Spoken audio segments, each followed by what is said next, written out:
McMahon is going to be our future Secretary of Education, which we're going to be giving back to the states. Let the state run education.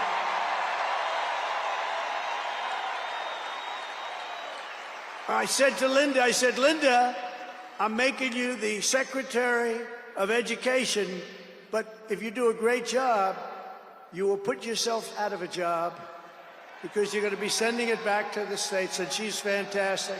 And her staff, which has been largely hired, is fantastic. And all of the other leaders will come to me and they're going to say, do you remember I used to do this for fun? But it's really not fun, it's fact. Because we have to do some of best of, right? But they're going to come and say to me, sir, we're winning too much, sir. We can't take it anymore. We have to stop winning, sir. We can't do it. We're not used to winning in our country. And each one of them is going to say, every single one, sir, please, please, you're destroying our country. We're winning too much. Our country isn't prepared for this. They're not used to winning, sir. And I'll say, no, Linda and everybody, we're not going to stop winning. The people of our country want us to keep on winning, and we're going to go win like never, ever before. And that's what we're going to do. We're going to be doing it, Uncle Sam. Uncle Sam is having a heart attack down here. Look at him. Uncle Sam is going wild. And they think I pay for these people. I have no idea who he is. All I know is he does. And there's Abe Lincoln. Thank you, honest Abe. I have no idea. I swear, I have no idea who the hell he is. But he looks like Abe. He's probably a little bit shorter, in all fairness. Abe was 6'6". He's a little bit shorter. He's about a foot shorter. Other than that, he's perfect. Thank you, Abe. In addition to the most talented cabinet ever assembled, and we're hearing things like that, we will be supported in our mission by countless wonderful American patriots. First, let me thank my incredible family, and I want to thank in particular somebody that headed up the Republican Party, along with Mike, the two of them, Lara Trump, who you saw before, who produced those two beautiful children. Lara Trump is unbelievable. She was the chairman of the Republican Party, and nobody ever said, oh, gee, it's a family member. They actually said, how the hell did you get her to do it?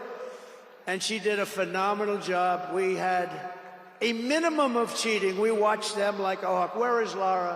Where the hell is she? But she did some job. See, she wants to be nice and quiet. She's here someplace. Thank you, Lara. Thank you very much, hon. She's phenomenal. The job she did, and her son, who was up. Didn't they do a beautiful job? The son and the daughter. How many young kids know that one? They don't know that one. But her husband is somebody I'm very proud of. He's doing a great job. He's been subpoenaed more than any human being in history, I believe. Every day he'd get a subpoena from Congress on something, or bullshit, but he'd get a subpoena. He's got a PhD in subpoenas, but he did a fantastic job. And Don, you know all about Don, how he did. He's great. He's very popular too. He knows a lot about guns, I want to tell you that. We had, by the way, I have to tell you, we had great support from every gun group, including the NRA, which really worked hard. And Ivanka and Jared are here, and Tiffany and Michael are here, and Barron and my 10 incredible grandchildren, and another one coming through Tiffany. And of course, I want to thank our next Vice President of the United States, J.D. Vance. Wherever he may be. There's a lot of people. Wherever the hell he is, he's here someplace. It's a lot of people. It's a little tough when you say, where is he? You know, you got a lot of people in here. But J.D. Vance has been extraordinary. And he's got an unbelievable wife, the Second Lady of the United States, Usha Vance. So, Usha, thank you very much. Beautiful couple, great people. We're also pleased to be joined tonight by Hulk Hogan, the Hulkster. The Hulkster. One thing, it's not hard to find him. All he has to do is stand up and you say, there he is. But he's great.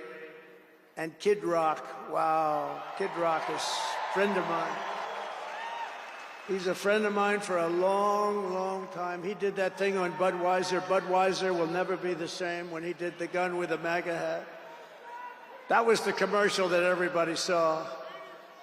Also with us tonight is a great actor, tremendously talented guy, Jon Voight, who's great, and a friend of mine. And Sylvester Stallone is here. Great guy. And you know, I got Mel Gibson, Sylvester Stallone, and Jon Voight to become ambassadors to Hollywood, California, to put it back on track. So they're all ambassadors. You have to refer to them as ambassador, Mr. Ambassador. And a man who's got an army of young people, Charlie Kirk, is here. And I want to thank Charlie. Charlie is fantastic. I mean, this guy, don't believe the stuff when you hear the kids are liberal. They're not liberal. Maybe they used to be, but they're not anymore. You got to see how many people are for us.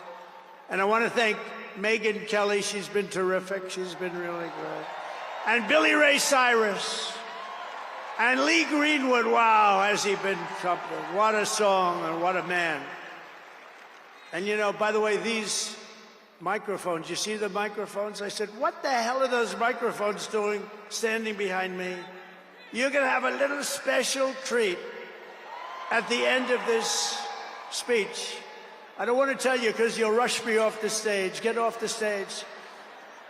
But you have a little special treat, and I won't tell you, but let's put it this way. It's the people that 30 years ago had a hot song, never hit #1, hit #5. But 30 years later, it hit #1 week after week. And they're here to sing. They're here to sing. For you. And you won't recognize them. They're slightly larger than they used to be, but that's the way life goes. We can all tell you, that's the way life goes. There's nothing we can do about that. Sebastian Gorka, stand up, Sebastian. I see Sebastian here. There's a patriot. He's been with me through thick and thin, right, Sebastian? Now he's with the administration. Thank you. Great guy. And again, I want to thank Elon for what he did in Pennsylvania. He worked so hard. He worked so hard in Pennsylvania. A great guy and a man who is a champion. A man who took something from nothing. Everybody said, this is something will never work. It's too violent. But he understood people. He said they like violence, unfortunately, right? But a man who understood fighting better than any man ever. There's never been anything like this. What Dana White did with the UFC and building it into a monster sport franchise. So I want to thank Dana White of USC for being here. And Dana, you've done a job like nobody could have done. Thank you. You're a great guy and a friend of mine. A great friend of mine. He's a tough cookie. You want him on your side at all times. Every one of those people you want on your side. And we have dozens of other celebrities and everything, but we're going to get back to what we're doing. But I do want to say, in the audience, we have many governors, many senators, many members of Congress, and other distinguished guests, far too many to name, unless you'd like me to name them. No? Do you want me to name governors, senators, and Congress people? No. I thought you were going to say that. Sorry, governors. No, but we appreciate all of the love that we've gotten from them. I'll tell you, our House and our Senate Republicans have been unbelievable, and the governors are unbelievable, the job they're doing. Of the crime-ridden cities, the top 25, every single one of them is run by a Democrat. Does that tell you something? We don't have problems in the Republican cities. Tonight, I also want to send our love to everyone affected by the terrible wildfires raging in California. We're praying for you all. We love you all. We're going to be there very soon. I'm going to go out there on Friday to see it and to get it moving back. We're going to get some of the best builders in the world, and we'll get it moving back. And I also want to pay my respects to the great people of North Carolina. You know, I won it every single time, and they've been treated very badly. FEMA almost didn't know it existed. And we're going to get North Carolina rocking and rolling, okay? We're going to get them rocking and rolling. They've been treated very badly as a state. Together we will rebuild Los Angeles better, more beautiful than ever before. We're going to get it going. We have the best builders in the world. It's the only people that could do it. Nobody else knows what the hell they're doing.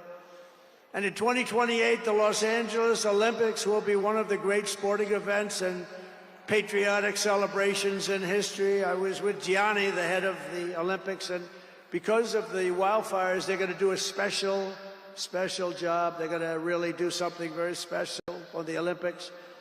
And the opposite, some people said, oh, maybe the Olympics can't go there. It turned out just the opposite. They came to see me the other day, and the committee, and it's just the opposite.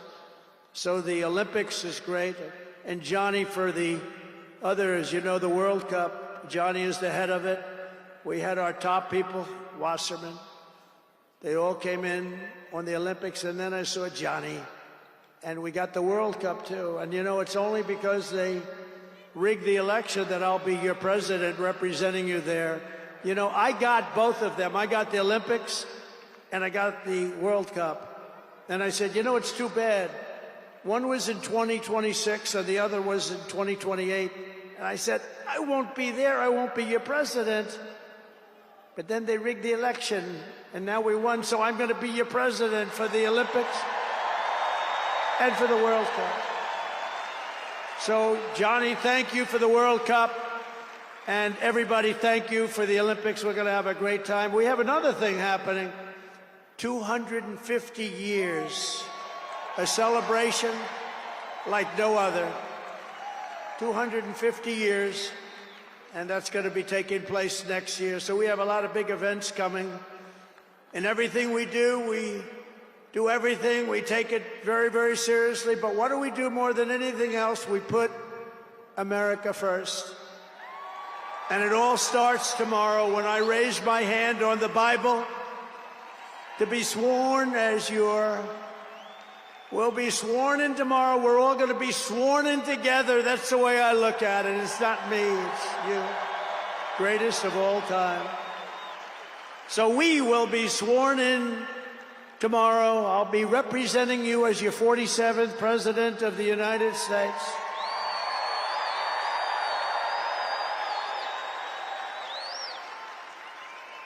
And just in conclusion, together, we're going to cut your taxes, end inflation, slash your prices, getting them back down, raise your wages, and bring thousands of factories back to the USA, right where they belong, and that'll be done through tariffs and smart policy.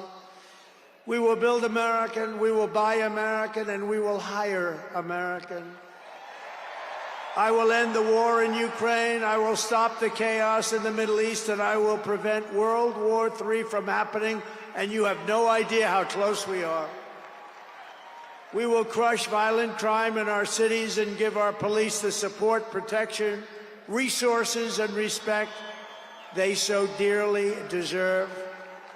We will strengthen and modernize our military again. We did it. We rebuilt our entire military. And then they gave billions and billions of dollars of it to, you remember, to the Taliban. They gave it to the Taliban. They gave our military equipment, a big chunk of it, to the enemy. Do you know that we pay billions of dollars a year? Do you know this? Does anyone know this? To Afghanistan? Do you know that? And I say, if we're going to pay billions of dollars a year, tell them we're not going to give them the money unless they give back our military equipment that these poor, stupid people allowed.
Yeah, looks pretty damn good.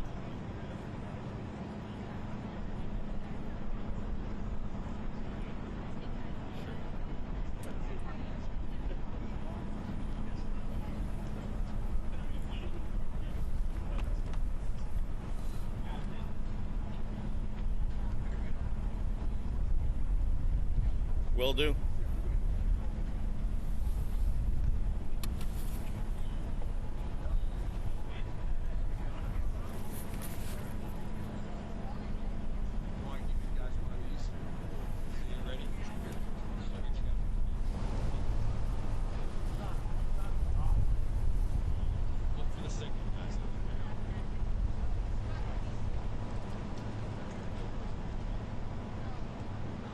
Obama's first inauguration, I was you and Popsicle, 15th and G. Yeah. Oh.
Yeah, I know what you mean.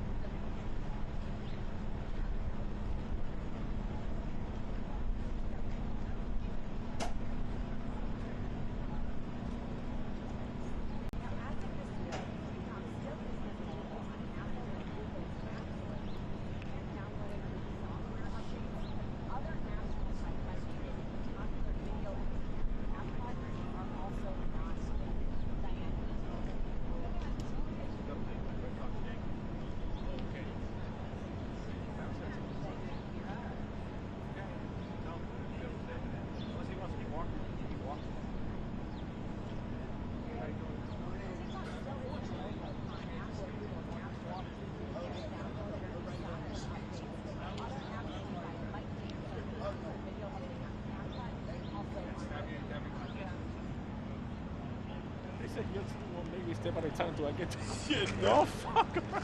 Yeah.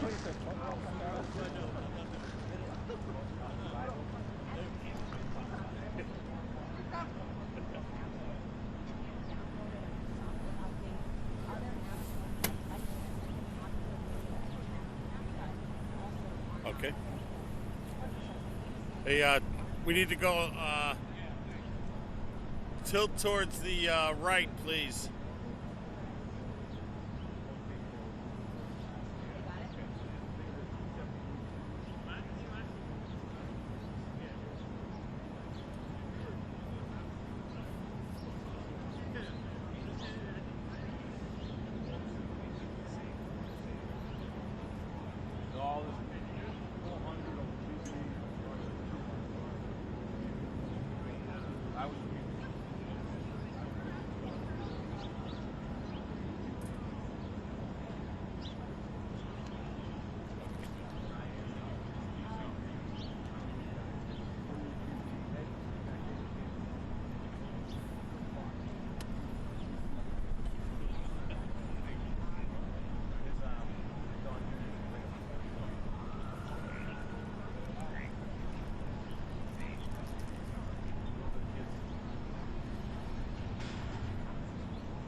known somebody who around where we lived here in DC who had attended this church, and when I was looking into what today's service will be, I reached out. I'm like, okay, I'm going to post this memo, and yeah, the Reverend had linked some of the details of today to the members of this church, so there's certainly a benefit.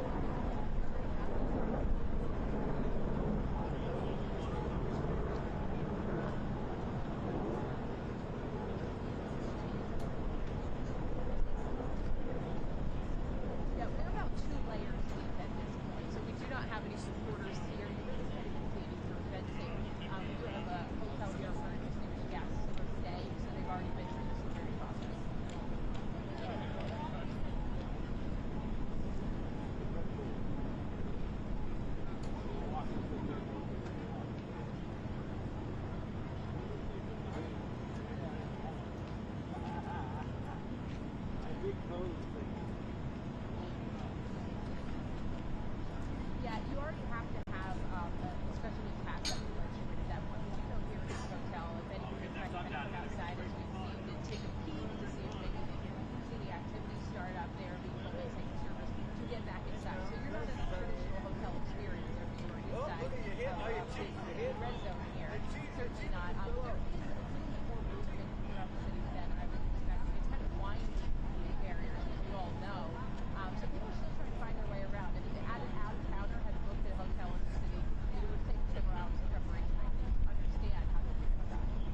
that way. On the sidewalk. See, I knew you would get the answer. Yep, you can go. Very good. I get it. Yeah, I get it. Special day. Special time. It's not my show, it's your show, not mine. I defer.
Hello and welcome to AP's live coverage of the inauguration of Donald Trump.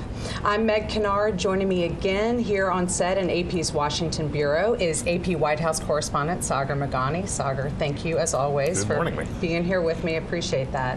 We will be here with you as we walk through all of today's official events. On this inauguration day, AP has live cameras positioned at every key location around Washington, capturing all of today's events. That includes inside the Rotunda at the U.S. Capitol, where today's swearing in will happen due to below freezing temperatures here in Washington. But first off today on this inauguration day is a church service at St. John's Episcopal Church. That's just across Lafayette Park from the White House. And this is a location where this sort of ceremony has been tradition for inauguration days.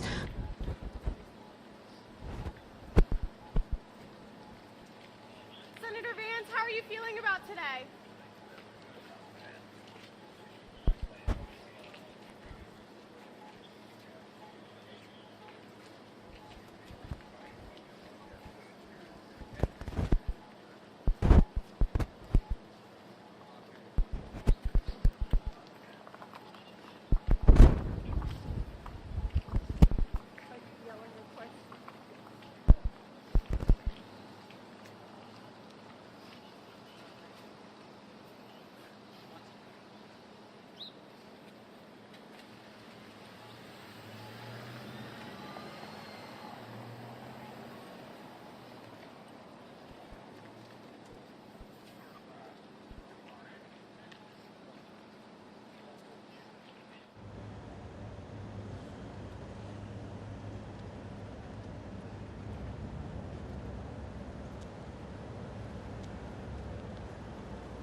What's your reaction to President Biden, his preemptive pardon to the January 6th member committee?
Great job.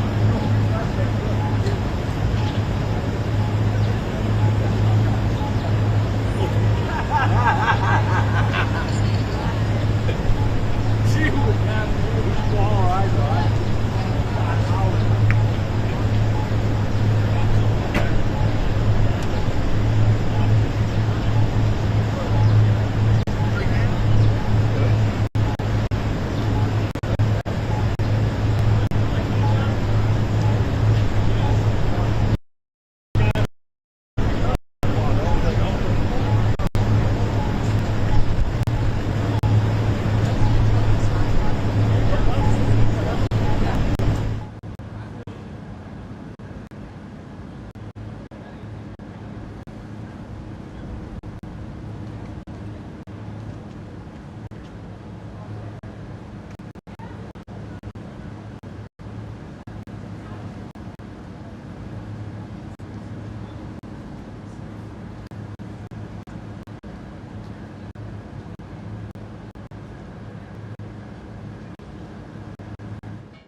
New Hampshire. I work at a Boston now.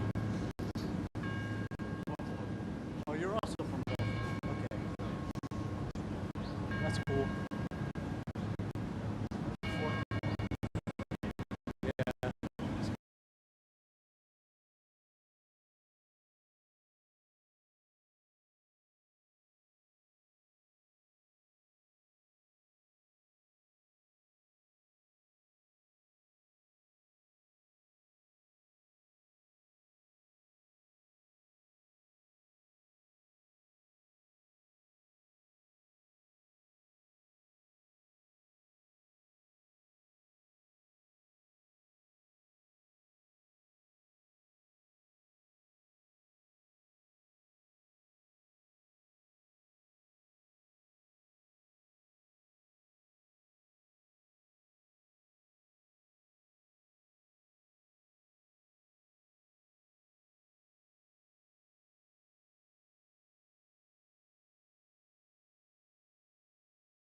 You're looking now again at the door of St. John's Episcopal Church, where we have just seen Vice President-elect J.D. Vance exiting after this Inauguration Day prayer service.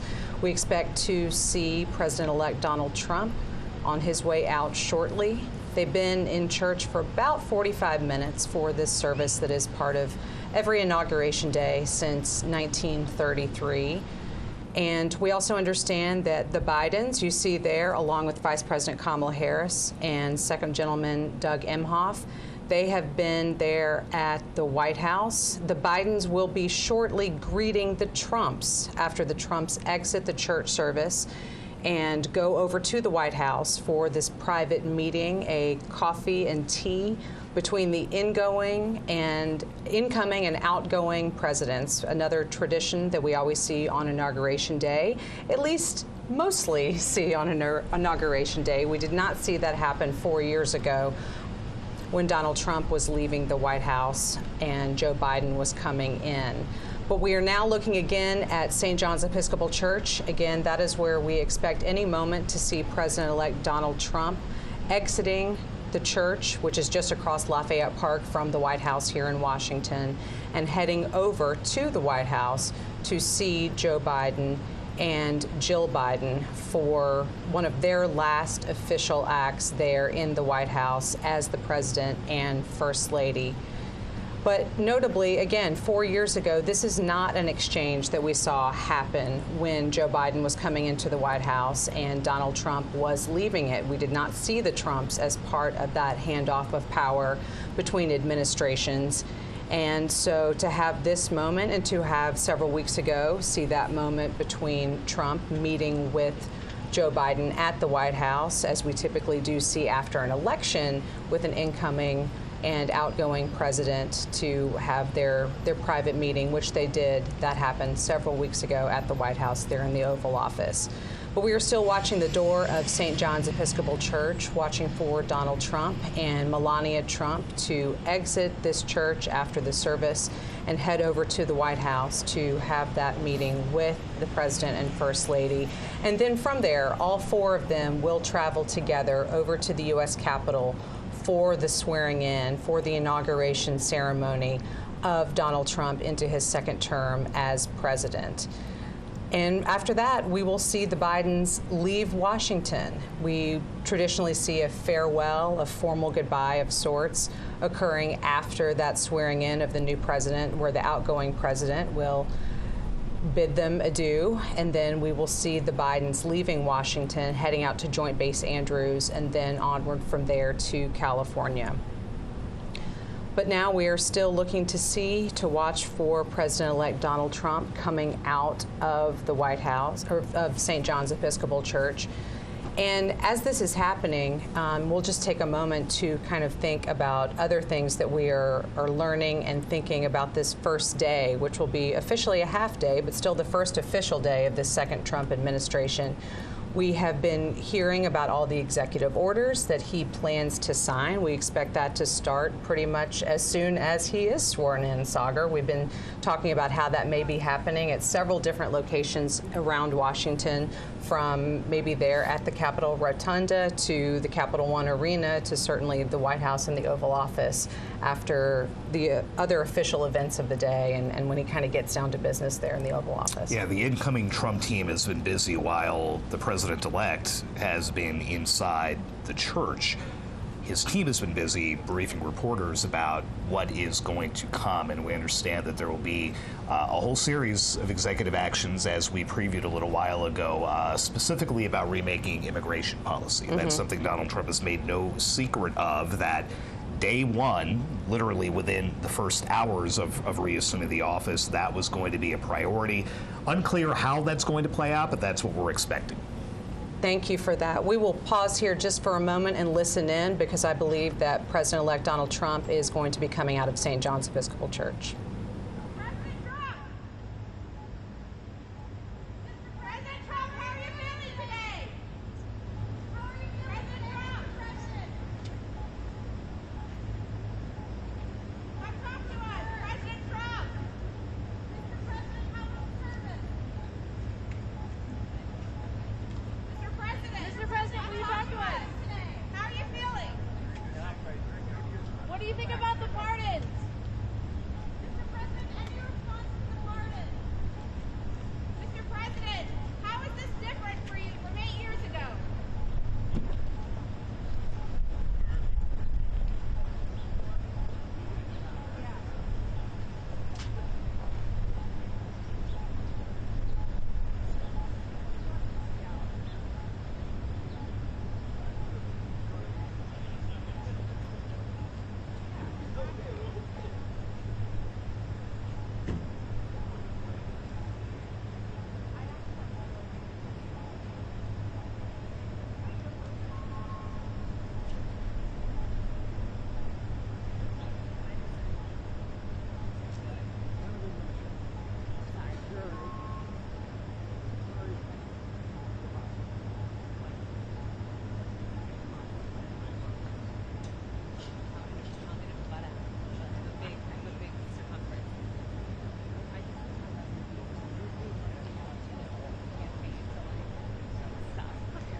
You're watching now as President-elect Donald Trump and incoming First Lady Melania Trump leave St. John's Episcopal Church. They are only on a short drive, though. They are headed to the White House, which is just across Lafayette Park from the church.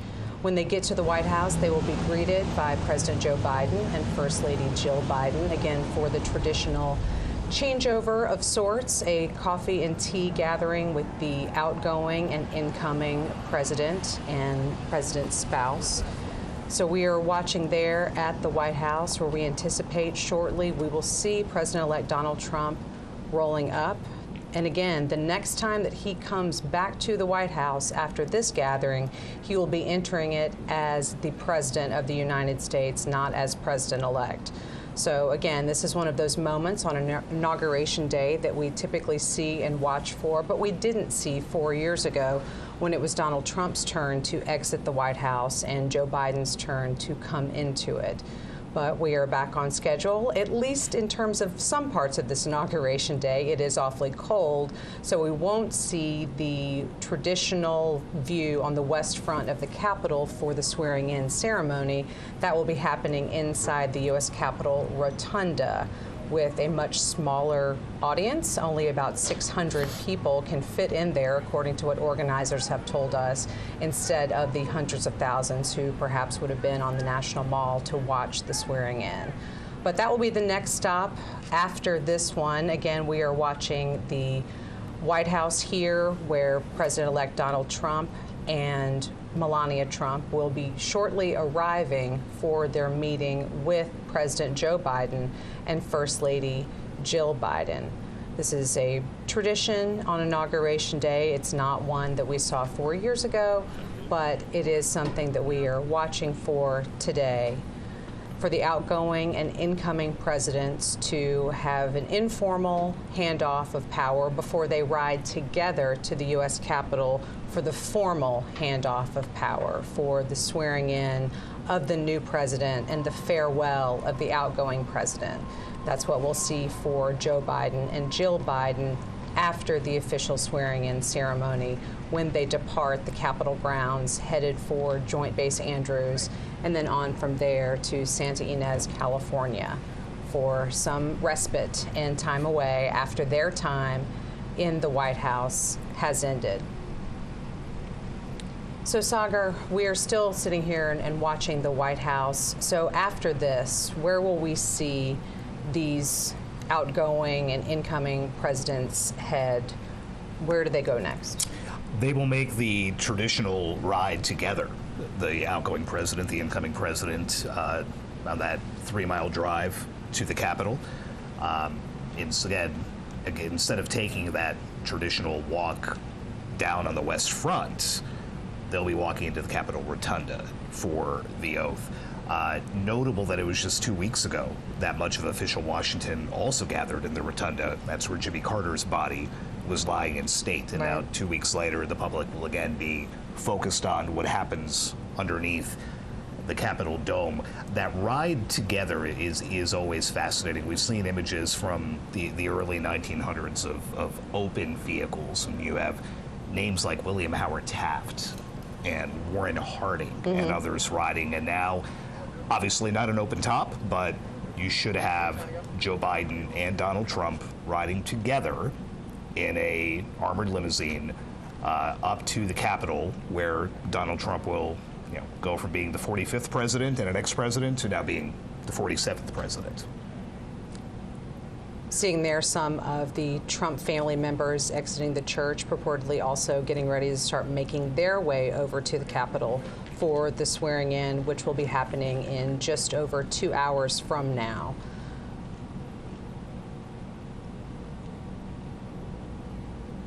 Yes, Sagar, I've often wondered on that ride between the White House and the Capitol, what is the conversation like? Obviously, these two, it would be very interesting to know, but I mean, Donald Trump's been there before. He might not have any requests for tips, which another incoming president might have. I think the thought is, especially with this relationship and that fraught relationship Donald Trump has had publicly with his predecessors, that it would be contentious or that there would be nothing at all. But if you remember during Jimmy Carter's state funeral at the National Cathedral, Donald Trump and Barack Obama sat next to each other and were just looked like they were joking and laughing. Lots of conversation. And having fun. Would love to know what it is they were talking about, but they both looked very at ease and almost friendly. And we know that is not, again, at least publicly, the relationship that has been described. So is this going to be Joe Biden giving Donald Trump some final tidbits about the state of affairs? We're going to find out. All right, we see now images of the motorcade arriving at the White House.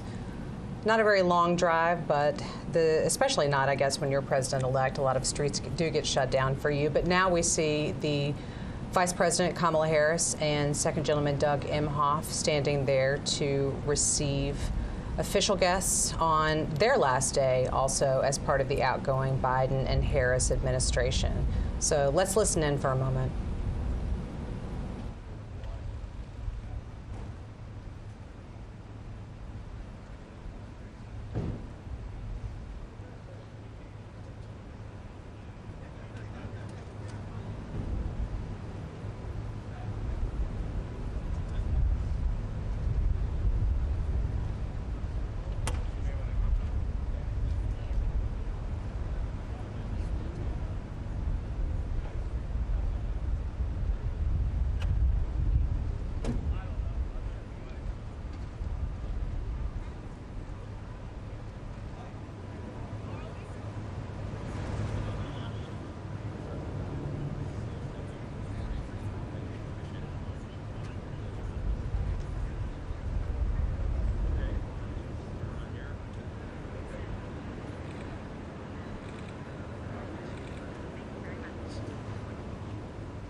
back there for things, mate. Appreciate it. Thank you very much. Here's a look inside the U.S. Capitol Rotunda, where we are seeing some musical selections being performed. Again, that is where President-elect Donald Trump will be taking the oath of office about 2 hours from now. Inside, because it is very cold here in Washington, and official events have been moved from the west front of the Capitol to inside the Rotunda. So let's listen in to this musical performance.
Now you're seeing the U.S. Capitol, where just in the past couple of moments we have seen some members of Donald Trump's family arriving. We just saw daughter Ivanka Trump and her husband Jared Kushner and their children arrive for Donald Trump's inauguration, which will be happening in just over 2 hours.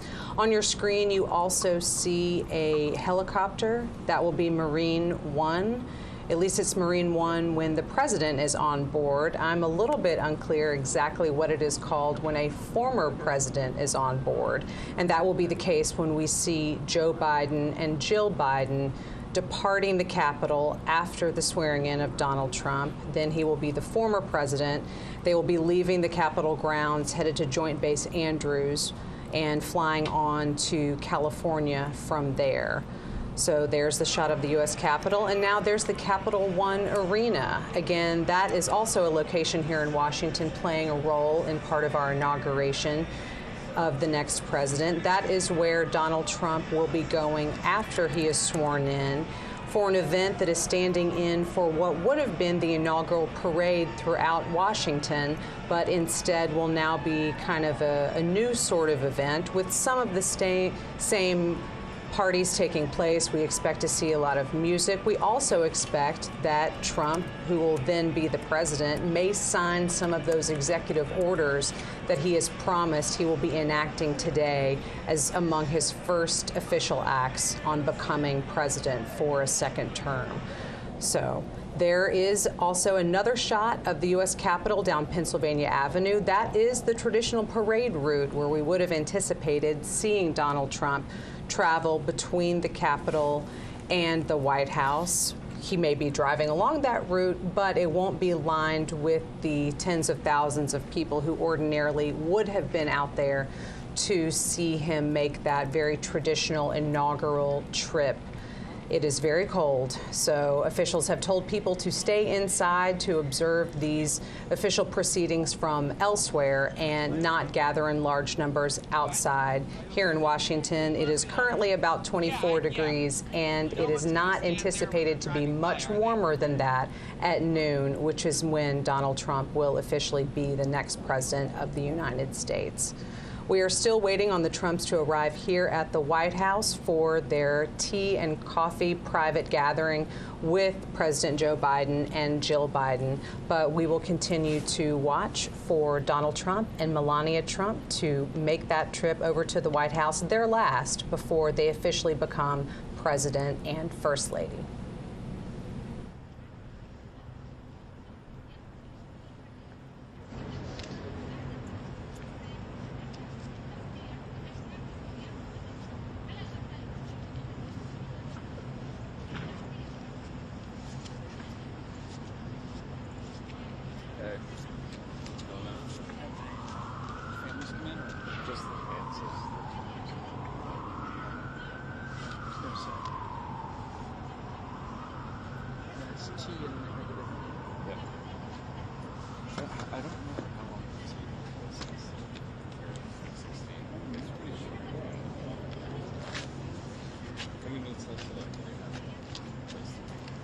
Exactly right. They do. So yeah, 20 minutes worth of tea and snacks and then on the go. Yeah, well that's going to be on the part.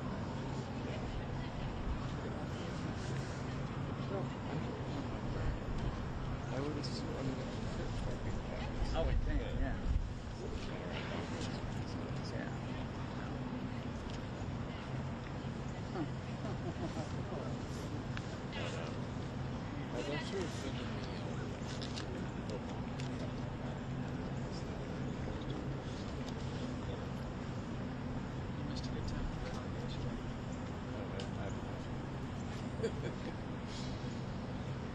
A little kid rock. Yeah.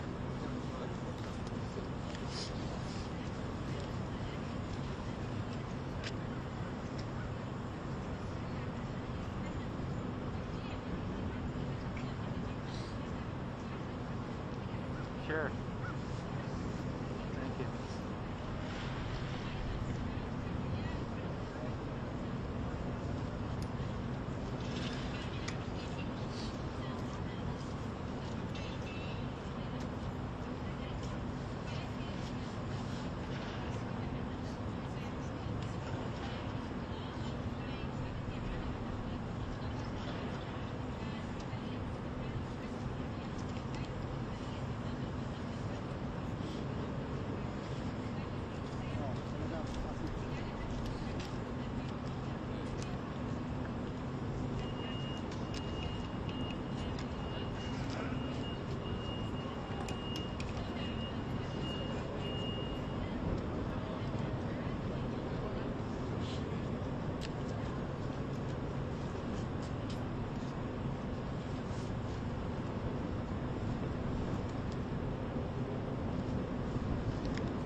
You're looking again at the White House, where we know that President-elect Donald Trump and his wife, Melania Trump, will shortly be arriving. Again, this is when they will be having their private meeting with President Joe Biden and First Lady Jill Biden, just the four of them, and it's part of that unofficial handover of power between an outgoing and incoming administration.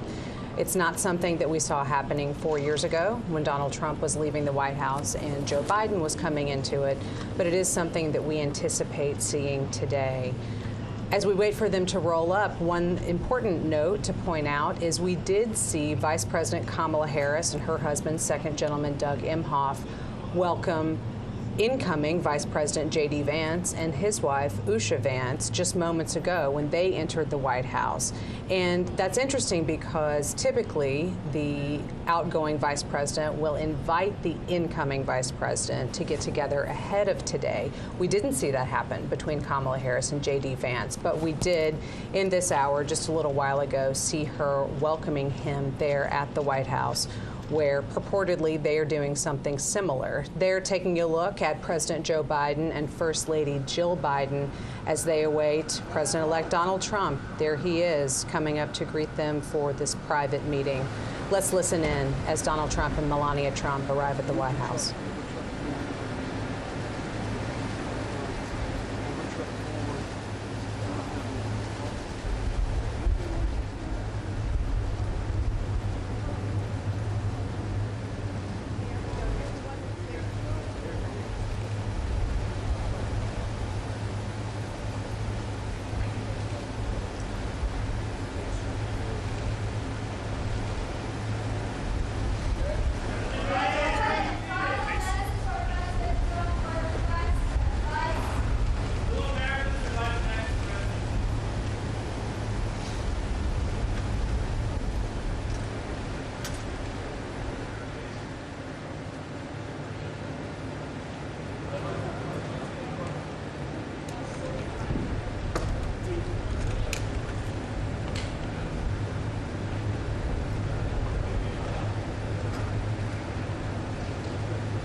Ask them if they have health triangle now. Oh, then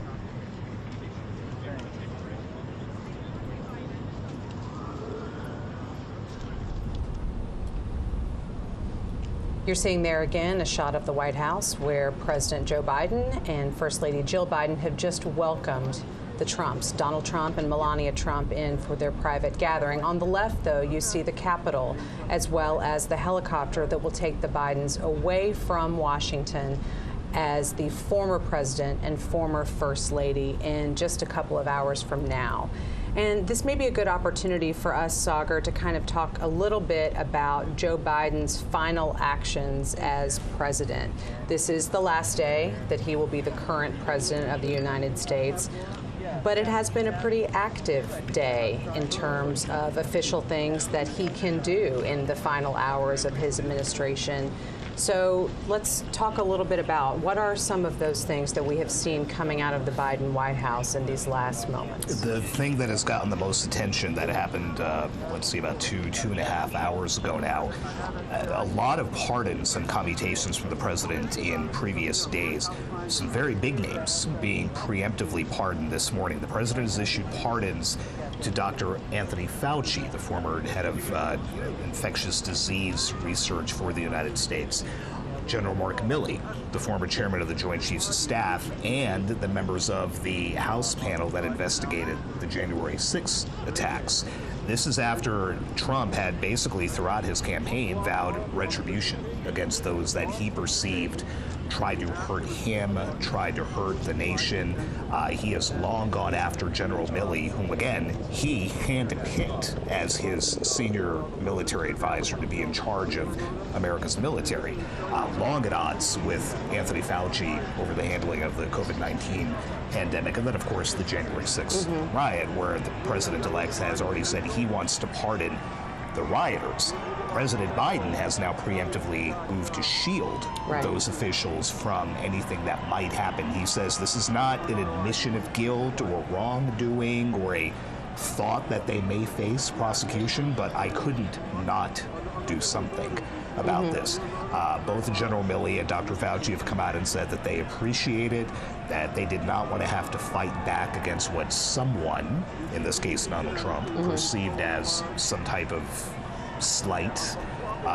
Tony Fauci flat says, I have not committed any crimes. I have spent my entire career trying to keep the American people healthy, but I appreciate the president's move. So this is something that had been discussed within the White House for months now. Is the president going to preemptively move to keep these folks out of harm's way, for lack of a better phrase? And that's exactly what he did this morning. It's an extraordinary use of presidential authority and could set the tone for Trump and others to then take actions like this immediately before they leave office. Right. It's a large action to take, but also literally in the closing hours of an administration. I guess, I mean, there's less time for it to be analyzed while that presidency is still ongoing, because the news cycle will move on necessarily to this next administration.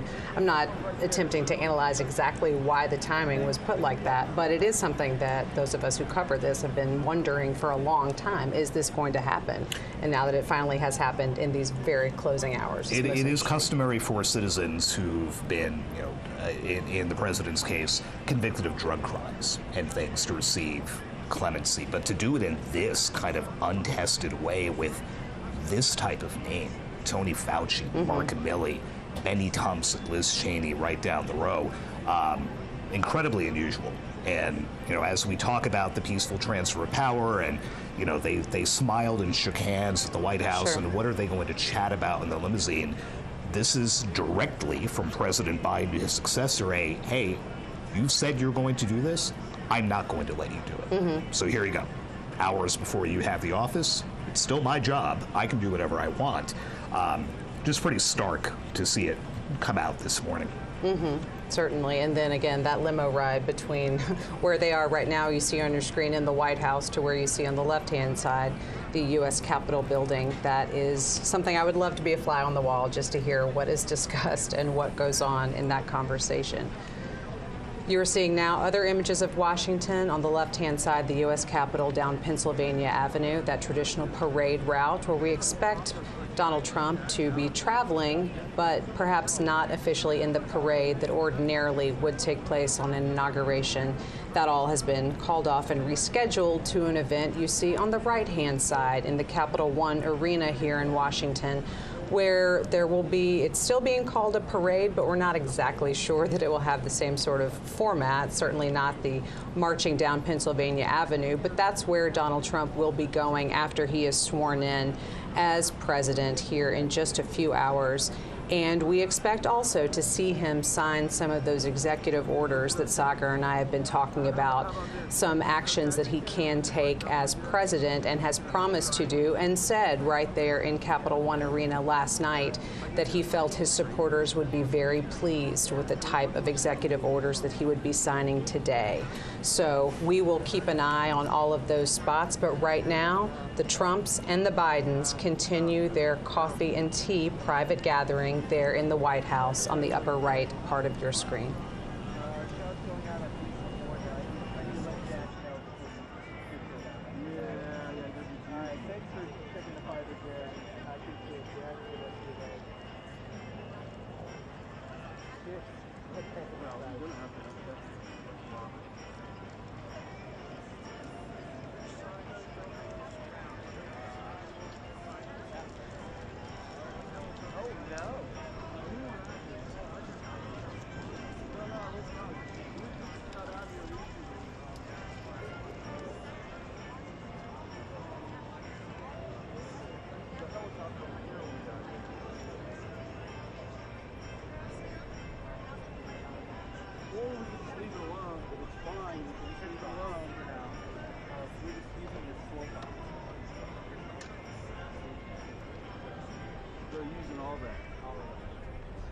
So what you do is you got a piece of tape.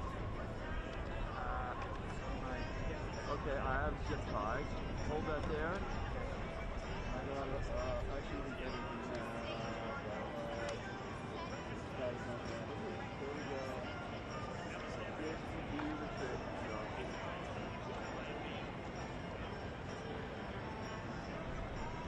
Okay, sort of stage.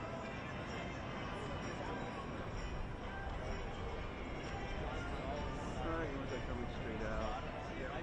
Not like pinching off to the side or some shit like that. Okay, so you should be pretty good. You got some slack there. You're all good. Move this up first here. You can see this okay. I would have just a little bit. Huh? So I can bring it down a little bit. Not too far down. Yep. Good. This is the one. Good.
Ladies and gentlemen, former speakers of the House of Representatives, the Honorable Kevin McCarthy, the Honorable John Boehner, accompanied by Mrs. Debbie Boehner, the Honorable Newt Gingrich, accompanied by Ambassador Callista Gingrich, and Mrs. Heather Foley.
That arcane knowledge ready to go?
Party going to go separately, but they're going to go in the door into the windows right here. Like Yes. Spouses will go first. The second spouses will go Okay, so everybody will go in right here. Everybody's going to go, one car at a time. They'll fill up, leave, the next one comes up. Okay. Not yet.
pick it up and just put them in the bushes and take care of it.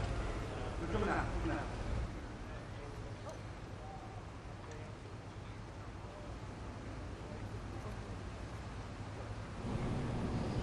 We're seeing now these first images of the people leaving the White House after these private meetings. That was just Second Gentleman Doug Emhoff and Usha Vance, J.D. Vance's wife. He's the incoming vice president, of course. And they are the first to be set up in the official limousines to be departing the White House, heading over to the U.S. Capitol for the swearing-in ceremony, which will be happening in just under 2 hours from now if we're sticking to the official schedule of events here in Washington. There you see one of 4 limousines now at least that are lined up there at the portico of the White House. We'll be taking Doug Emhoff and Usha Vance off to the U.S. Capitol. They are departing now. We expect next to see Vice-President Kamala Harris and the incoming Vice President-elect J.D. Vance, exiting next and getting into their limousine to be taken off to the U.S. Capitol.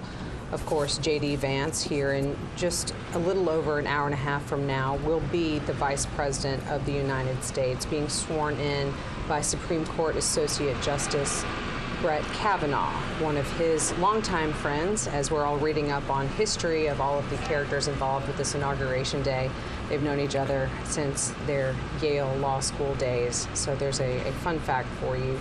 But here we're still looking at pictures of the White House where for the past little bit of time, under an hour, there's been an unofficial casual tea and coffee, off the record, at least not privy to reporters like me, but a meeting between President Joe Biden, First Lady Jill Biden, and the incoming President Donald Trump, President-elect, and Melania Trump, his wife. They have been gathering for one of these moments that we see on Inauguration days here at the White House. And soon, those two will also be getting into a car together and making that trip just a couple of miles down to the U.S. Capitol, where the rest of the official swearing in for Donald Trump's inauguration will be happening on this Monday, January 20th, here in Washington, D.C.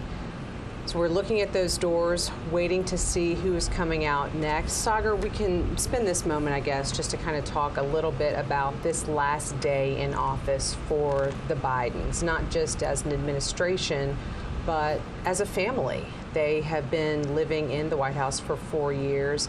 And once they leave here in just a few minutes, that move-out process really kicks in to do that turnover in between administrations. There's really only about 5 or 6 hours to get it all done. What all is going to be happening once they exit those doors? Yeah, it is a fascinating choreography that takes place right now at the White House. We're looking at the North Portico. Well, they arrived and they'll be leaving. On the other side of the White House, there are moving trucks lined up that will be waved in the instant that the Bidens and the Trumps leave. One group will be moving all the Biden stuff out. One group will be moving all the Trump stuff in.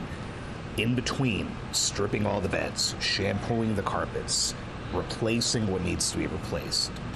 Linens, towels, whatever it might be. Closets stocked. The White House usher's office would have been in touch with the Trumps for the last few months about where certain things go, what are the favorite foods and snacks that we need to have in the various kitchens, in the residence, and elsewhere. We know all about Donald Trump and his penchant for Diet Cokes. You can rest assured that there is a lot of Diet Coke on hand, at least on the White House driveway right now. So, yeah, they've got about 4 or 5 hours of controlled chaos, as one former White House official put it, to get all the old First Family stuff out and make sure that when the new First Family comes in, they're good to go. They're not having to root through boxes like the rest of us when we move into a new place and, you know, where is that stuff for the kitchen, or where did we put the bike pump, whatever it is. That's all laid out in the mansion. Donald Trump's not going to have to be looking for any of that. Yeah, moving day is always a stressful time. Try not to think about that, because it's just, you're living in those boxes for months, but not when you're living in the White House, because there are plenty of folks to take care of that. And then there's the personal part of just leaving where you've lived for 4 years, a place that in Joe Biden's case, he tried so hard for so long to get into, and now has to leave 4 years later. And on his, perhaps his final tweet under the @POTUS account on X, it's a selfie with the president and the first lady with a snow-covered rose garden behind them in the Oval Office just on the other side. One more selfie for the road. We love you, America. So you can almost picture them stepping out onto the colonnade on this horribly cold D.C. day to say, hey, let's take a quick selfie. I mean, I've done that, walking along that when we're out covering White House events. But for the president and first lady to get to do that one last time, because as you said, when those doors open again and they walk out, that's it. They're boarding what would be known as Marine One and heading out. And that is the end of the Biden presidency. Yeah, it's just so interesting to think about, what you were just mentioning about that personal side of things. What we're watching are all of these official events, and what we know always is part of the tick-tock of a day, like Inauguration Day. There are set pieces. There are even specific times assigned to a lot of this, especially that noontime when it is according to the way that things are set out. It's not just we pick this time. It's like that is the official time. Now we're seeing those doors at the north portico of the White House open again. We see First Lady Jill Biden and incoming First Lady Melania Trump exiting and getting into their own limousine, where they will be taken over to the U.S. Capitol.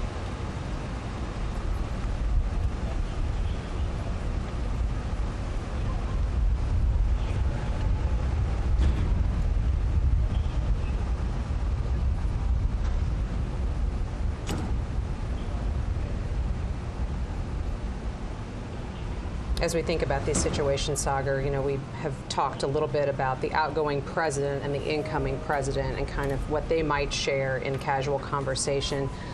But this is also a first lady who's been here before. Melania Trump has been in the White House and has occupied that role. And I wonder she's at the end of this next term, she will have been first lady for longer than Jill Biden was. She will have more experience, but I just wonder what their conversations are like too, in terms of what they hope to accomplish or what Melania is thinking about in this next 4 years. And Melania recently told Fox that it's easier this time around. She's lived there. She knows what the space is like. She knows what they want. She knows which furniture they want to bring in. The incoming first family gets to redecorate the residence with things pulled from White House stocks and bring things from home that are sentimental or what have you. And she said, since we've been here, and I know what it looks like, we were kind of coming in blind last time, although Michelle Obama did invite her into the residence and gave her the tour 8 years ago. Again, a courtesy that Melania Trump did not extend Jill Biden 4 years ago. But she didn't need that this time. And in fact, she skipped Donald Trump's visit here after the election. She knew what it was about, and she knew what she was getting into, and she seemed visibly more comfortable in this interview with the prospect of, moving away from Trump Tower and moving away from these big gilded residences that they have in Florida and elsewhere, and moving into the White House. And taking pains to note that Barron Trump will have a bedroom in the White House for when he comes home to visit from college. He's not the little kid he was during the first Trump administration. He's now about, I think, taller than his father. Now it's a little bit jarring to see, frankly. He has definitely grown up and attending colleges in New York City. Now we see Vice President Kamala Harris and incoming Vice President J.D. Vance making their exit. Let's listen in as they depart for the U.S. Capitol.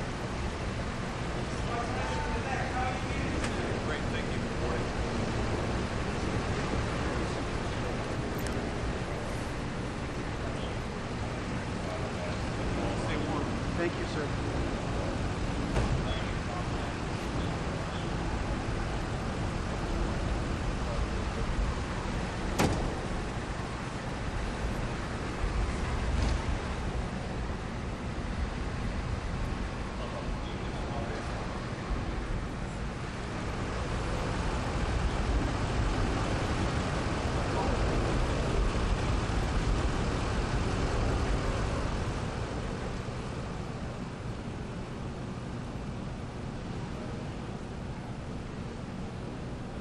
So there's just one pair left in terms of who we anticipate to be departing the White House and heading to the U.S. Capitol. That will be President Joe Biden and President-elect Donald Trump, who will be getting into what you see there, that limousine that's pulling up here at the north portico of the White House to take them to the U.S. Capitol for Donald Trump's second inauguration. President Biden confirmed as President-elect Trump arrived this morning that he did in fact continue a tradition dating back to Ronald Reagan, now in 1989, of leaving his successor a handwritten note inside the Oval Office. There had been a little bit of question about whether that was going to happen. Donald Trump left Joe Biden a note. Remember, he did not concede the race, still has not conceded it, but he did leave Joe Biden a note. President Biden has refused to divulge what was in that, except he called it shockingly gracious. And Trump himself said that he spent a few days mulling over what to put in it. So President Biden's not saying what is in the note, but he is now the first president to receive a note from the person for whom he then had to write a note. We're full of presidential history and tidbits today, and that's absolutely. It's just one of the circumstances. That's another one that wasn't on the list for this morning, but there it is. Thank you for that. I guess I'm just a nerd, but I do really enjoy learning more about this presidential history. And this is one of those days where we all kind of get good reminders of a lot of different inauguration-related tidbits, particularly. So much rich history here. We would note that when the Trumps arrived, President Biden made it a point to say, "Welcome home," to Donald Trump as they approached. So I think the facial expressions will tell us something when they walk out those doors. A lot of smiles and handshakes on the way in, and now the reality of making that final walk out that door and that trip to Capitol Hill. It is kind of interesting to think about this in the context of what we just saw a few weeks ago with former President Jimmy Carter's funeral, where we had the current president and several former presidents and their wives in attendance, seated together, greeting each other kind of backstage before they all came out.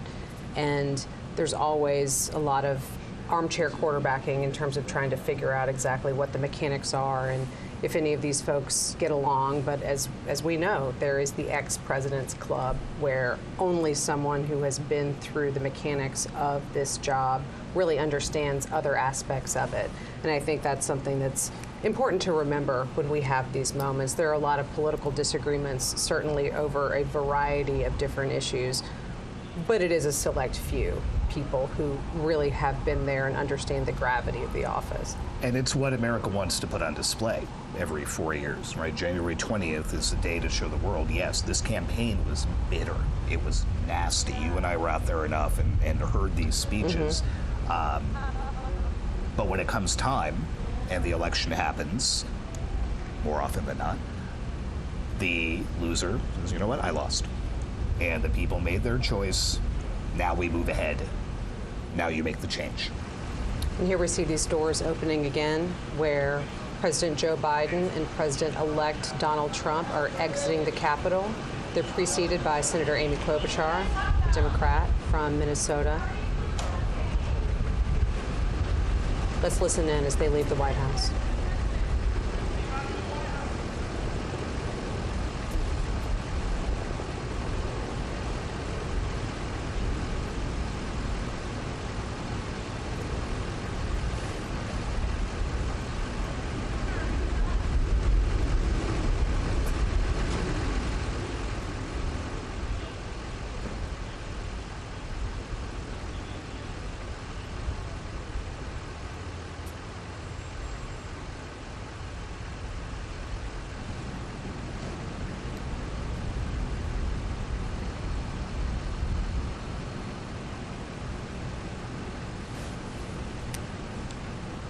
We're seeing Joe Biden and Donald Trump pulling away from the White House. Again, this is Joe Biden's last time exiting the White House as the President of the United States, and the last time that Donald Trump will make that same trip until he is president later on this afternoon.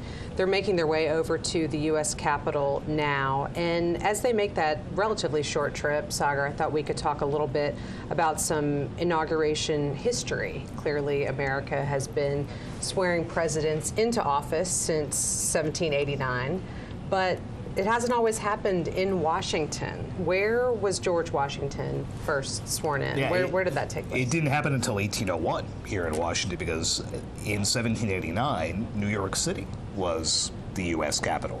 So George Washington had to go all the way from Mount Vernon in Virginia, get all the way up to New York City in bad weather. And so the swearing in didn't happen until, well, it then used to be March 4th was the date. It didn't happen until April 30th. And so George Washington took the oath of office there. "I walk on untrodden ground" was one of the lines that he uttered.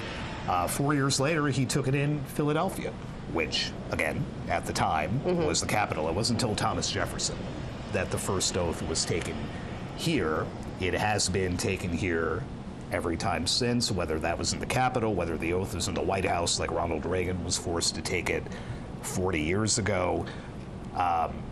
You had the exceptions due to tragedy. You had Lyndon Johnson take the oath aboard Air Force One on the tarmac at Love Field in Dallas after John F. Kennedy was assassinated. Calvin Coolidge, the vice president, was at his family farm in Vermont. No running water, no power. Warren Harding dies.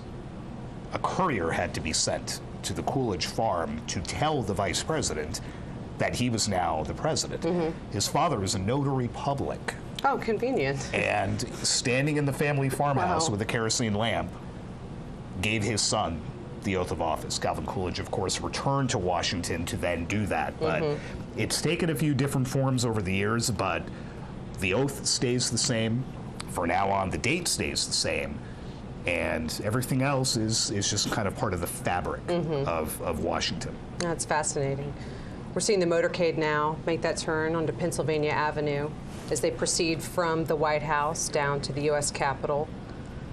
At the Capitol, we've seen various dignitaries making their way into the Rotunda. We've had former speakers of the U.S. House and others who are getting into what is a relatively small space, all things considered, for an entire swearing-in ceremony to be happening. Ordinarily, we'd be out on the west front of the U.S. Capitol, but due to weather, everything is moved inside the Capitol Rotunda, where there are a number of seats arranged, but there's really only space for a small fraction of who would ordinarily be watching this all take place out of doors on the west front of the Capitol.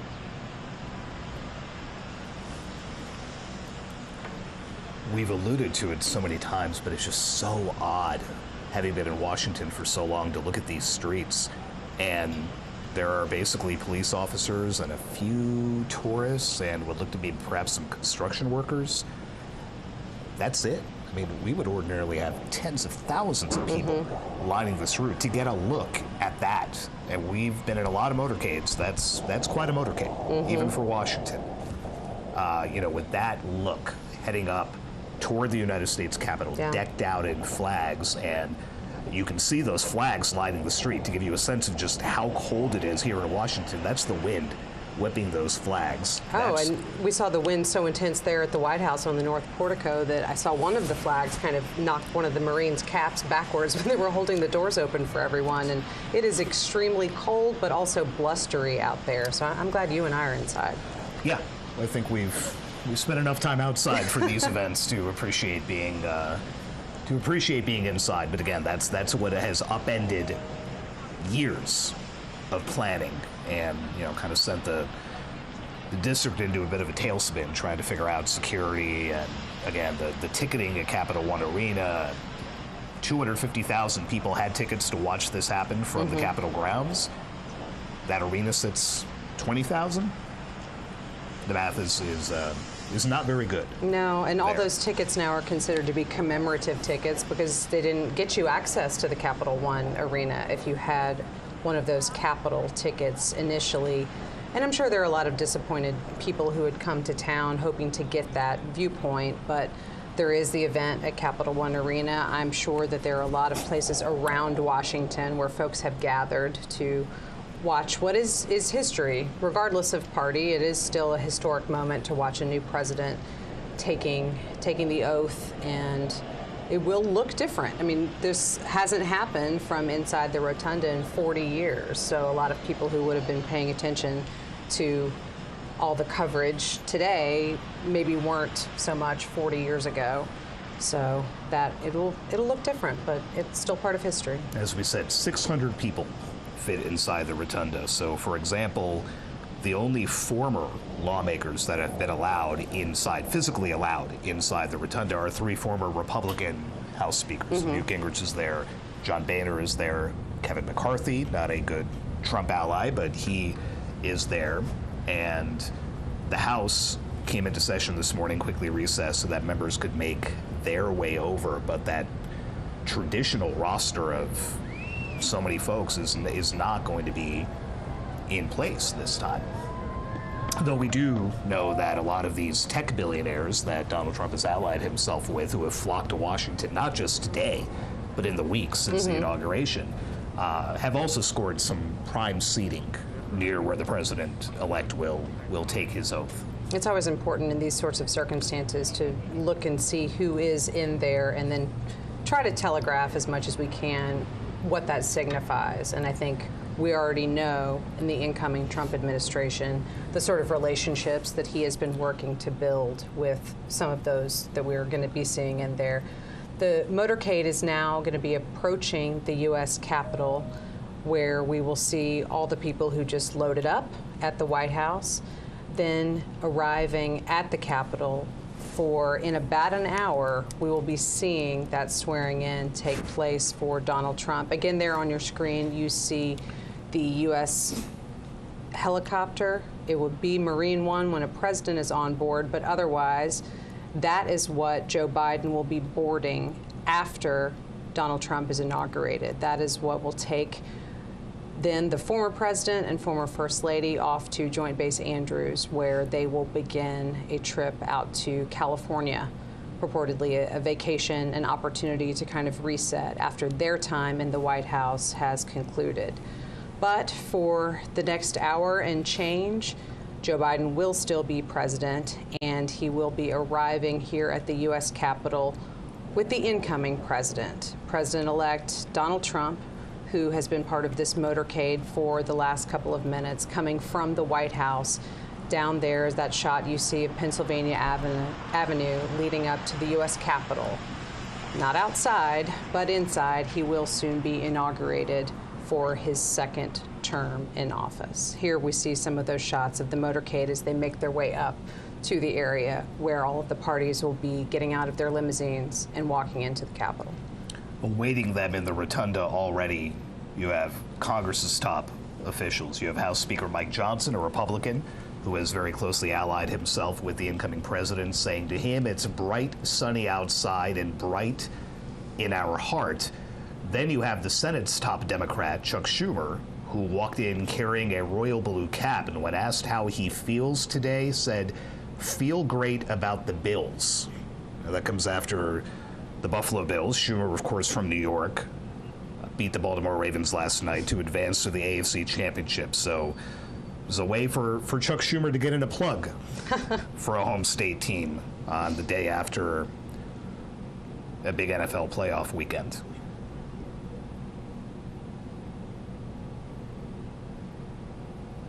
We see these arrivals starting to happen there at the U.S. Capitol.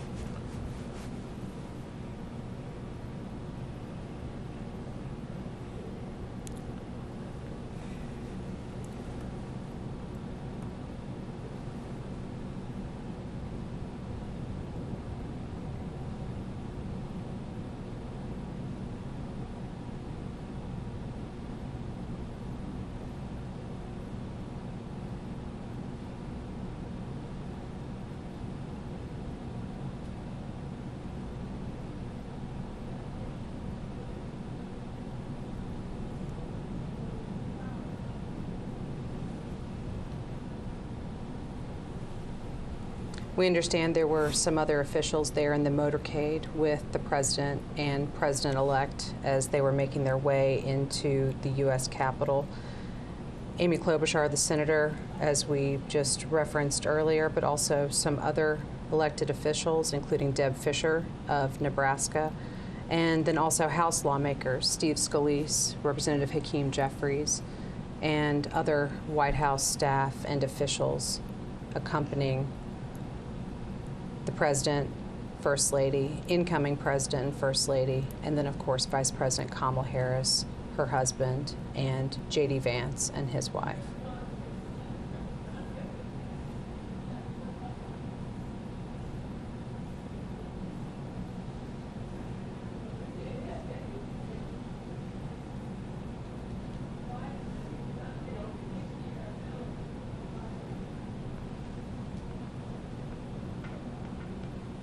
Just got.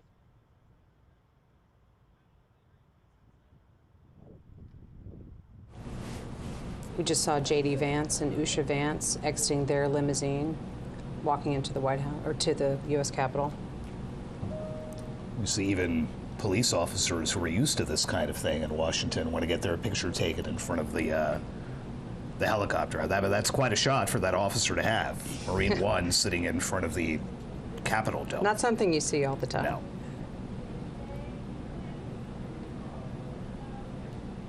And you would note the flags. That one flag you can see flying in front of the Capitol dome back up at full staff after they had been lowered for the Jimmy Carter warning. We see now people from that motorcade have been making their way into the Capitol. That includes President-elect Donald Trump. We're looking now inside the Capitol Rotunda. There you see Elon Musk, one of those businessmen who are invited to be part of this very small, relatively speaking, swearing-in ceremony. There's Melania Trump.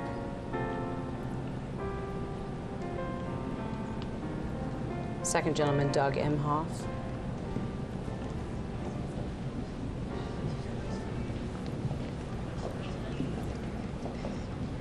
Good morning, Mr. Vice President. How do you feel?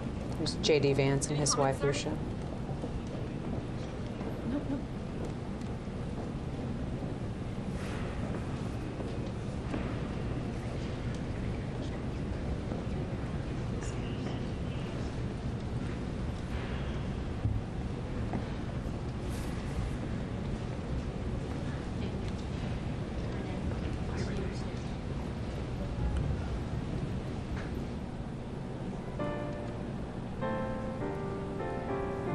And we talked about this Capitol Rotunda really not having a lot of extra space, Sagar, for even those former lawmakers that we would usually anticipate being there for an event like this. But when we see these images and really just kind of note how close together everyone is, there is just not extra room to get maybe even one or two more people aside from what they've been able to plan for. It's a different kind of situation, but shoulder to shoulder. Yeah, and you pretty can much. see in the front in that shot the current members of the Senate kind of crammed together. You had Mark Warner, a Democrat from Virginia, next to John Barrasso, a Republican from Wyoming, who was next to Dick Durbin, the number 2 Senate Democrat from Illinois, all kind of clustered very close together here.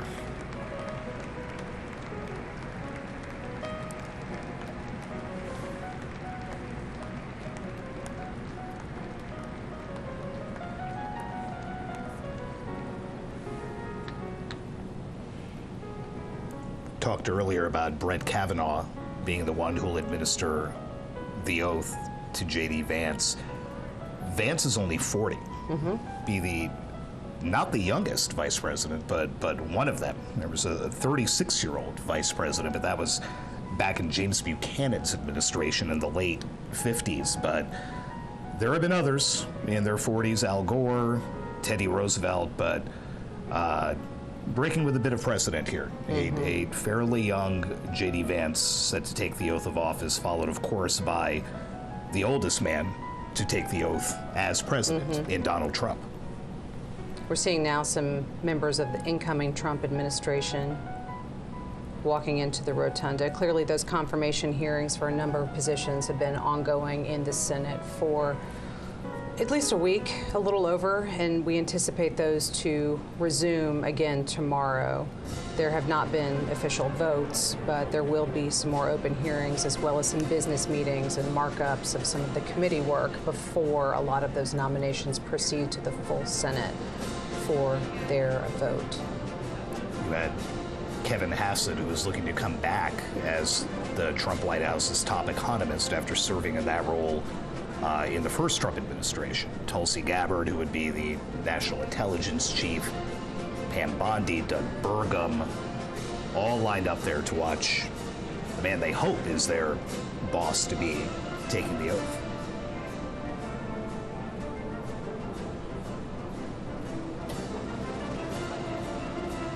Susie Wiles, White House Chief of Staff.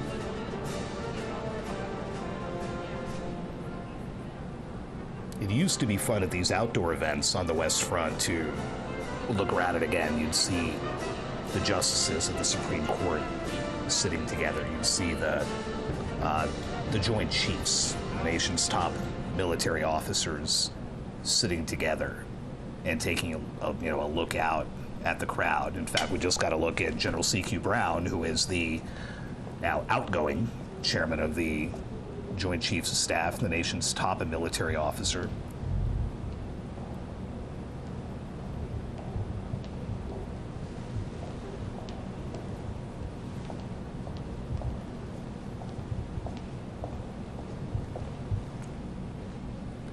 Former Vice President Dan Quayle and Marilyn Quayle making their way inside the rotunda. We don't get a lot of Dan Quayle sightings in Washington lately, but that's now 2 in 2 weeks after he was here for Jimmy Carter's funeral. Indeed. We talk about young vice presidents like J.D. Vance. Dan Quayle, basically an unknown congressman when George H.W. Bush tapped him to be vice president in 1989.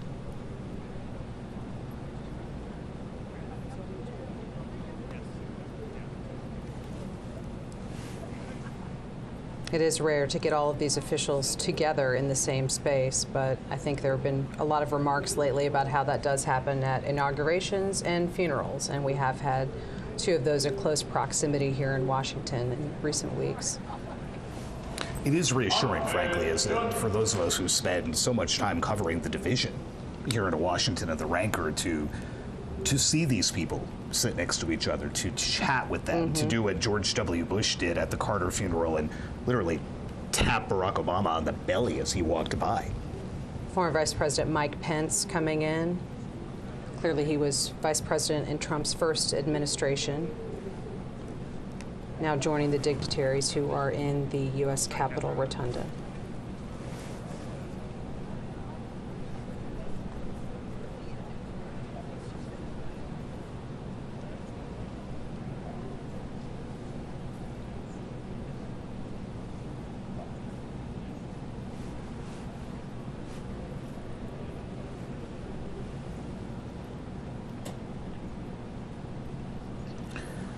To see a lot of Elon Musk today. He will be speaking at the parade of sorts inside Capital One Arena later today. Has been almost a constant by the president-elect's side since the last time you and I were in this room in November for the election.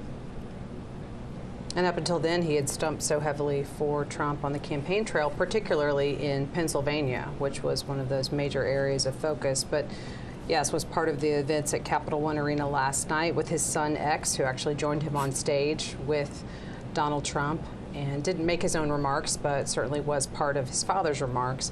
But now we see Musk there again in the Capitol Rotunda and will be the incoming head of the Department of Government Efficiency, not an official government agency, but intended to cut costs throughout the government, something that Donald Trump has asked Elon Musk to be in charge of. So we will see what that agency or what that department accomplishes. A new agency to cut back on the other agencies. With Vivek Ramaswamy, who we saw earlier, he's there somewhere. There's nowhere really to hide in the rotunda. No, we'll see him pop back up. not a lot of space.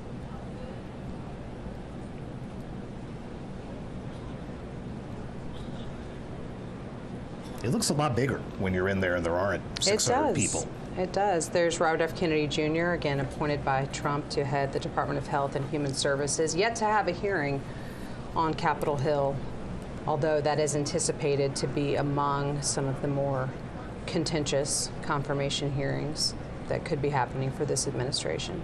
Now, the other side of that shot, Marco Rubio, the Secretary of State designate, who did testify last week, and another tech titan, Jeff Bezos.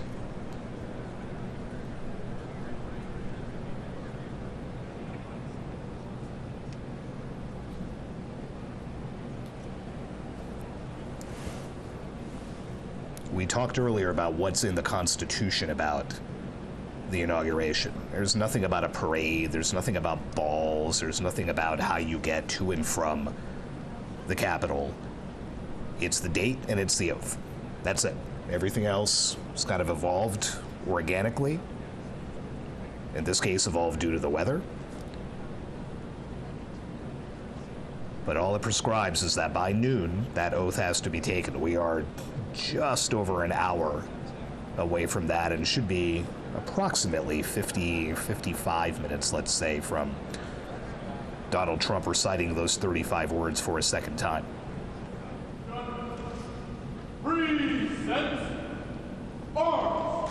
Former President Bill Clinton and former First Lady and Secretary of State Hillary Clinton coming into the Rotunda.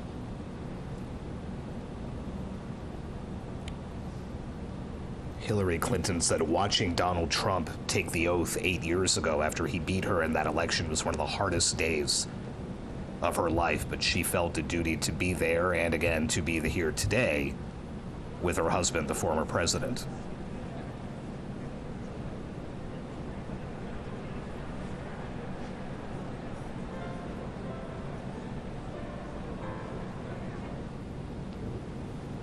Former President George W. Bush and First Lady Laura Bush.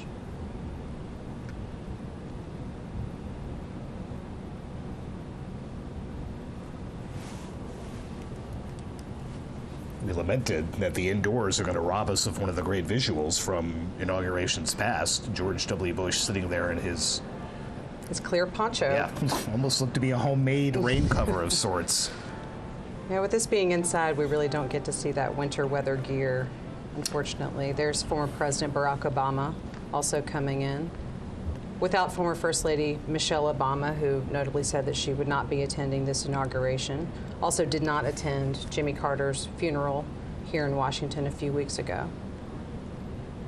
Obama's office did not say why the former First Lady would not be here today. They did say she had a prior engagement during the Carter funeral, but again, pointedly, did not offer a reason for her absence today.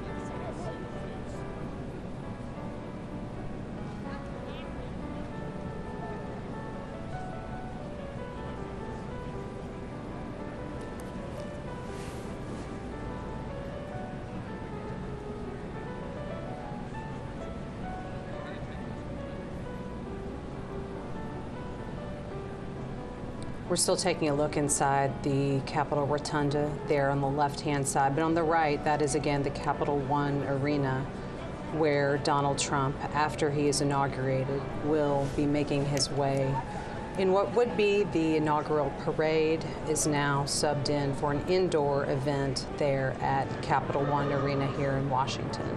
People have been gathering there for hours, and they will be still waiting for some hours before the new president arrives, but these are a lot of his strong supporters, and assuredly they will still be there by the time he shows up.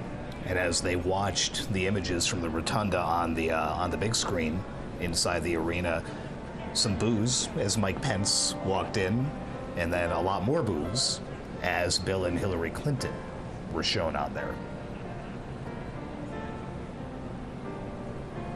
Ladies and gentlemen, at this time, please take your seats.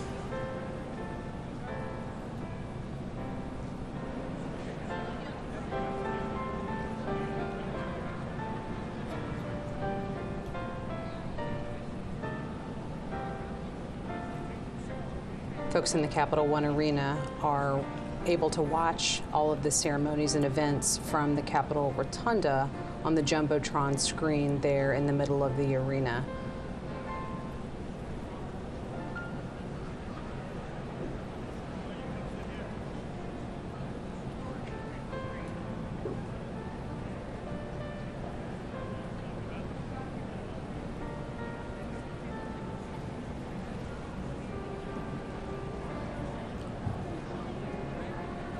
Ladies and gentlemen, at this time, please be seated.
Here we see Supreme Court justices making their way into the Capitol Rotunda. Clearly, two of them will play a direct part of the proceedings here of the official swearing in. Chief Justice John Roberts will be the one to administer the oath to the president, as is tradition. And then Associate Justice Brett Kavanaugh will administer the oath to incoming Vice President-elect J.D. Vance. Interesting to note his wife's ties to both. You had Lucia Vance served as a clerk for Chief Justice Roberts. That is a coveted post in the legal community. And J.D. Vance was once a student in a law seminar taught at Yale by Justice Kavanaugh. And that explains the ties there and the reason that you just saw Brett Kavanaugh walking in ahead of Clarence Thomas, who is the senior member of the court who always asks the first questions during oral arguments before the Chief Justice does. It is always Justice Thomas. And that was a little bit striking to see Justice Kavanaugh, who came to the bench years after Justice Thomas, walking in front of him.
Here you see members of Donald Trump's family making their way into the rotunda.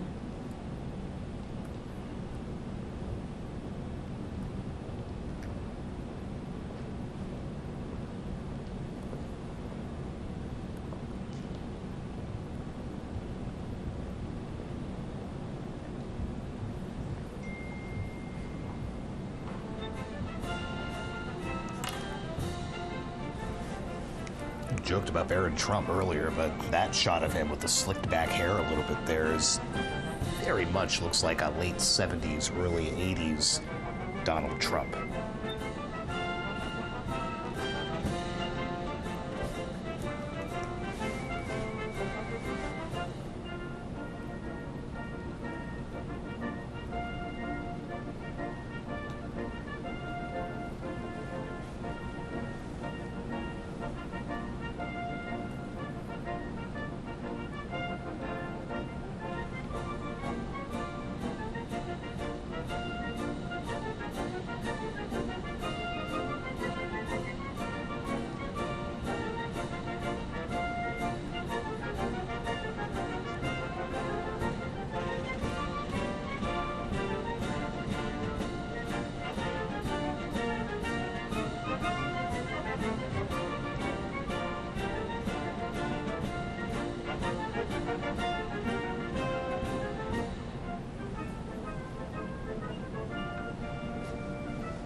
Ladies and gentlemen, former Vice Presidents, the Honorable Dan Quayle, accompanied by Mrs. Marilyn Quayle, and the Honorable Michael Pence.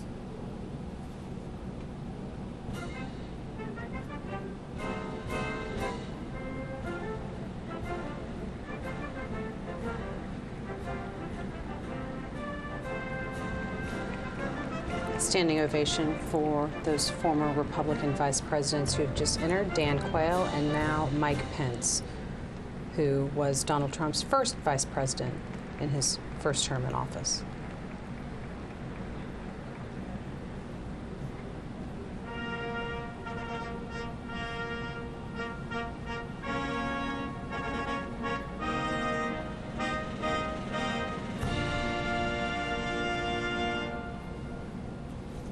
Ladies and gentlemen, the 42nd President of the United States, the Honorable William J. Clinton, accompanied by the Honorable Hillary Rodham Clinton.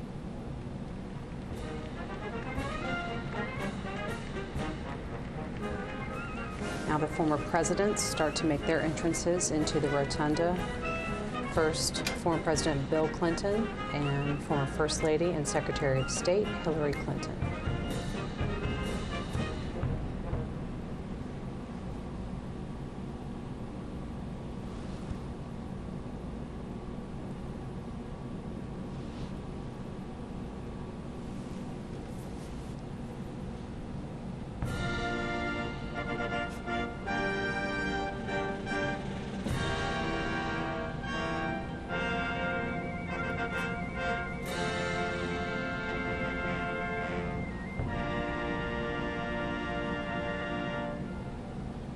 Ladies and gentlemen, the 43rd President of the United States, the Honorable George W. Bush, accompanied by Mrs. Laura Bush.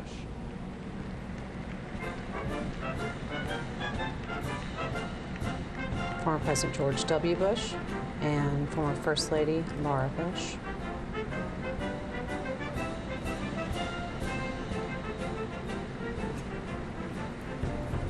George W. Bush always looks like he has fun at these events, winking and nodding at people and smiling again, just simply tapping Barack Obama on the stomach on his way into the National Cathedral for the Carter funeral.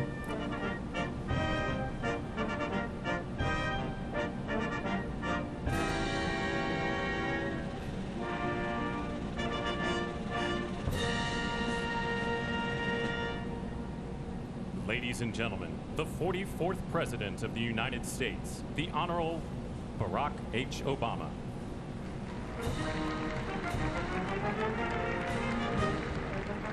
Former President Barack Obama, clearly the most recent president to precede either a Biden or Trump administration, because clearly now we will have the second of the Trump administrations. Before his first one, former President Obama was in office.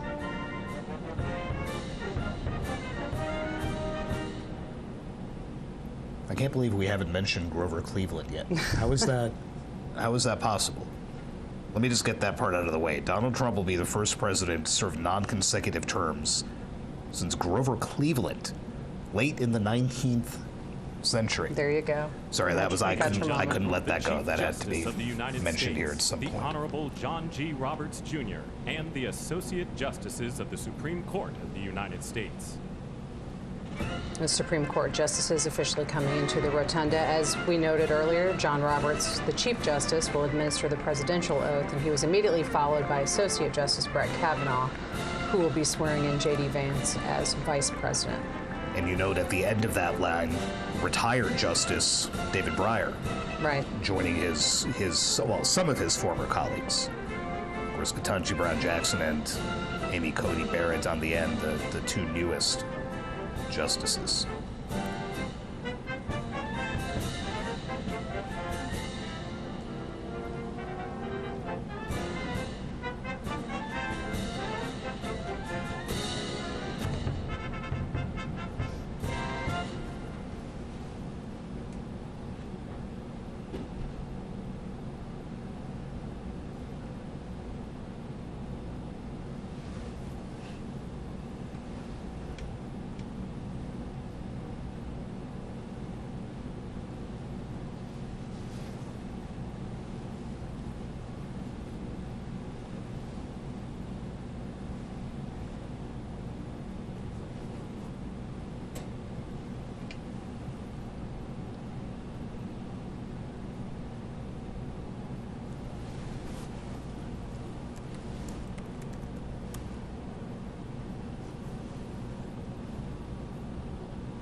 see Second Gentleman Doug Emhoff, and next to him, First Lady Jill Biden, about to make their Tiffany entrance Trump into the rotunda. and Barron Trump. But first, Donald Trump's children.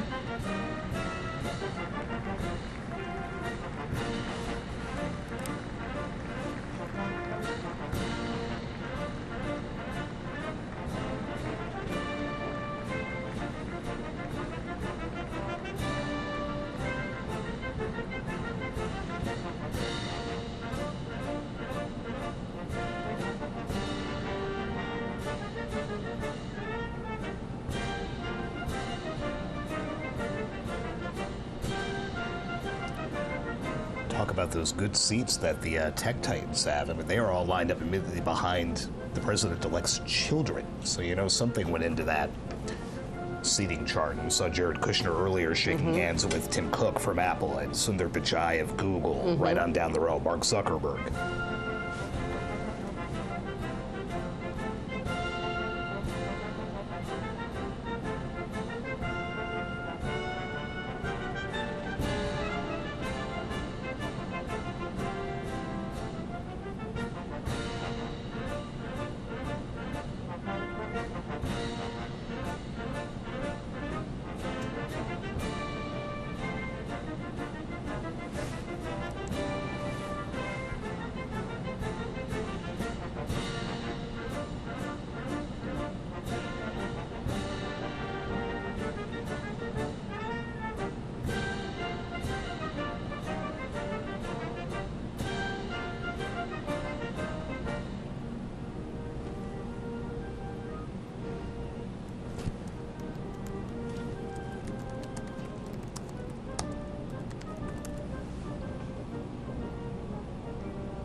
Ladies and gentlemen, escorting Dr. Biden and Mr. Emhoff, the Republican staff director of the Joint Congressional Committee on Inaugural Ceremonies, Ms. Emily Leviner, the Senate Secretary for the Minority, the Honorable Gary Myrick, the House of Representatives Chief Administrative Officer, the Honorable Catherine Spindor, and Mr. Bruce Fisher.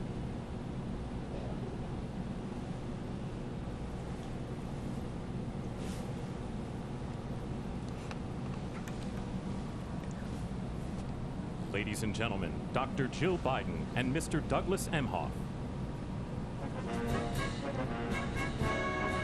Now, First Lady Jill Biden and Second Gentleman Doug Emhoff officially making their entrance into the rotunda.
Sagar, I was just looking ahead to the schedule of what we're going to see in terms of this swearing-in ceremony, and there is several moments of participation from Amy Klobuchar, a Democratic senator from Minnesota, and someone was asking me, why is she part of this inauguration?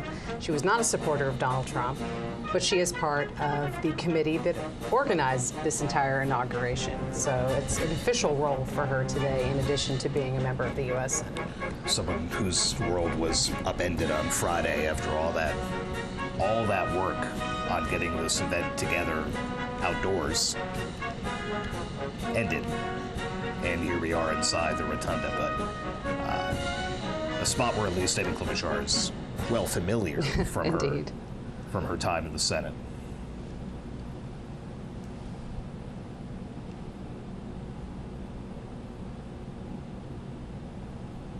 Very interesting mix of Republican and Democrat lawmakers standing together. You have Michael McCall, the Republican from Texas, Debbie Wasserman Schultz, a Democrat from Florida, standing shoulder to shoulder, and another sign of just how tight it is in the Rotunda.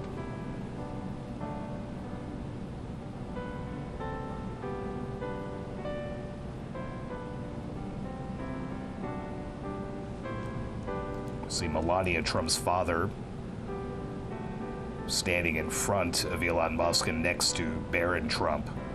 Melania Trump's mother, of course, died while they were out of the White House, and her dad is back to watch her become First Lady for the second time.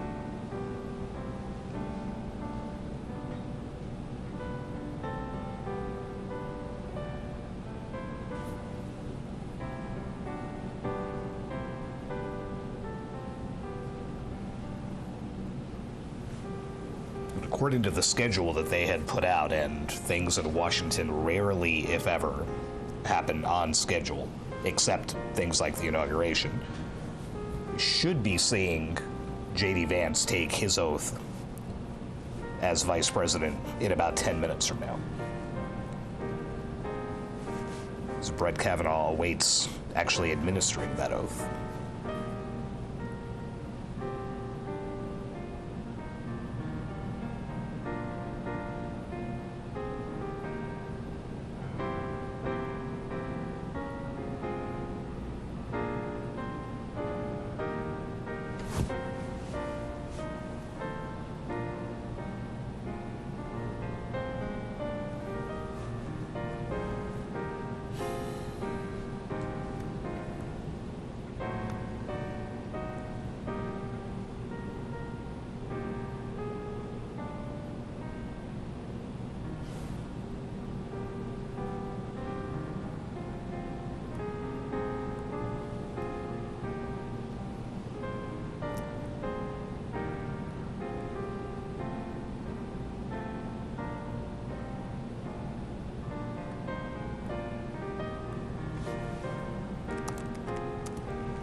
See the spouses, Lucia Vance, and then Melania Trump.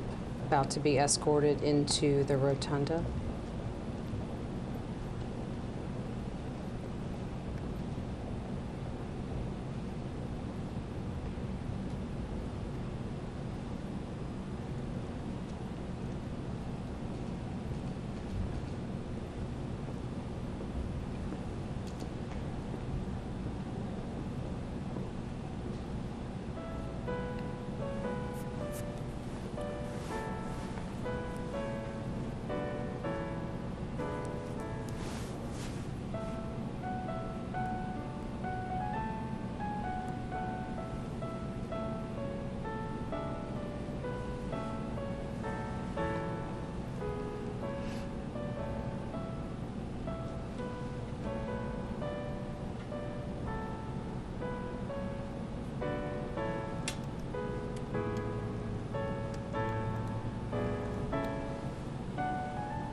Ladies and gentlemen, performing "Oh America," please welcome the Armed Forces Chorus and America's tenor, Christopher D. Macchio.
Honorable Jackie Barber, the Clerk of the House of Representatives, the Honorable Kevin F. McCumber, Mr. John Bessler, Mrs. Kelly Johnson, Mrs. Iris Weinshaw Schumer, and Mrs. Jennifer Scalise.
Ladies and gentlemen, escorting the President of the United States and the Vice President of the United States, ranking member of the Joint Congressional Committee on Inaugural Ceremonies, the Honorable Deb Fischer, House Democratic Leader, the Honorable Hakeem Jeffries, and Senate Majority Secretary, the Honorable Robert Duncan.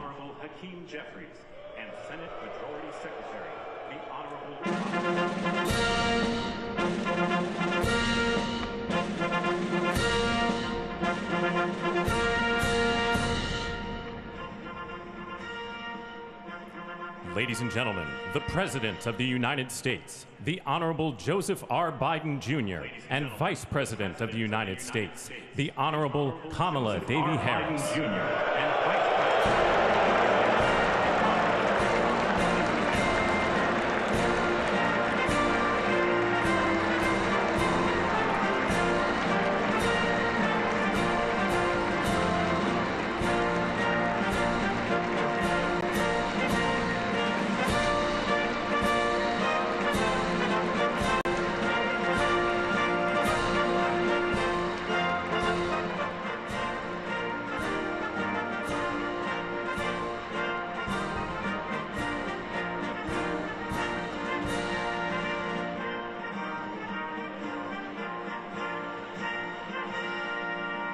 Ladies and gentlemen, escorting the Vice President-elect, the Executive Director for the Joint Congressional Committee on Inaugural Ceremonies, Mr. Michael Wagner, Senate Deputy Sergeant-at-Arms and Doorkeeper, Jason Bell, and House Deputy Sergeant-at-Arms, Mr. Sean Keating.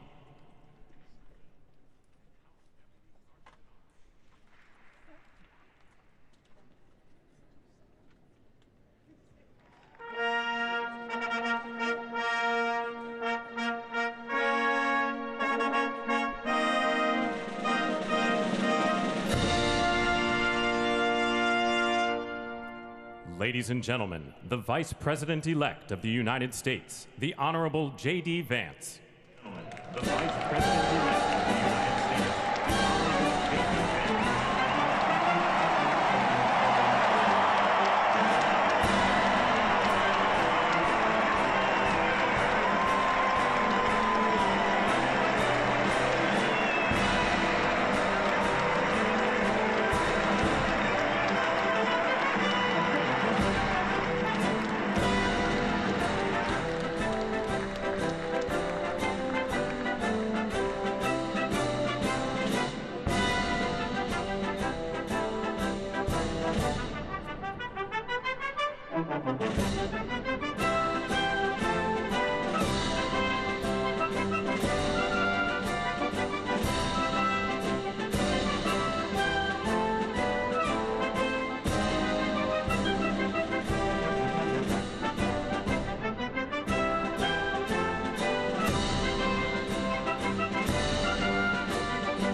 Ladies and gentlemen, escorting the President-elect, the Staff Director for the Joint Congressional Committee on Inaugural Ceremonies, Elizabeth Farah, House Sergeant-at-Arms, the Honorable William P. McFarland, Senate Sergeant-at-Arms and Doorkeeper, the Honorable Jennifer A. Hemingway, Senate Majority Leader, the Honorable John Thune, and the Joint Congressional Committee on Inaugural Ceremonies, House Democratic Leader, the Honorable Hakeem Jeffries, House Majority Leader, the Honorable Steve Scalise, Speaker of the House of Representatives, the Honorable Mike Johnson, Senate Democratic Leader, the Honorable Charles E. Schumer, Ranking Member of the Joint Congressional Committee on Inaugural Ceremonies, the Honorable Deb Fischer, and Chairwoman of the Joint Congressional Committee on Inaugural Ceremonies, the Honorable Amy Klobuchar.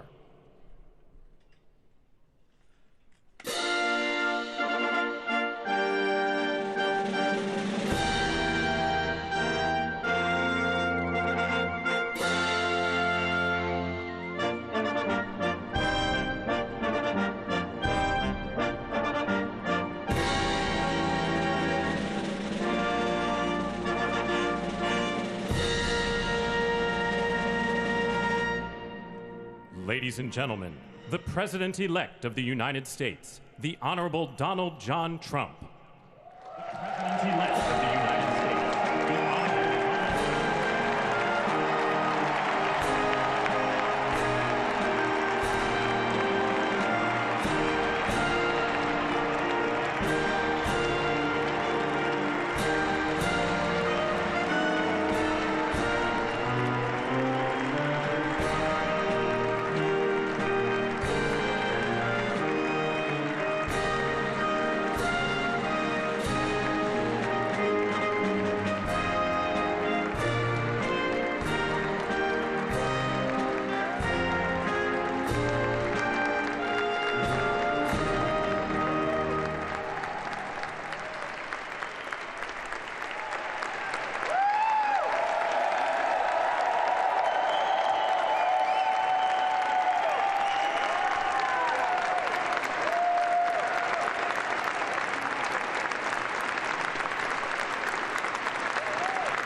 Ladies and gentlemen, please be seated.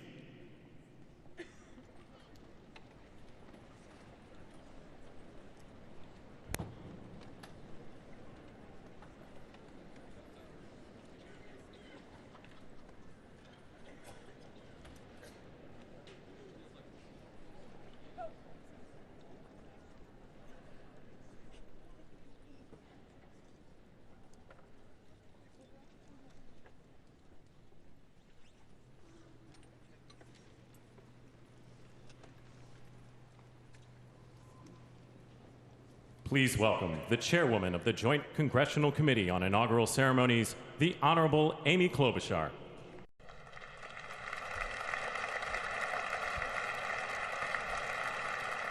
Good morning, everyone. Welcome to the 60th presidential inauguration. Today, President-elect Trump and Vice President-elect Vance will take their oaths of office, and we will witness the peaceful transfer of power at the heart of our democracy.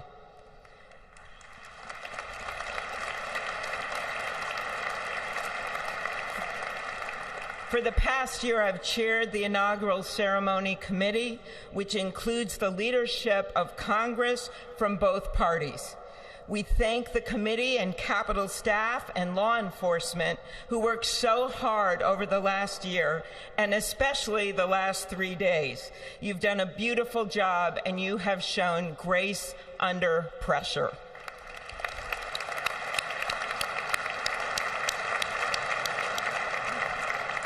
Our theme this year is our enduring democracy. The presence of so many presidents and vice presidents here today is truly a testament to that endurance. We welcome President Biden and Dr. Biden. We welcome Vice President Harris and Doug Emhoff, President Obama, President Clinton and Secretary Clinton, President Bush and Laura Bush, Vice President Pence, Vice President Quayle and Marilyn Quayle. The justices of the United States Supreme Court are with us, all 9 of them I counted, and of course the Trump and Vance families. This ceremony marks what will soon be 250 years of our democracy. It is the moment when leaders, elevated by the will of the people, promise to be faithful to our Constitution, to cherish and defend it. It is the moment when they become, as we all should be, the guardians of our country. Through war and peace, through adversity and prosperity, we hold this inauguration every 4 years, and today it falls on Martin Luther King Day, a further reminder that we must strive to uphold the values enshrined in our Constitution, the freedoms, the liberties, and, as is inscribed on the entrance of the United States Supreme Court, equal justice under law.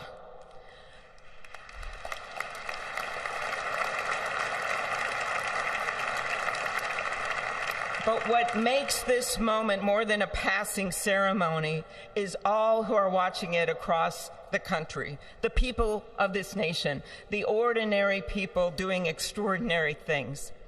President Kennedy, who at one point worked as a senator in this building and would often walk through this very rotunda, once said, "In a democracy, every citizen, regardless of interest in politics, holds office.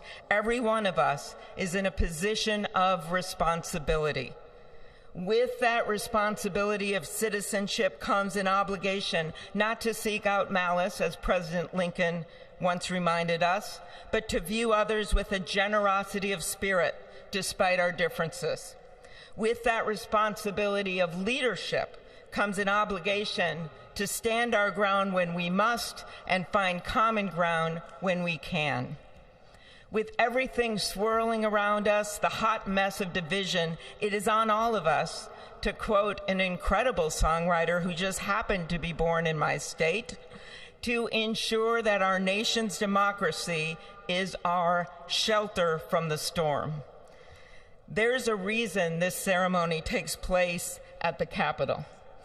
In other countries, it might be in a presidential palace or a gilded executive office building. Here it is traditionally held at the Capitol, the People's House.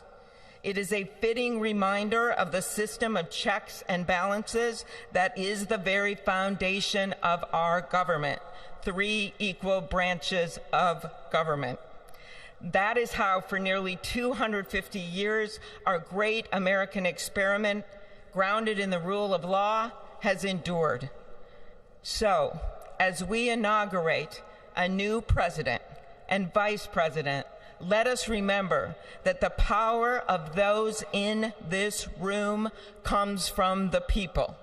The construction workers who build our country, the teachers and healthcare workers who nurture us, the troops defending our freedoms, and yes, the firefighters in Los Angeles putting themselves on the line for us.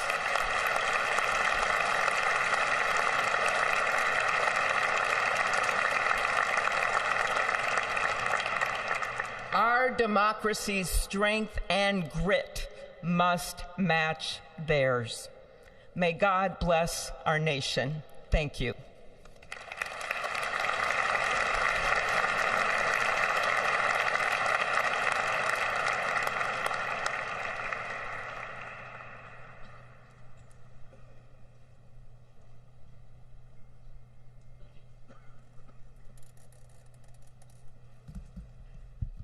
Good afternoon. Endurance through the years is the ultimate test. To persevere through time is the truest measure of an idea, an institution, and a nation. Our founders wrote the Constitution so that America could withstand all the twists and turns of time. They wrote it to guide us and to preserve forever our right of life, liberty, and the pursuit of happiness. But as much as the truths and principles enshrined in our Constitution remain the same, our democracy promises the American people the power to change, to chart their own destiny. That's the beauty. That is the importance of democracy. It allows the endurance, the permanence of a nation through change. It allows nations like our United States both to avoid the obstacles and to seize the opportunities God has placed before us, all while staying true to our founding principles. Today is our country's 60th inauguration ceremony. Like all the others before it, it is a celebration of our right to set our uniquely American course. The past several years have been trying at times for many, many Americans, and also for the nations of the free world that we humbly strive to lead. In November, Americans chose again to steer this nation towards greatness, the secure, safe, and prosperous future that our founders envisioned for all of us. And today, we celebrate not only their decision to do so, but also the simple right and wisdom of a free people to make their own choice so that their nation might endure. And now, allow me to welcome Archbishop Timothy Dolan and Reverend Franklin Graham, who will deliver our invocation. Please rise.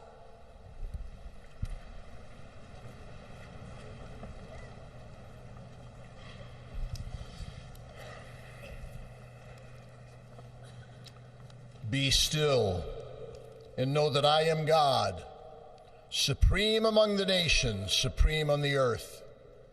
Let us pray. Remembering General George Washington on his knees at Valley Forge, recalling Abraham Lincoln at his second inaugural, with malice toward none, with charity for all, with firmness in the right as God gives us to see the right. Remembering General George Patton's instructions to his soldiers as they began the Battle of the Bulge 8 decades ago. Pray. Pray when fighting. Pray alone. Pray with others. Pray by night. Pray by day. Observing the birthday of the Reverend Martin Luther King, who warned, without God, our efforts turn to ashes. We, blessed citizens of this one nation under God, humbled by our claim that in God we trust, gather indeed this inauguration day to pray for our President Donald J. Trump, his family, his advisors, his cabinet, his aspirations, his vice president, for the Lord's blessings upon Joseph Biden, for our men and women in uniform, for each other whose hopes are stoked this new year, this inauguration day.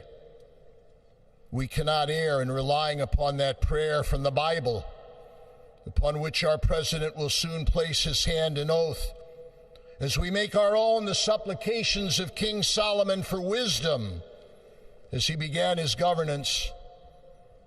God of our fathers, in your wisdom you set man to govern your creatures, to govern in holiness and justice, to render justice with integrity. Give our leader wisdom, for he is your servant, aware of his own weakness and brevity of life.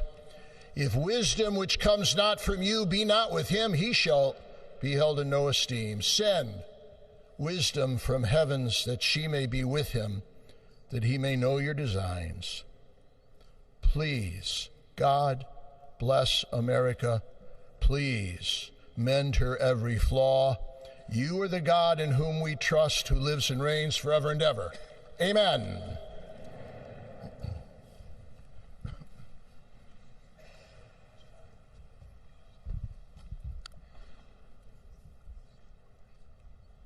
Mr. President, the last 4 years There are times I'm sure you thought it was pretty dark. But look what God has done. We praise him and give him glory.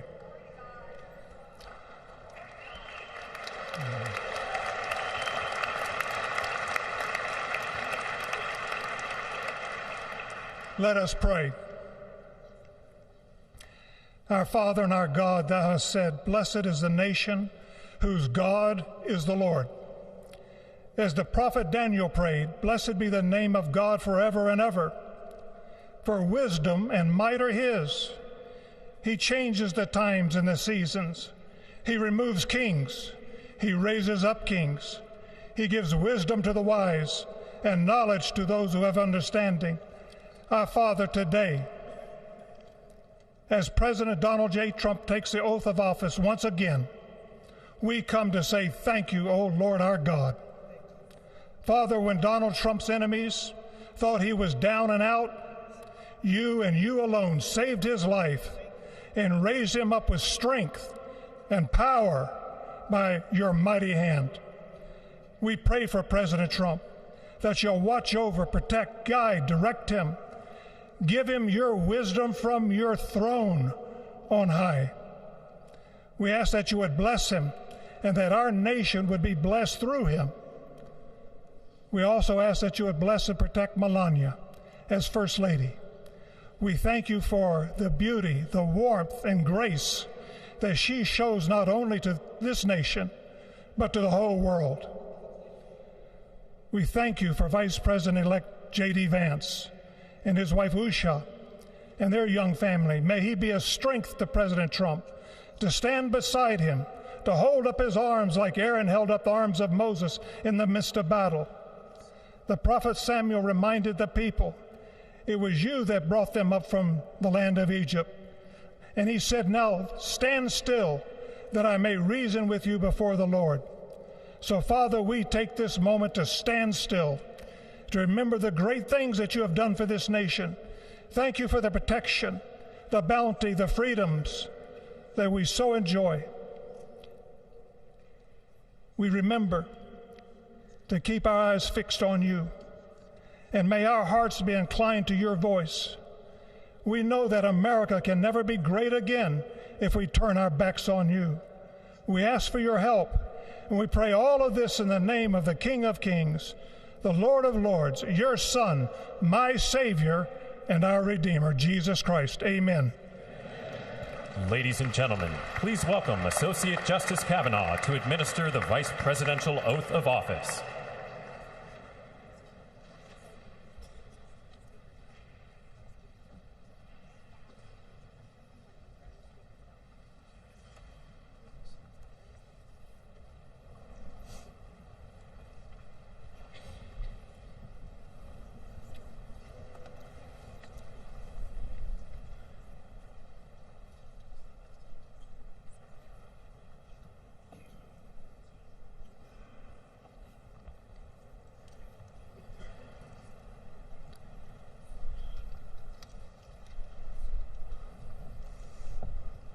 Please raise your right hand and repeat after me. I, James David Vance, do solemnly swear. I, James David Vance, do solemnly swear. That I will support and defend the Constitution of the United States. That I will support and defend the Constitution of the United States. Against all enemies, foreign and domestic. Against all enemies, foreign and domestic. That I will bear true faith. That I will bear true faith. And allegiance to the same. And allegiance to the same. That I take this obligation freely. That I take this obligation freely. Without any mental reservation. Without any mental reservation. Or purpose of evasion. Or purpose of evasion. And that I will well and faithfully discharge. And that I will well and faithfully discharge. The duties of the office. The duties of the office. On which I am about to enter. On which I am about to enter. So help me God. So help me God. Congratulations, Mr. Vice President.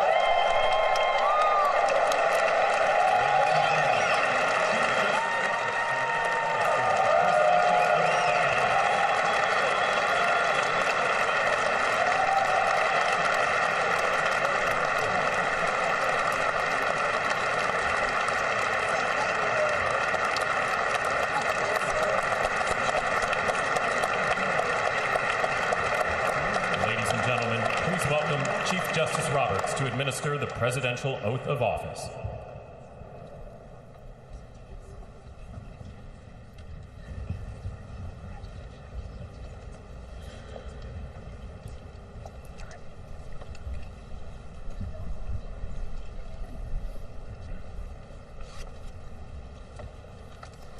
Please raise your right hand and repeat after me. I, Donald John Trump, do solemnly swear.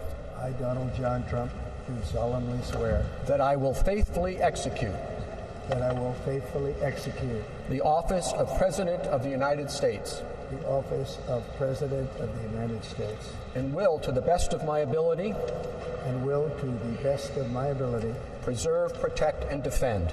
Preserve, protect, and defend. The Constitution of the United States. The Constitution of the United States. So help me God. So help me God. Congratulations, Mr. President.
is my honor and pleasure to introduce to you the 45th and the 47th President of the United States of America, Donald J. Trump.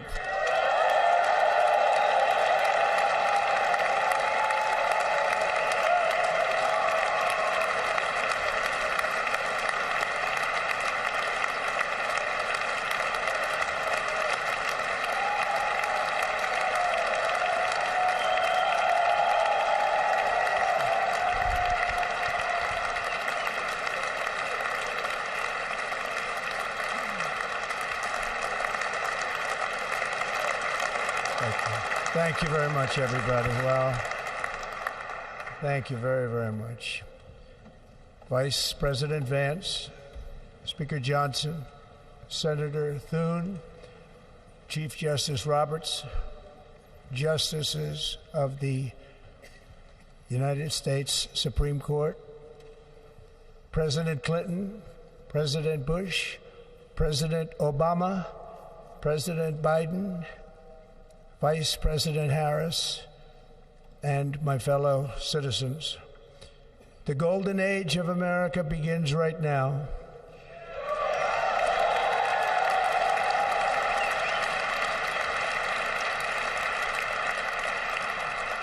From this day forward, our country will flourish and be respected again all over the world.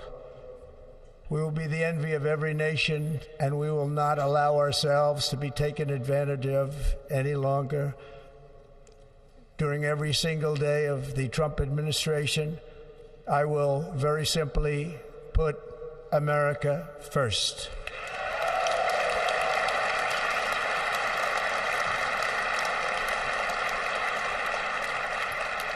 Our sovereignty will be reclaimed. Our safety will be restored. The scales of justice will be rebalanced. The vicious, violent, and unfair weaponization of the Justice Department and our government will end.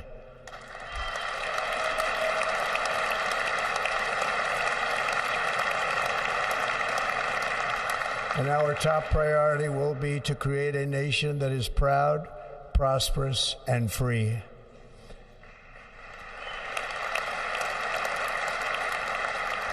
America will soon be greater, stronger, and far more exceptional than ever before. I return to the presidency confident and optimistic that we are at the start of a thrilling new era of national success. A tide of change is sweeping the country, sunlight is pouring over the entire world, and America has the chance to seize this opportunity like never before. But first, we must be honest about the challenges we face. While they are plentiful, they will be annihilated by this great momentum that the world is now witnessing in the United States of America. As we gather today, our government confronts a crisis of trust. For many years, a radical and corrupt establishment has extracted power and wealth from our citizens while the pillars of our society lay broken and seemingly in complete disrepair. We now have a government that cannot manage even a simple crisis at home, while at the same time stumbling into a continuing catalog of catastrophic events abroad. It fails to protect our magnificent, law-abiding American citizens, but provides sanctuary and protection for dangerous criminals, many from prisons and mental institutions that have illegally entered our country from all over the world. We have a government that has given unlimited funding to the defense of foreign borders, but refuses to defend American borders or, more importantly, its own people. Our country can no longer deliver basic services in times of emergency, as recently shown by the wonderful people of North Carolina, been treated so badly.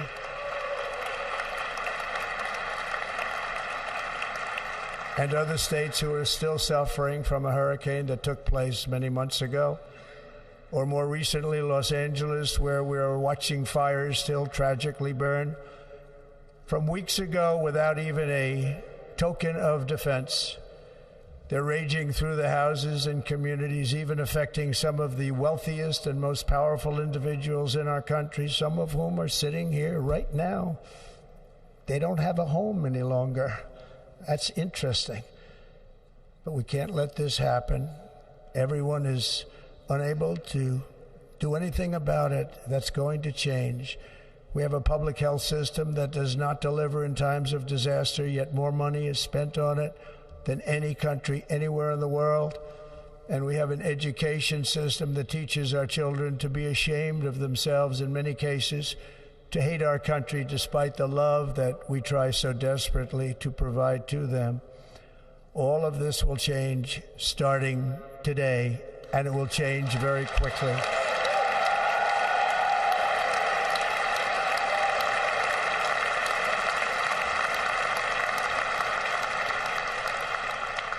My recent election is a mandate to completely and totally reverse a horrible betrayal and all of these many betrayals that have taken place, and to give the people back their faith, their wealth, their democracy, and indeed their freedom. From this moment on, America's decline is over.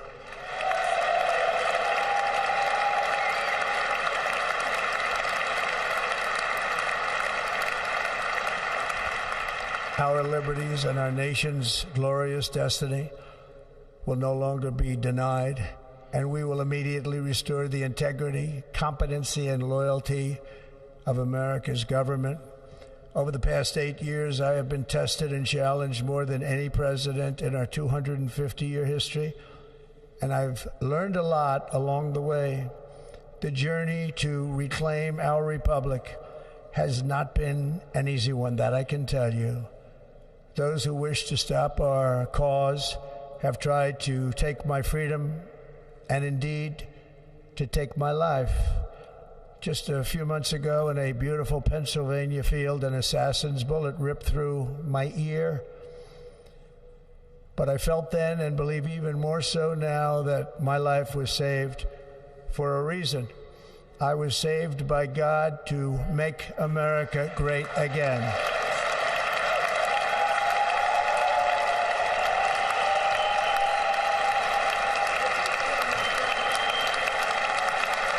Thank you. Thank you.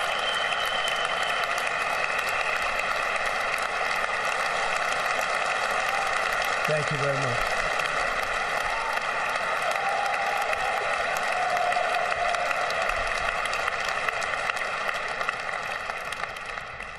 That is why each day under our administration of American patriots, we will be working to meet every crisis with dignity and power and strength.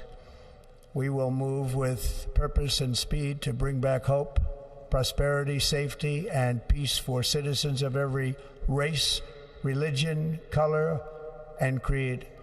For American citizens, January 20th, 2025 is Liberation Day.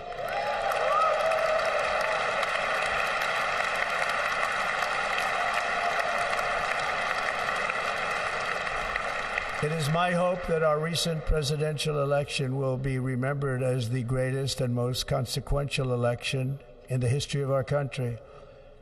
As our victory showed, the entire nation is rapidly unifying behind our agenda with dramatic increases in support from virtually every element of our society, young and old, men and women, African Americans, Hispanic Americans, Asian Americans, urban, suburban, rural, and very importantly, we had a powerful win in all 7 swing states, and the popular vote, we won by millions of people. To the Black and Hispanic communities, I want to thank you for the tremendous outpouring of love and trust that you have shown me with your vote. We set records, and I will not forget it. I've heard your voices in the campaign, and I look forward to working with you in the years to come. Today is Martin Luther King Day, and his honor, this will be a great honor, but in his honor we will strive together to make his dream a reality. We will make his dream come true.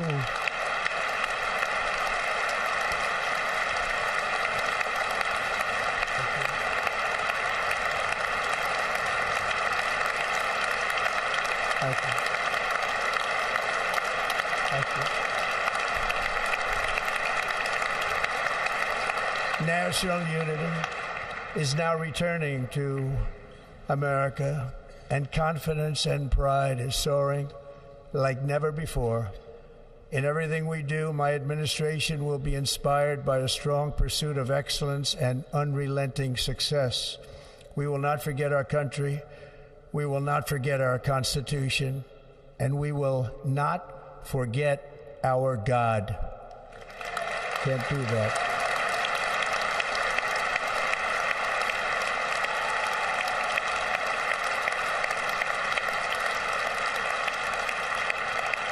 Today I will sign a series of historic executive orders.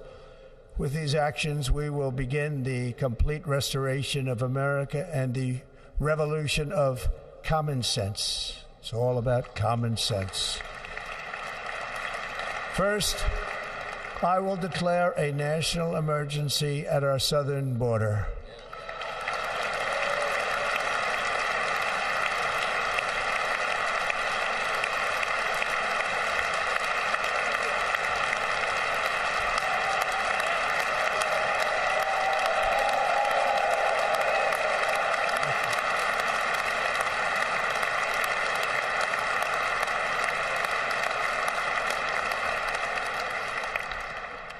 Illegal entry will immediately be halted, and we will begin the process of returning millions and millions of criminal aliens back to the places from which they came. We will reinstate my Remain in Mexico policy.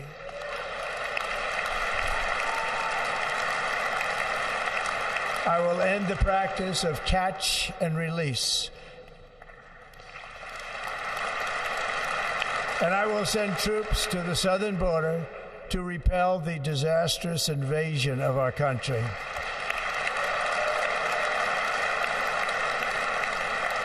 Under the orders I signed today, we will also be designating the cartels as foreign terrorist organizations.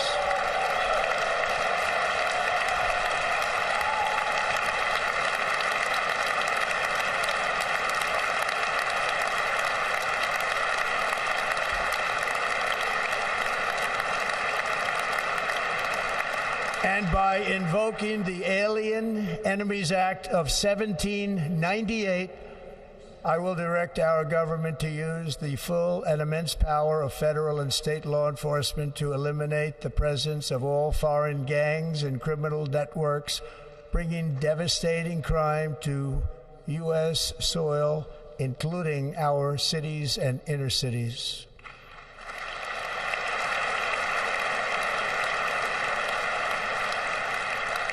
As Commander-in-Chief, I have no higher responsibility than to defend our country from threats and invasions, and that is exactly what I am going to do. We will do it at a level that nobody's ever seen before. Next, I will direct all members of my cabinet to marshal the vast powers at their disposal to defeat what was record inflation and rapidly bring down costs and prices.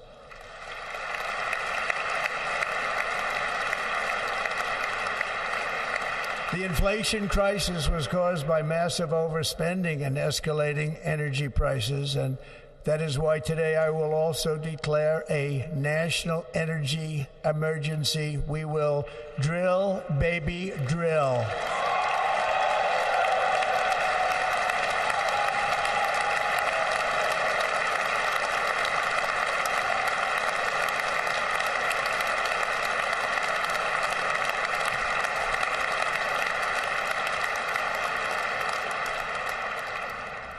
America will be a manufacturing nation once again, and we have something that no other manufacturing nation will ever have, the largest amount of oil and gas of any country on earth, and we are going to use it. Let me use it. We will bring prices down, fill our strategic reserves up again, right to the top, and export American energy all over the world. We will be a rich nation again, and it is that liquid gold under our feet that will help to do it. With my actions today, we will end the Green New Deal and we will revoke the electric vehicle mandate, saving our auto industry and keeping my sacred pledge to our great American auto workers.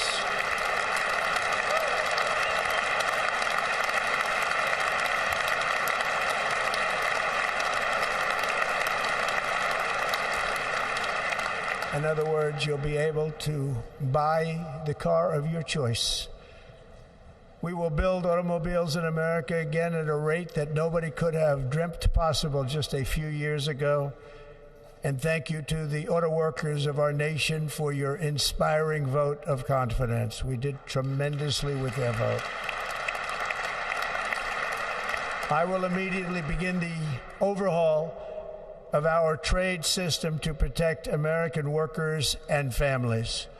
Instead of taxing our citizens to enrich other countries, we will tariff and tax foreign countries to enrich our citizens.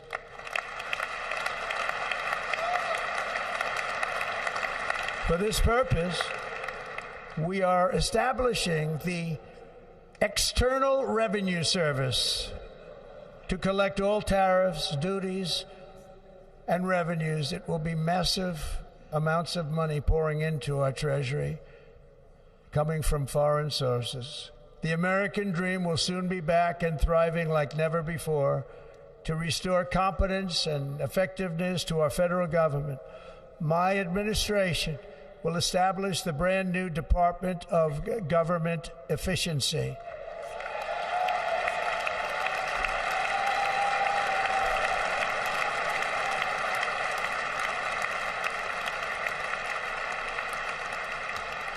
After years and years of illegal and unconstitutional federal efforts to restrict free expression, I will also sign an executive order to immediately stop all government censorship and bring back free speech to America.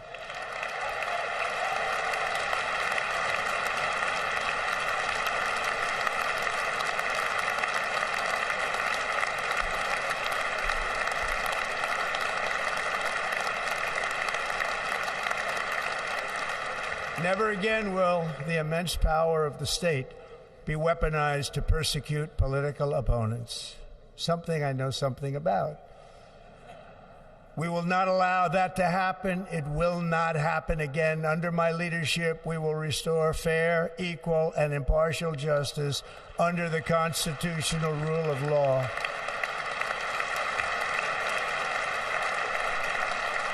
And we are going to bring law and order back to our cities.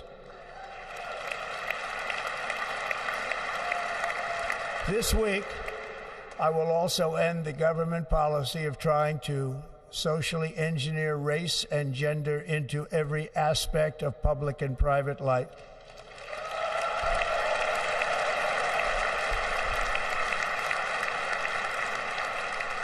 We will forge a society that is colorblind and merit-based.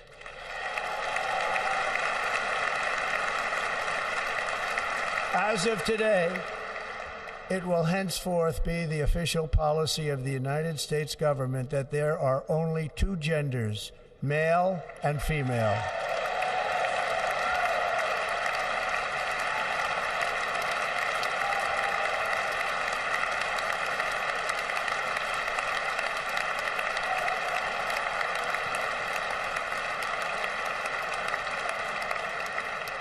This week, I will reinstate any service members who were unjustly expelled from our military for objecting to the COVID vaccine mandate with full back pay.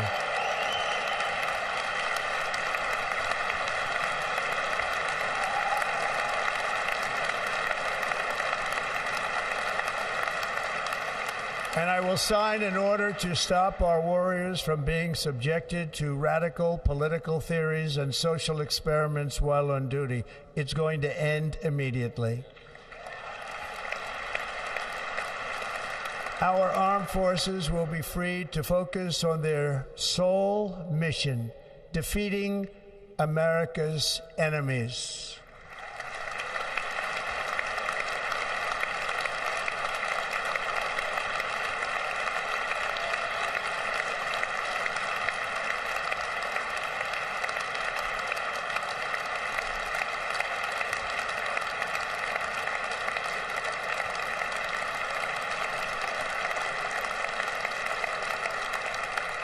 Like in 2017, we will again build the strongest military the world has ever seen. We will measure our success not only by the battles we win, but also by the wars that we end, and perhaps most importantly, the wars we never get into.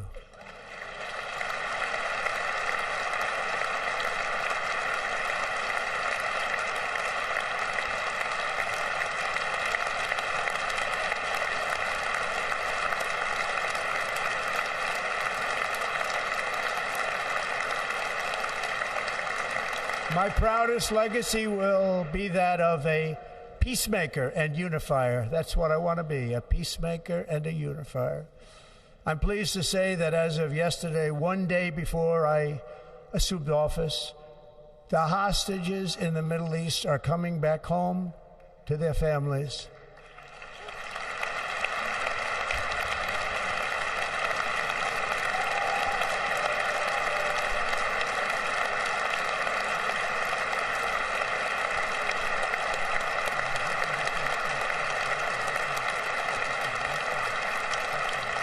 Thank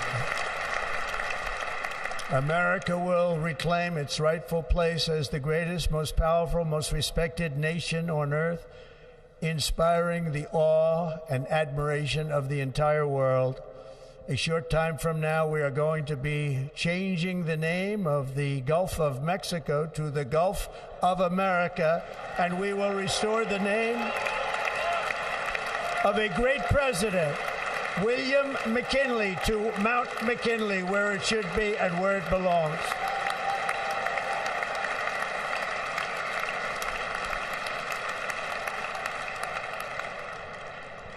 President McKinley made our country very rich through tariffs and through talent. He was a natural businessman and gave Teddy Roosevelt the money for many of the great things he did, including the Panama Canal, which has foolishly been given to the country of Panama after the United States.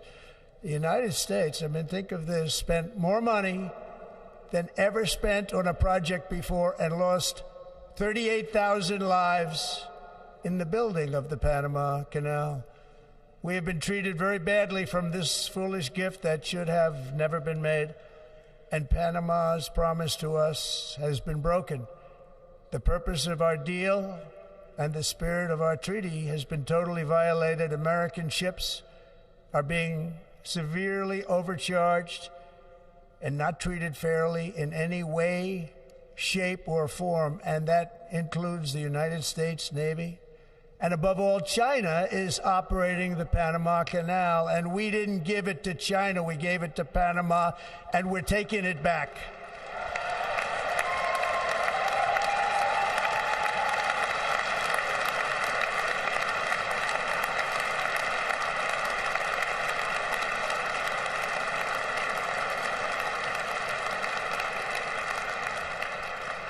Above all, my message to Americans today is that it is time for us to once again act with courage, vigor, and the vitality of history's greatest civilization. So as we liberate our nation, we will lead it to new heights of victory and success. We will not be deterred. Together we will end the chronic disease epidemic and keep our children safe, healthy, and disease-free. The United States will once again consider itself a growing nation, one that increases our wealth, expands our territory, builds our cities, raises our expectations, and carries our flag into new and beautiful horizons. and we will pursue our manifest destiny into the stars, launching American astronauts to plant the stars and stripes on the planet Mars.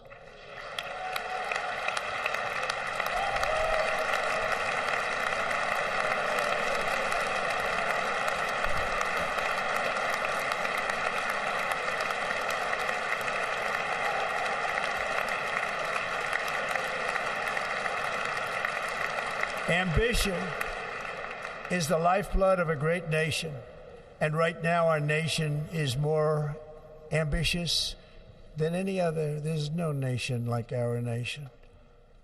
Americans are explorers, builders, innovators, entrepreneurs, and pioneers. The spirit of the frontier is written into our hearts. The call of the next great adventure resounds from within our souls. Our American ancestors turned a small group of colonies on the edge of a vast continent into a mighty republic of the most extraordinary citizens on earth. No one comes close. Americans pushed thousands of miles through a rugged land of untamed wilderness. They crossed deserts, scaled mountains, braved untold dangers, won the Wild West, ended slavery, rescued millions from tyranny, lifted billions from poverty, harnessed electricity, split the atom, launched mankind into the heavens, and put the universe of human knowledge into the palm of the human hand. If we work together, there is nothing we cannot do and no dream we cannot achieve. Many people thought it was impossible for me to stage such a historic political comeback. But as you see today, here I am. The American people have spoken.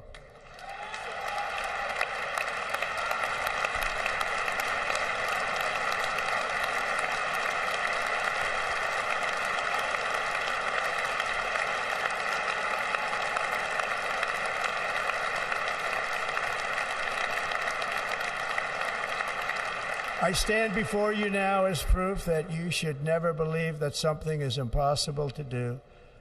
In America, the impossible is what we do best.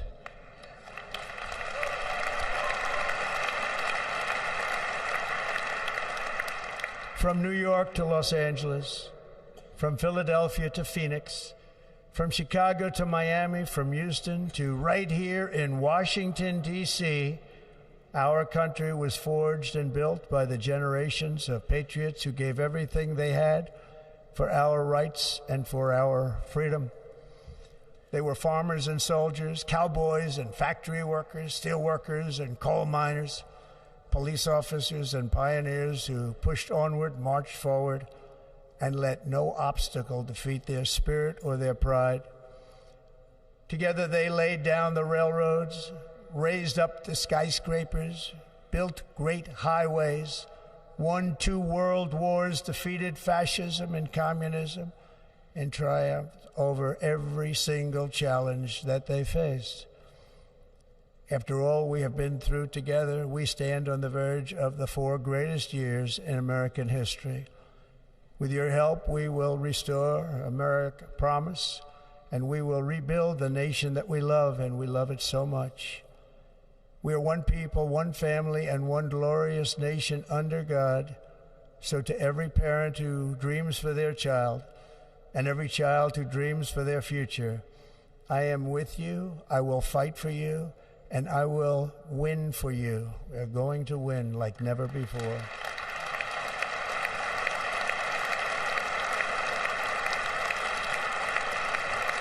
Thank you. Thank you.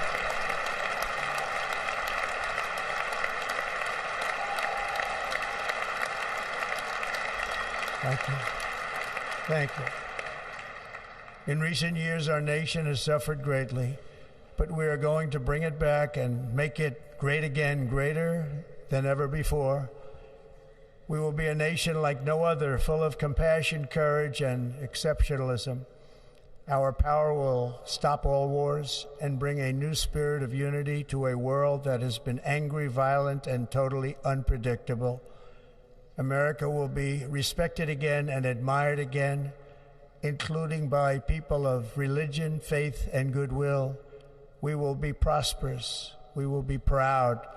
We will be strong, and we will win like never before. We will not be conquered. We will not be intimidated. We will not be broken, and we will not fail. From this day on, the United States of America will be a free, sovereign, and independent nation. We will stand bravely. We will live proudly. We will dream boldly, and nothing will stand in our way because we are Americans. The future is ours, and our golden age has just begun. Thank you. God bless America. Thank you all. Thank you. Thank you very much. Thank you very much. Thank you.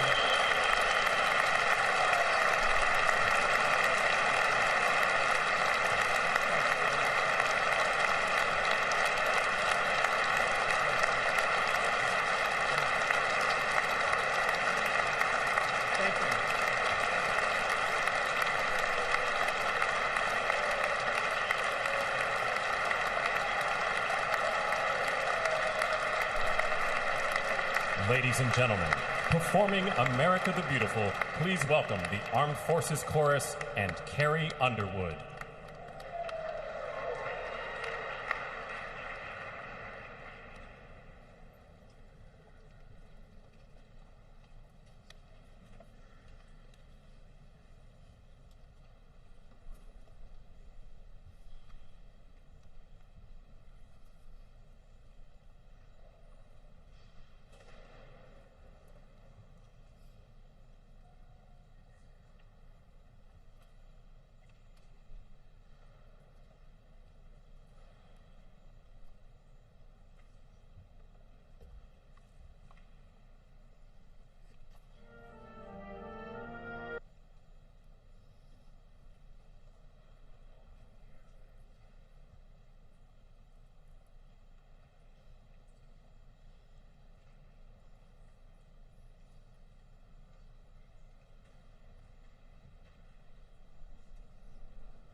You know the words, help me out here.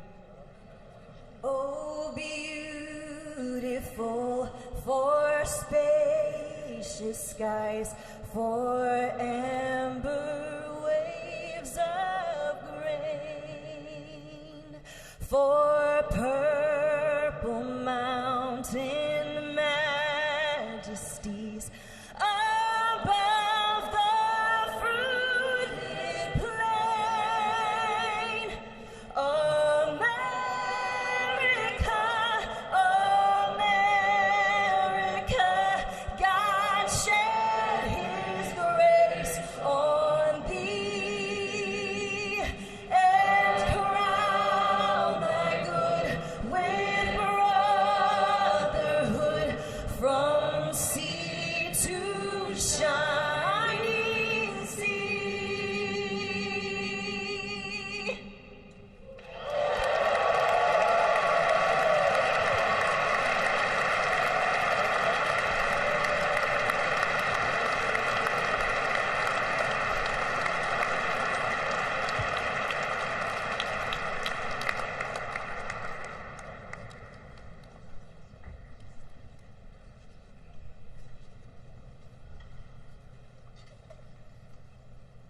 Ladies and gentlemen, Senator Fisher will now introduce the benediction clergy. now call on Rabbi Ari Berman, Pastor Lorenzo Sewell, and Reverend Frank Mund to provide prayers of benediction.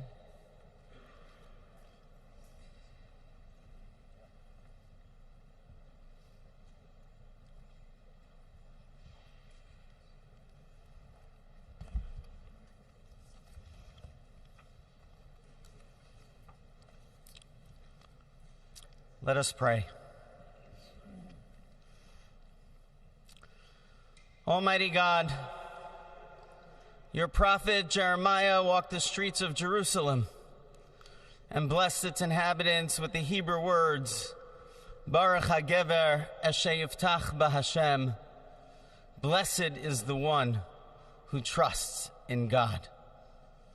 Thousands of years later, this great nation, which adopted these words as its motto, "In God we trust," stands at a moment of historic opportunity. Americans are searching for meaning. Our merciful Father, help us rise to meet this moment. Bless President Donald J. Trump and Vice President J.D. Vance with the strength and courage to choose the right and the good. Unite us around our foundational biblical values of life and liberty, of service and sacrifice, and especially of faith and morality, which George Washington called the indispensable supports of American prosperity. Guide our schools and college campuses, which have been experiencing such unrest, to inspire the next generation, to pair progress with purpose, knowledge with wisdom, and truth with virtue. Hear the cry of the hostages, both American and Israeli, whose pain our president so acutely feels. We are so thankful for the 3 young women who yesterday returned home, and pray that the next 4 years brings peace to Israel and throughout the Middle East.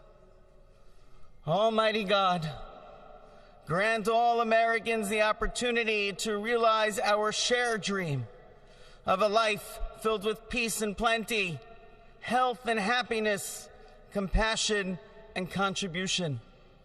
Stir within us the confidence to rise to this moment. For while we trust in God, God's trust is in us, the American people. America is called to greatness, to be a beacon of light and a mover of history. May our nation merit the fulfillment of Jeremiah's blessing, that like a tree planted by water, we shall not cease to bear fruit. May all of humanity experience your love and your blessing. May it be thy will, and let us say, Amen. Let us pray for our 47th president. Heavenly Father, we're so grateful that you gave our 45th and now our 47th president a millimeter miracle. We are grateful that you are the one that have called him for such a time as this, that America would begin to dream again. We pray that we would fulfill the true meaning of our creed, that we hold these truths to be self-evident, that all men are created equal. We pray that you use our president, that we will live in a nation where we will not be judged by the color of our skin, but by the content of our character. Heavenly Father, in the name of Jesus, we are so grateful today that you will use our 47th president so we would sing with new meaning, my country, 'tis of thee. Sweet land of liberty, of thee I sing. Land where my fathers died, land of the pilgrim's pride, from every mountainside. Let freedom ring, and because America is called to be a great nation, We believe that you will make this come true. So let freedom ring from the prodigious hilltops of New Hampshire. Let freedom ring from the mighty mountains of New York. Let freedom ring from the heightening Alleghenies of Pennsylvania. Let freedom ring from the snow-capped Rockies of Colorado. Let freedom ring from the curvaceous hilltops of California. But God, we're asking you not only that, let freedom ring from Stone Mountain, Georgia. Let freedom ring from Lookout Mountain of Tennessee. Let freedom ring from every hill and every molehill in Mississippi, from every state, every city, every village, and every hamlet. And when we let freedom ring, we will be able to speed up that day where all of your children, black men and white men, Protestant and Catholic, Jew and Gentile, will be able to sing in the meaning of that old Negro spiritual, free at last, free at last. Thank you, God Almighty. We are free at last. If you believe where the Spirit of the Lord is, there is liberty. Come on, put your hands together and give your great God great glory.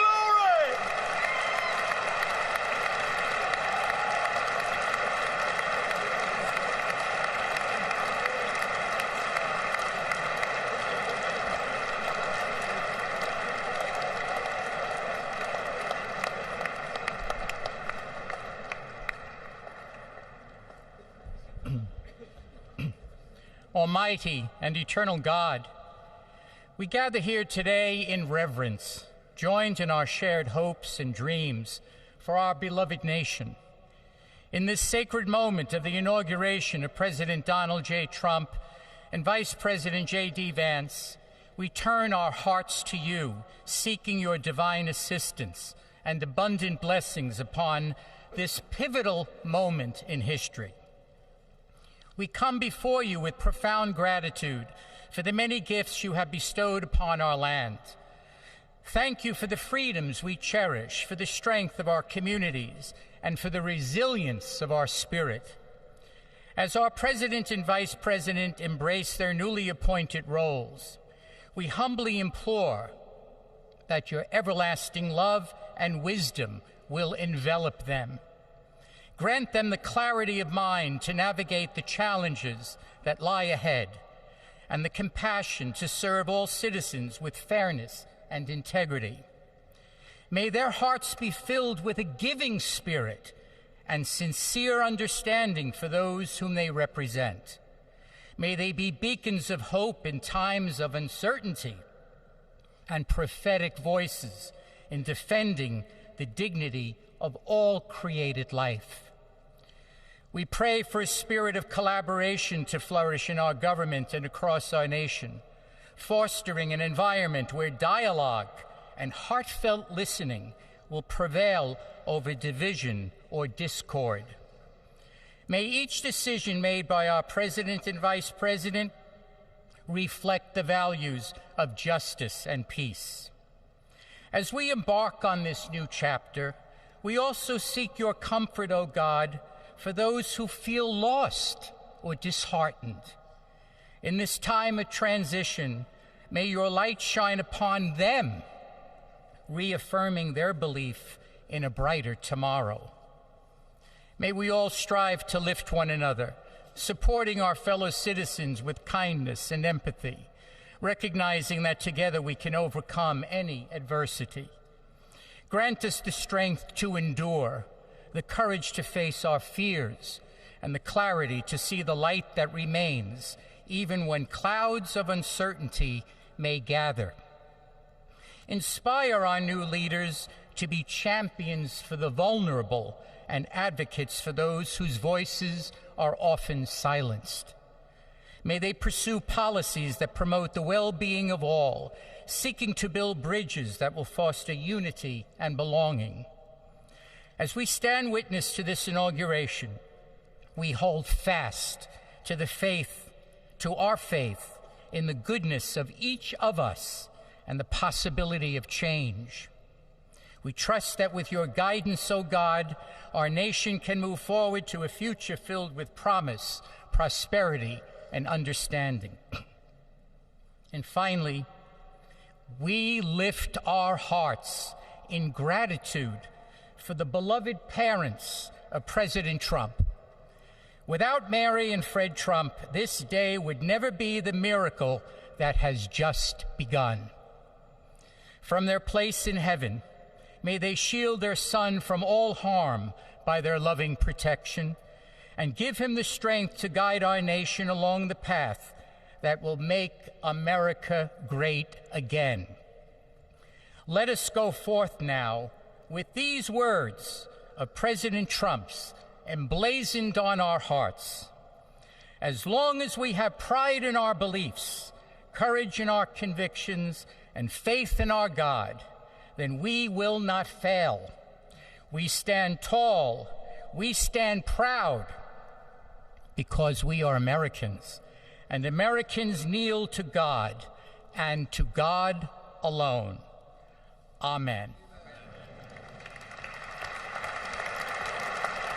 Ladies and gentlemen, please remain standing for our national anthem.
Ladies and gentlemen, please be seated.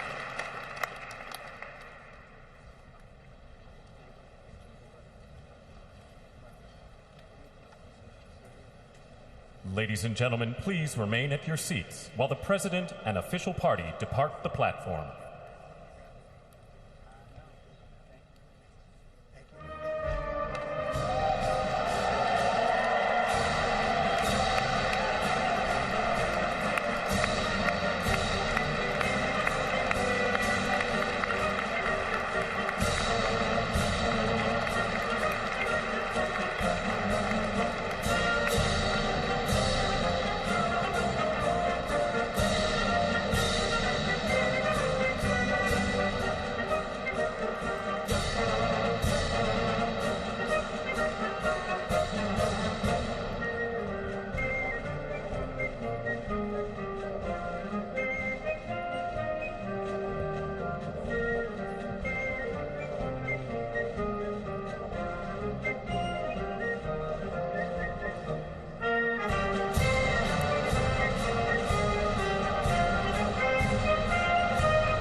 So you're watching pictures there on the left hand of your screen as members of Congress and other participants in the swearing-in ceremony leave the Capitol Rotunda. They're filing out. As those proceedings are now over, on the right side of your screen, we are watching a door elsewhere in the Capitol where we expect that we will see President Donald Trump and First Lady Melania Trump and former President Joe Biden and former First Lady Jill Biden walking out. This is another one of those set pieces that occur on inauguration days where an outgoing president is bade farewell from the current president. So earlier, remember, we were looking and seeing those pictures of the helicopter there on the Capitol grounds that is waiting to take the Bidens from this part of their journey onward to Joint Base Andrews and then California. We are watching and waiting for them to come out and get started on that process. And as we do, Sagar, let's talk a little bit about Biden's last official acts as president. In the minutes, basically, before Donald Trump was sworn in and took the oath, what did we see coming out of the Biden administration? Yeah, we had mentioned earlier this morning that he had issued some high-profile, preemptive pardons to Dr. Anthony Fauci, to General Mark Milley, to members of the January 6th committee. Literally in the waning moments before Donald Trump took the oath, he extended preemptive pardons to his two spouses, to Valerie Biden and to Robert Biden, and their spouses, to basically protect them from threats from Trump. He, the president, in a written statement said that his family had been subjected to unrelenting attacks and threats, and that he had no reason to believe the attacks would end. So he has extended pardons to family members, also to Native American activist Leonard Peltier, who's been serving a prison sentence for killing 2 FBI agents back in the 70s. So a flurry of last-minute executive action like that from President Biden in the very minutes before he became former President Biden. And it's interesting to think, just a bit of context, back when Joe Biden issued the pardon for his son, for Hunter, and there was a lot of commentary about how this is coming so late in a presidency. Clearly, he was trying to kind of wait as long as possible so there wouldn't be any blowback or opportunity for people to be critical of the administration. That was nothing in terms of last minute compared to what we just saw today from what you were just running through. Right, and an AP Newark Center for Public Affairs research poll at the time found that the Hunter Biden pardon was very unpopular, not something people were really pleased that the president was doing, essentially using the power of his office to make sure that his surviving son was immune from prosecution. Like you said, that now almost seems like it was months and months and months ago, like a lot of things here in Washington do, but to take care of, essentially, of his brother and sister and their spouses minutes before leaving the presidency is something else altogether. Definitely. We are still watching now, waiting for Joe Biden and Jill Biden to exit the Capitol as they get into a waiting helicopter that will take them on to Joint Base Andrews and then California. We anticipate they will be going to Santa Ynez, which is an area that the Bidens most recently traveled to in August after his remarks at the Democratic National Convention in Chicago. The president and First Lady spent some time of reflection and relaxation and just kind of away from politics at that portion, at that area of California. Now we do see the people that we were just talking about exiting the Capitol. We have the president and First Lady, followed by the former president and former First Lady, Vice President Vance and his wife, as well as former Vice President Harris and her husband. So a moment of bipartisanship as the Trumps and Bidens take part in this next set piece of official Inauguration Day events here in Washington, the farewell to the outgoing president and First Lady. And again, something we did not see 4 years ago. Right. Because the Trumps had already left for Florida before Joe Biden and Jill Biden even got to the Capitol. Right. This gets back to a much more familiar scene.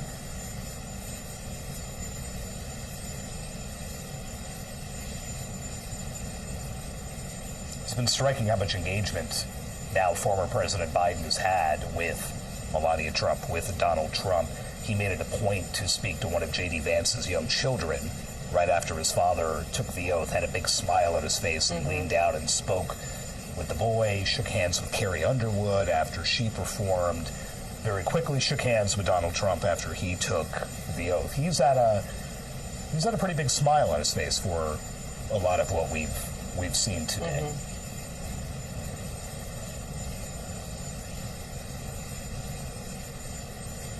And I can't imagine the helicopter's rotors with the wind whipping up are going to feel very good coming up here. Having sat on the White House South Lawn way too many times when both of those men boarded Marine One, it's cold on a hot day. On a really cold day like this, not fun. It is still only here in the mid-20s here in Washington. Let's just listen in as these farewells happen at the Capitol.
The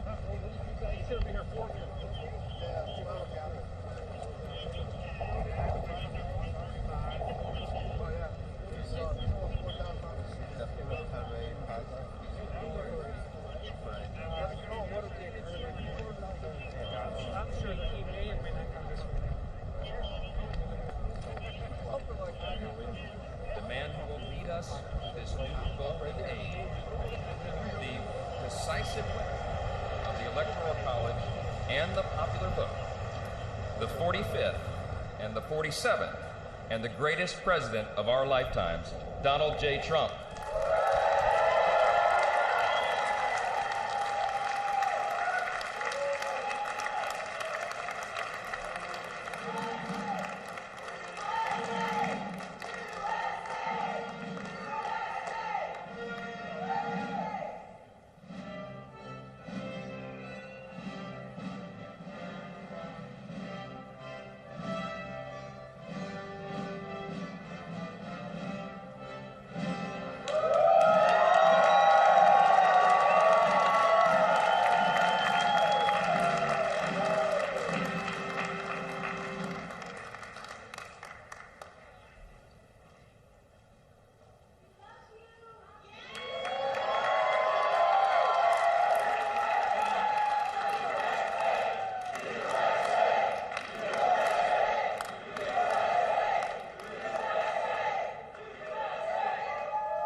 Well, thank you all so much for being here. And was that a hell of a speech or what? That was, man.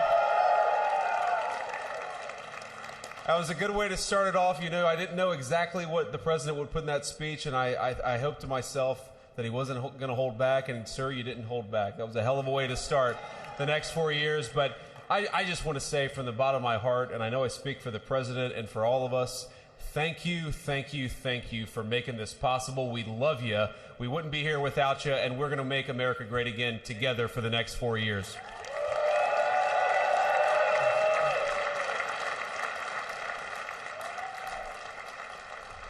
And the last thing I'll say is, you know, having stood outside for about 5 minutes to wave goodbye to the Bidens, thank God we moved that thing indoors, because it was a beautiful ceremony and it was cold as hell outside. So, sir, the 45th and 47th President of the United States, Donald J. Trump.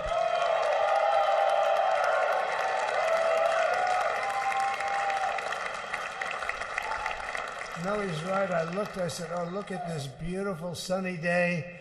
We blew it. And then I went outside and we were freezing. You would have been very unhappy. The sun was very deceptive, I will tell you. It is cold out. And I'm sort of saying, you know, that was so beautiful today. Maybe they should do it there every 4 years. Does that make sense? I don't know. Because, you know, the outdoor thing is really good, but it gets a little cold around this time of the year, as some people have noticed. And a lot of times they suffer through it. There was no suffering in that room. It was 72 degrees. It was perfect with the best acoustics I think I've ever heard in a room. This is not so bad either.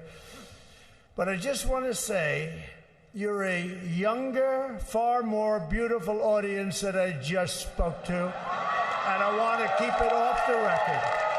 I want to keep that off the record, because I don't want to have all those big shots up there. I don't want to think you're more powerful than them, you look better than them, and I love you. Now, we just had a great time. We just had a great day.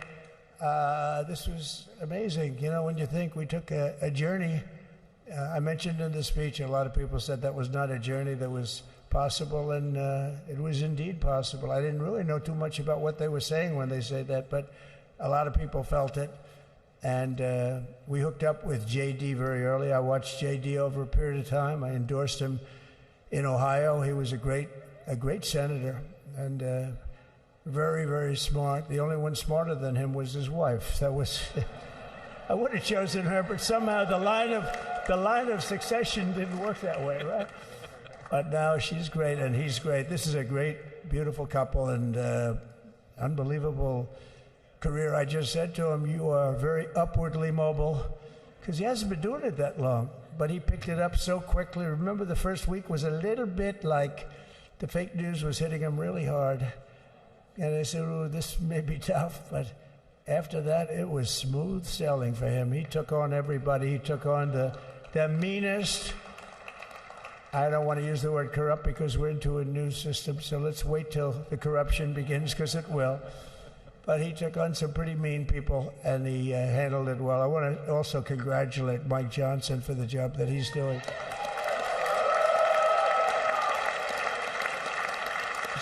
Steve, we gave him a majority of almost nothing, and then I said to make it tougher on him, let me take 2 or 3 of the people, right? I said he'll only have to suffer with that for about 3 months. How are they doing, by the way? Are they? Is that moving along? Totally unified. I said, do you mind if I take this one, that one, and a couple of others? He didn't mind. He can handle it.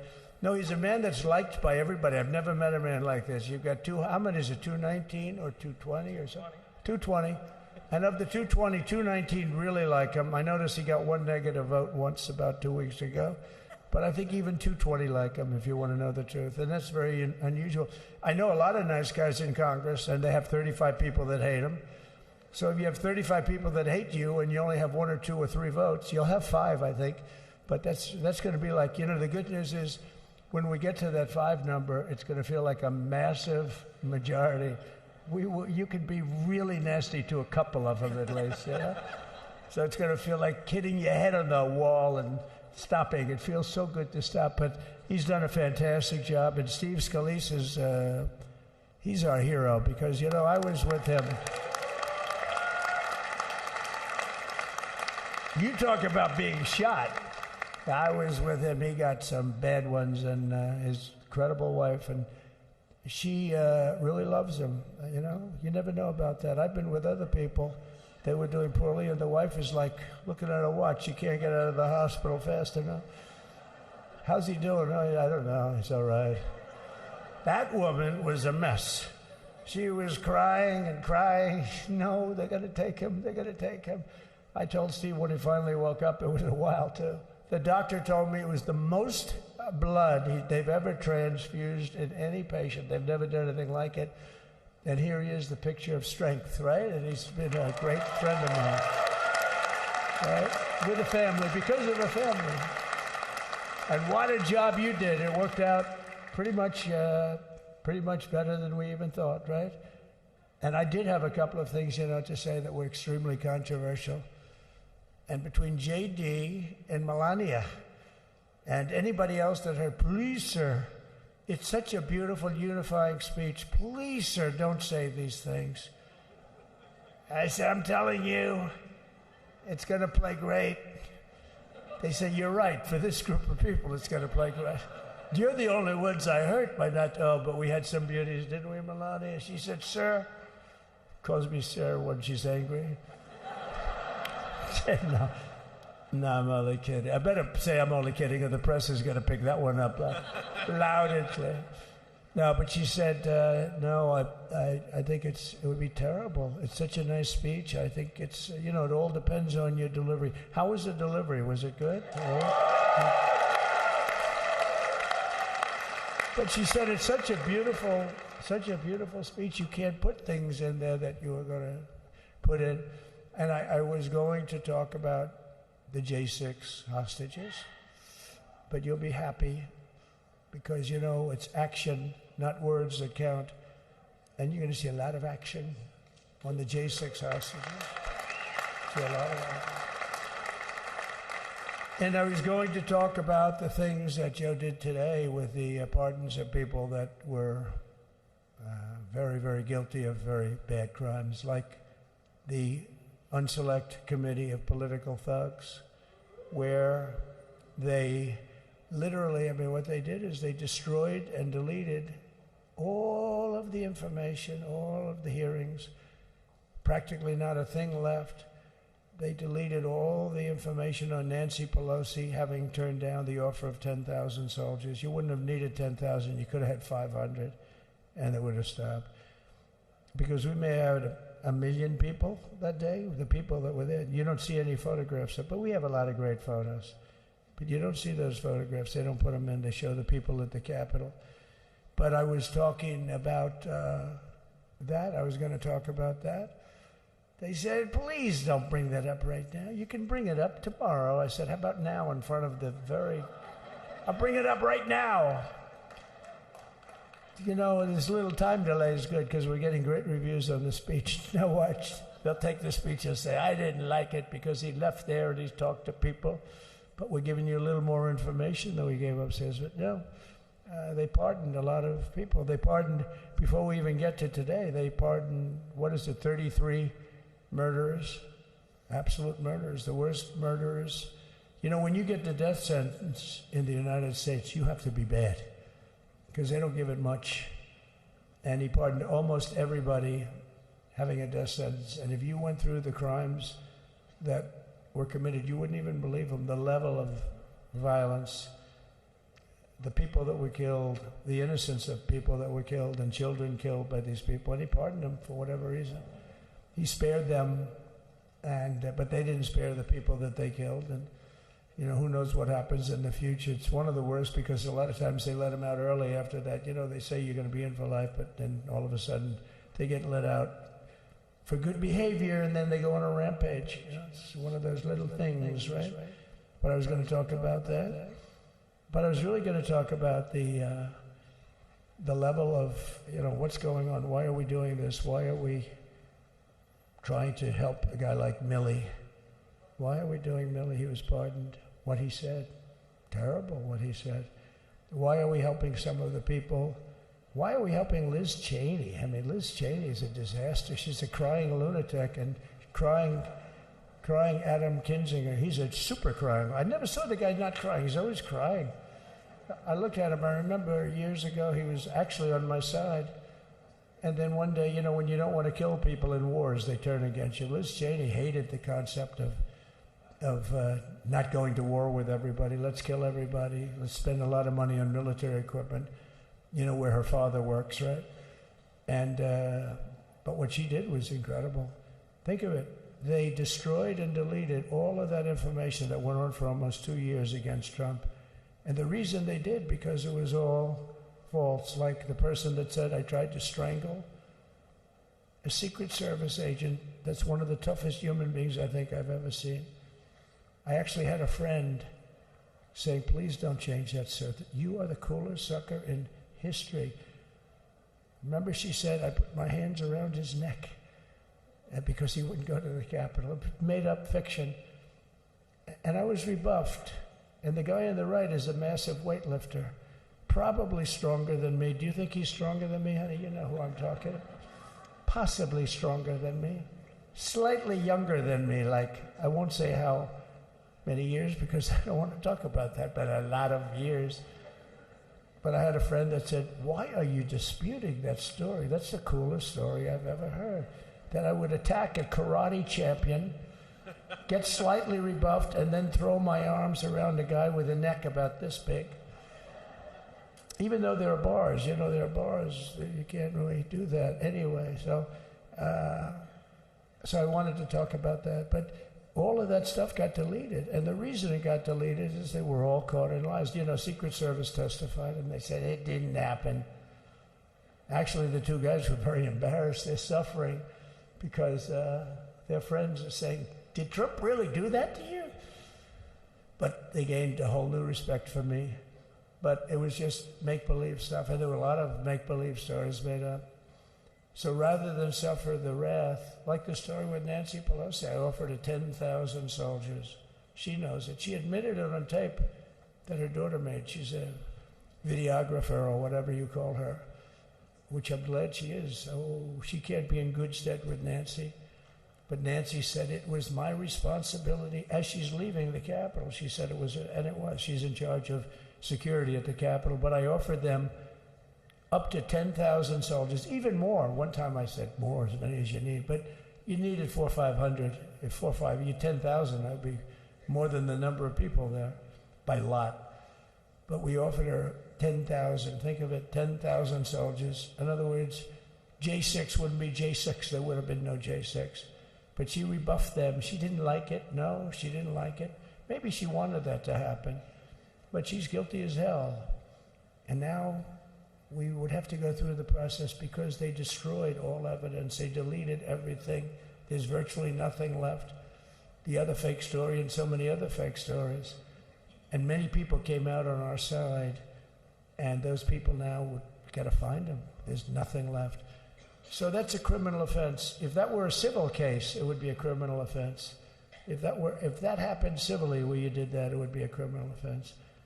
So I decided I'm not going to make this speech complicated. I'm going to make it beautiful. I'm going to make it a unifying speech. And then when they said we have a group of people that are serious Trump fans, I said, this is the time to tell those stories.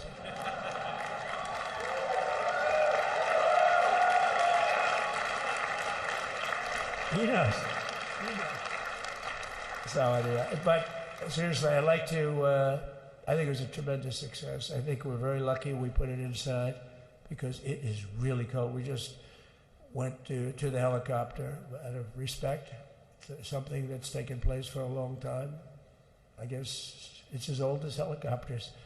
You used to get into a stagecoach, now you get into a helicopter. Times change. But it's pretty old custom. And it's a beautiful custom, actually. It's a beautiful custom. I wish we could have had a better relationship. I wish we could have had a better relationship between Republicans and Democrats. I was with Senator Schumer. I said, Chuck, I think it's time we all start getting along a little bit because it doesn't make sense. I mean, we literally never get a Democrat vote. They never get a Republican vote, almost. And although there is a bill coming up very shortly that we have a lot of Democrat votes, right? That's going to be a very beautiful bill. We're going to have a deciding, I would say, within a week or so, I think. And it's going to be a very good bill. You all know what I'm talking about. So I just want to thank you all for being here. You have been our fans from day one, all these people all over. You've been our fans. This has been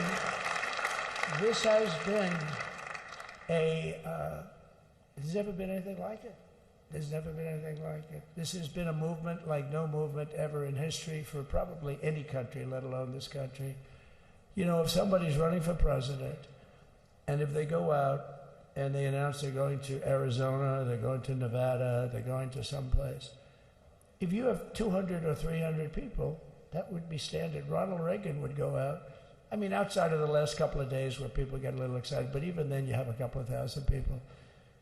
But if you're going to go someplace, any place, any one of the swing states, any one of the other states, I mean, how about the non-swing states? We won Alabama by 48 points. We won Tennessee by massive numbers. Wyoming, we won by numbers that are, nobody's ever seen numbers like that. And, you know, places like California, we did great, but when they send out like 38 million ballots, nobody knows where the hell they're sending them, and then they come pouring back, the whole thing. You know, they passed a law in California that if you work in an election bureau and if you so much as ask for a voter ID, if you say, sir, ma'am, could I please look at your voter ID? They have the right to put you in jail. You're a criminal. Can you believe that? There's only one reason that happens. They want to cheat. So they had it where voter ID wasn't accepted. But now if you even ask for it, this is seriously a bill that was just signed. It passed in their legislature, and it was signed. And I think when we get things cleaned up and we get back to a little bit of normalcy, I'm going to ask the Speaker to really get involved, because I think we would have won the state of California, because, you know, if you look at my numbers with Hispanic, we're at 56%. And we won the Texas border that had never been won, as the governor said. He's doing a good job, the governor, by the way, of Texas. But as the governor said, it hasn't. Oh, did I get lucky? Did I get lucky? Supposing I said, You know, he's not here, but the governor of Texas has done a terrible job. Wow, look at you. You mean we couldn't get you up in the front row? I tell you. Supposing I said, JD, the governor of Texas, is not doing his job. You heard what I said. See, I didn't know you were there. I said he's doing a great job. He's doing a phenomenal job. But now you're going to have a partner that's going to work with you, because you didn't have, not only didn't he have a partner, he had people selling the wall, right? We have a fence structure that we worked on, the governor worked on with me, and I didn't love it, to be honest with you. I wanted a nice precast concrete, 40, 50 feet high, like a beautiful, could have been a T-shape, Y-shape. I love construction. I wanted that sucker to go up maybe 50, 60 feet. It would have looked beautiful, a nice Y shape.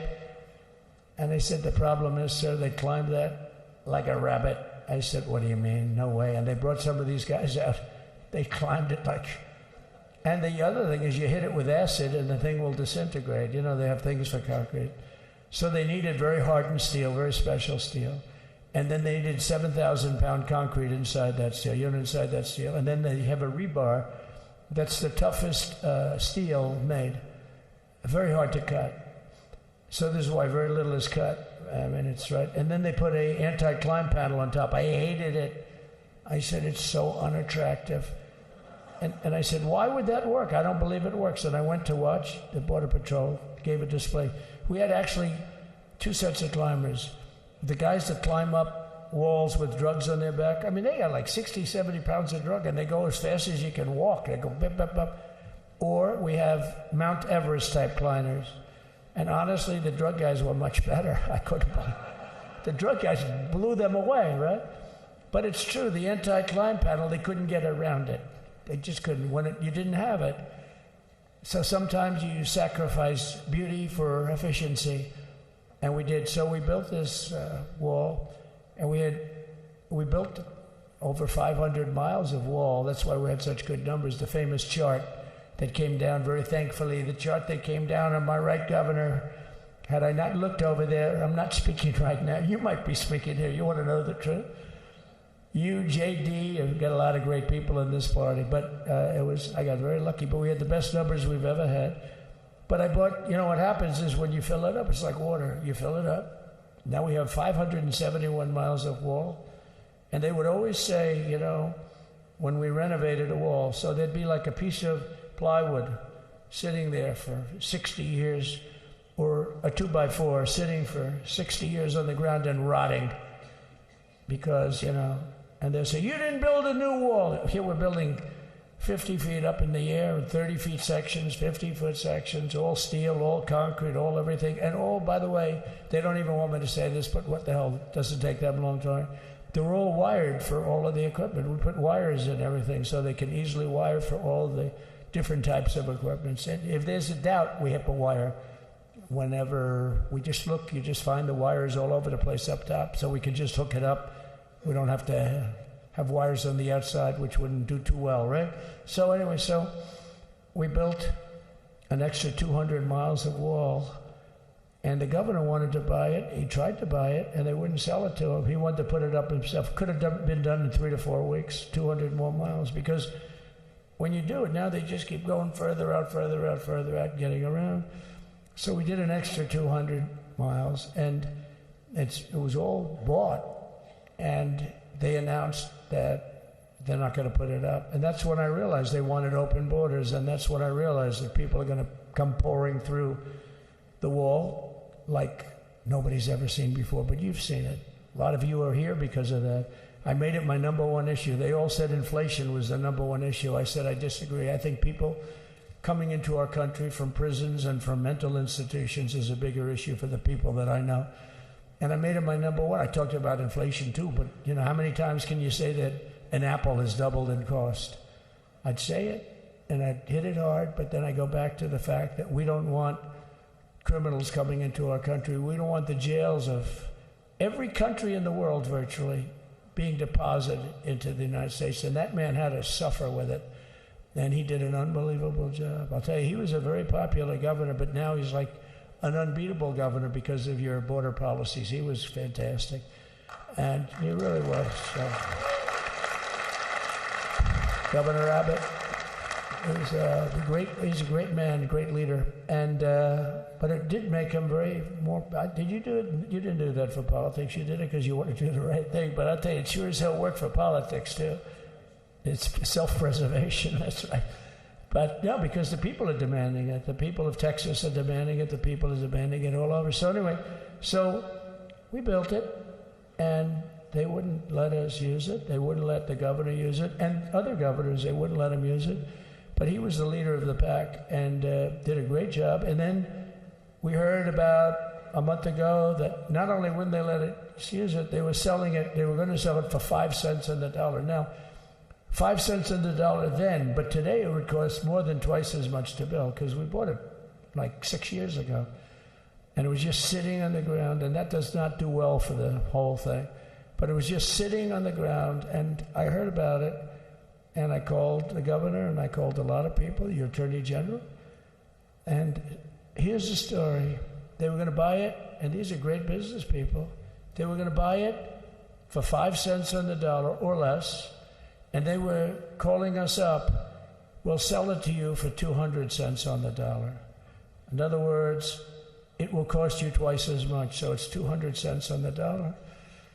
I said, can somebody explain that to a judge? I mean, how corrupt is that? You'd think they'd say, maybe we'll sell it to you for 20 cents, 30 cents, but not 200 cents.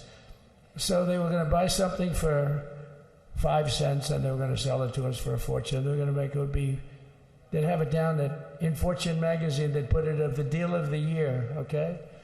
You buy something like that. But it was so corrupt and so horrible. And when we told that to the administration, they didn't care. They just kept going forward. They couldn't care less. And they kept going forward. They knew that they were trying to sell it back to us. They would have sold it back to us. You would have ended up buying it. You would have paid probably 50, 60 cents. Who knows? But they were going to use it for scrap metal, but then they made a much better deal. They could just buy it and sell it to us for 15, 20 times what they paid. 20 times, think of it, like 20 times what they paid. And we wouldn't let it happen. And the governor with his attorney general, Ken Paxton, they made a fantastic, they're a good lawyer. He's pushed around pretty good by people, right? I said, you got a great attorney general. They should leave him alone. He was with me. But Ken and the governor went to court, and a judge actually became incensed and actually called for an investigation. How could a thing like this happen? So he stopped it. So we're waiting to put that wall up. And now that you have a new president, that wall will go up so fast. The governor will complain, sir. This is Greg Abbott, sir. Please, the wall is going up too fast. Please don't do that. You know the story about winning. No, we're going to win too much. We're winning too much. Please, let's stop. People always love that one. We'll do this with the wall. Governor Abbott calls, sir, the wall is going up too fast. We can't take it. We just can't take it. No, I think you'll be very happy if the wall goes up too fast, right? But we'll get that dude and we'll work with you on that. But it was a great decision by a great Texas judge, right? And it was beautiful to watch. He stopped them right in their track. I mean, they were literally loading the stuff onto trucks. It was terrible. Honestly, it was terrible. And he wouldn't take it. So I'm so glad I mentioned that they have a really good governor in Texas. And I swear, I didn't know he was here. I swear to you, it sounds like a setup. I didn't know you would end. Did I get lucky? I said the right thing. Because there have been moments when I wasn't so happy with him, you know? But not too many, I can tell you that. So anyway, it's good to see you too, Governor. Great. But I just want to thank everybody. You've been incredible. I recognize so many of you. It's so crazy. But this has been a long journey. This was a journey that started in 2015, probably started 20 years before that. People used to say, you're going to run for president? You're going to run? And I always said, no, I don't want. And then one day I said, let's give it a shot. And what I talked about then was the border, too. I think it probably was the number one issue for me. Back in 2015, 2016, I talked about the border. And now I talked about the border, but this border is much worse. We fixed the border. It was totally fixed. There was nothing to talk about. 2020, by the way, that election was totally rigged, but that's okay. It was a rigged election. You know, the only thing good about it, it showed how bad they are, showed how incompetent, and frankly, historically, this is a much bigger event. If that would have gone like it should have, the bad thing about it is some bad things happened, like a lot of people in our country that wouldn't be in our country right now. So, you know, that's the bad part. But I will say that it started in 2015, and right from the beginning, we went to the top. Day one, they announced Trump, and Trump went to number one and stayed there for the whole primary. And then we took on Hillary. She didn't look too happy today. We took on Hillary. A very nice person, but we took on Hillary and we defeated Hillary, and then we did much better the second time in 2020. You know, we got millions more votes. We got millions, like 10, 12 million more votes than we did the first time. No president has ever gotten that many more votes. I got like 9 million more than anybody else had ever gotten, and they said we lost. And because of that, I said to Melania, what do you think? And she said, you want to do this again? And had we lost, and had I felt we lost, I wouldn't do it again, because that's like the ultimate poll, right? But I knew how well we did, and this time we made it too big to rig. It was so big. They tried like hell in the butt. They tried to do it, and around 9:02 they gave up. Last time they did bad things, but this time they just said, you know, I don't know if you saw Mr. Speaker in Washington, they had placards. They were all set to march. They thought it'd be closer. A gentleman asked me, a very respected gentleman asked me yesterday, how come the polls were so wrong?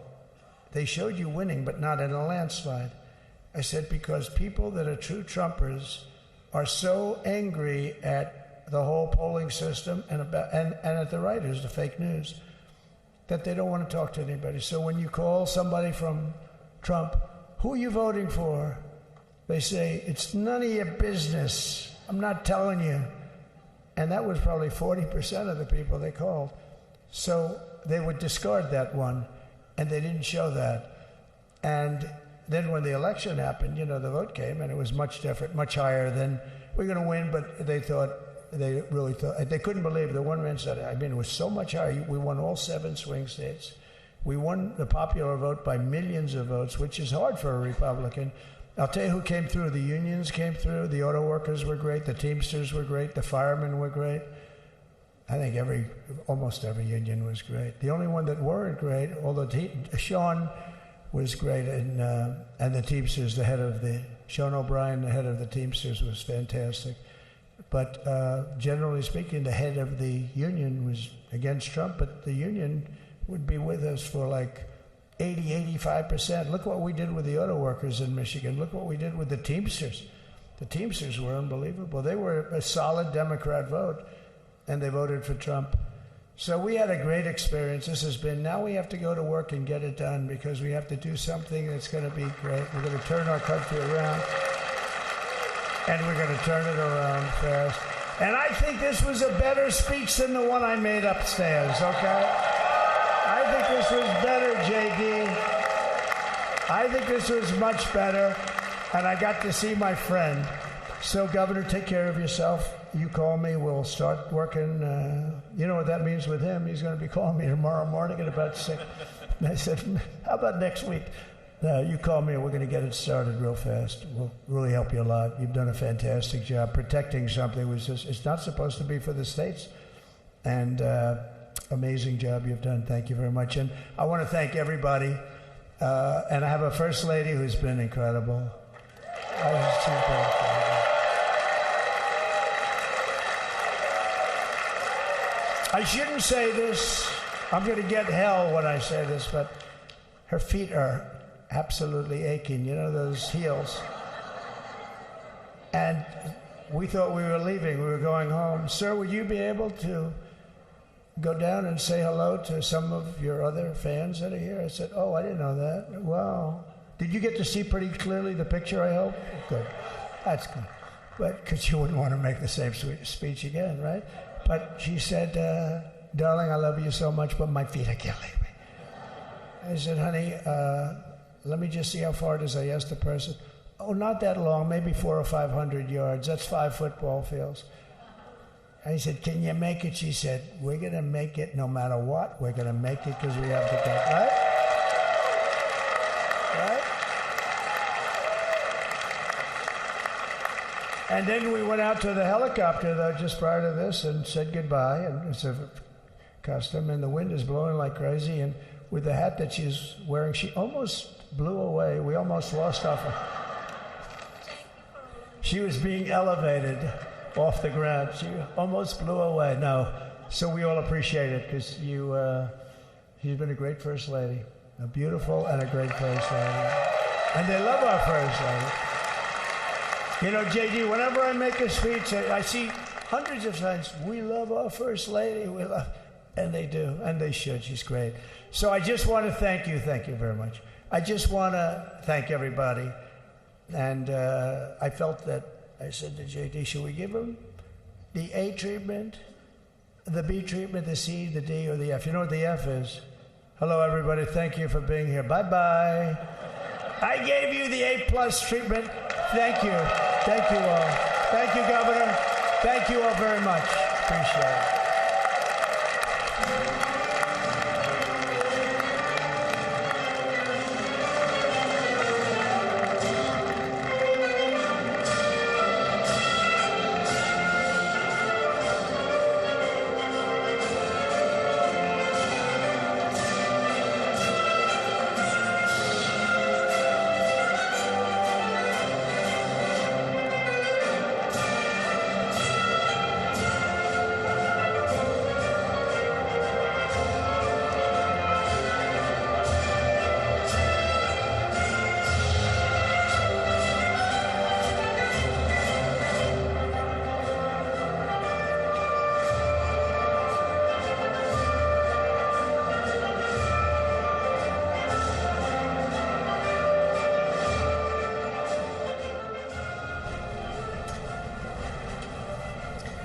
All right, so you were looking at pictures here from another portion of the Capitol where President Donald Trump has been speaking to supporters after his inaugural speech, actually in a speech that went just about as long or maybe even a little bit longer than his actual inaugural address. And this was kind of what we hear and expect as more of the campaign type rally speeches that we've heard, not as long or perhaps as animated, but more comfortable and familiar, and also flicking at some of the actions that we do anticipate President Trump will be working on as soon as he sits down at a desk and has those executive orders in front of him. All of those dozens, if not 100 or more executive orders that we expect the president to be signing today. But he spent a large portion of these remarks talking about security along the U.S.-Mexico border. Again, his signature campaign issue, one that we have heard about a lot in all of his presidential campaigns, and certainly something that he has signaled will be a hallmark of this second administration. So these events have wrapped up here. There are still several other things on the official docket for the rest of this inauguration day. Another thing that has happened while we were listening to the president's remarks is former President Joe Biden and former First Lady Jill Biden have departed from Joint Base Andrews.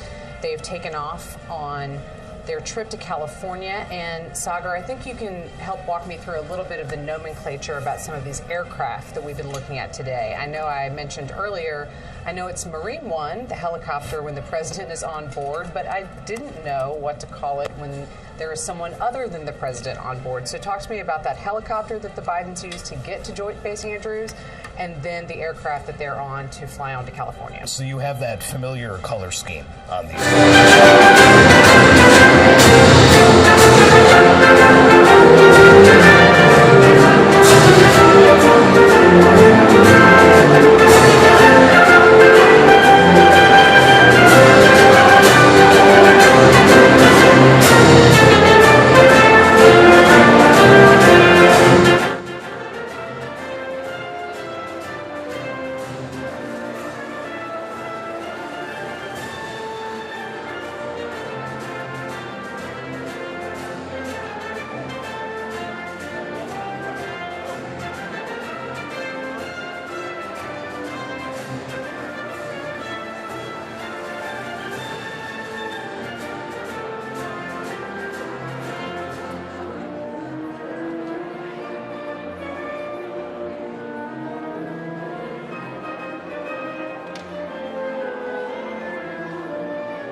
Ladies and gentlemen, please be seated.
Was it great?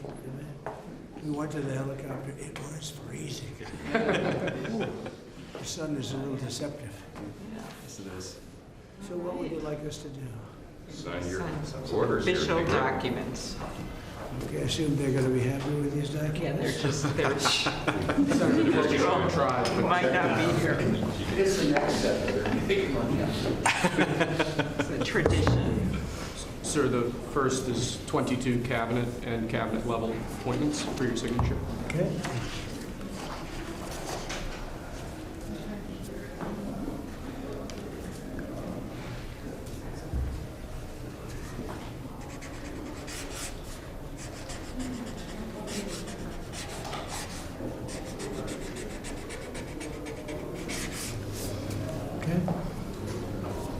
The next one will be, excuse me, the next one will be 47 sub-cabinet level appointments, sir.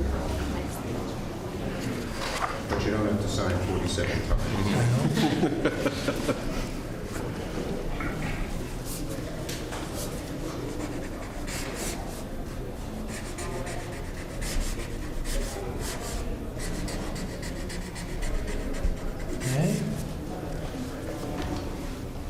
Thank you, sir. Now 31 acting designations and appointments to effectively take control of the government. Let's do that.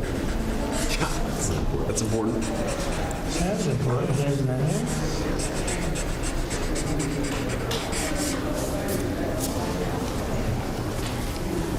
Thank you. And we have 15 commission chairman and acting chairman appointments.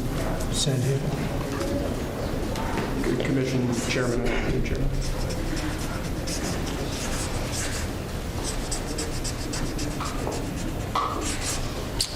He was number one at Harvard also. You know that? Good counsel. They have something in common. Thank you, sir. Lastly, we have a proclamation ordering that on all future inauguration days, including this inauguration day, that flags shall be flown at full mast. Very important.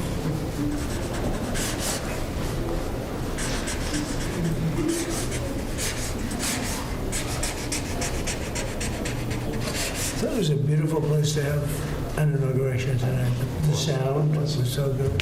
The temperature was 72 degrees, but the sound was so good. So, maybe something to think about. I don't know. Thank you. Okay. Good acoustics. Yes. All right. Now That's thank it. you. We go to lunch. Great. Very Nice to good. meet you. Thank you very much. There you go. Take that. All right. See you. Thank you, Mr. President. President, did you have a good meeting with former President Biden? Very nice. Very nice. It's a beautiful custom. Mr. President, He goes back as long as Nelk comes. Before that, it was a stagecoach. But I thought it was beautiful. Thank you. Great job. Great job. Thank you. Chuck. Mr. President, do you have any reaction to the pardons that President Biden did at the last minute? Well, I'm not going to discuss it now. I think it was unfortunate that he did that. We won't discuss it now. There's plenty of time to discuss it. Thank you very much, guys. Should we go to lunch? Yeah. We'll do that. Very much. Okay. Head to lunch? Ready for lunch? Okay. Thank you.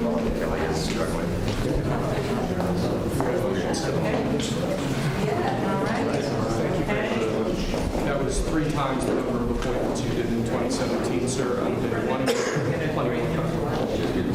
Just getting started. A lot of good work to do. So where are we going to stop at? Good counsel.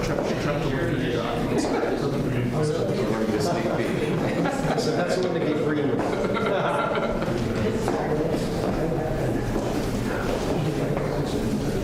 Thank you. That was great. That was great. That was great. Standing ovation. I liked it.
Ladies and gentlemen, please be seated.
Please welcome members of the Joint Congressional Committee on Inaugural Ceremonies, the Speaker of the House, the Honorable Mike Johnson, accompanied by Mrs. Johnson, Senate Democratic Leader, the Honorable Charles Schumer, accompanied by Mrs. Weinshaw Schumer, House Majority Leader, the Honorable Steve Scalise, accompanied by Mrs. Scalise, and House Democratic Leader, the Honorable Hakeem Jeffries.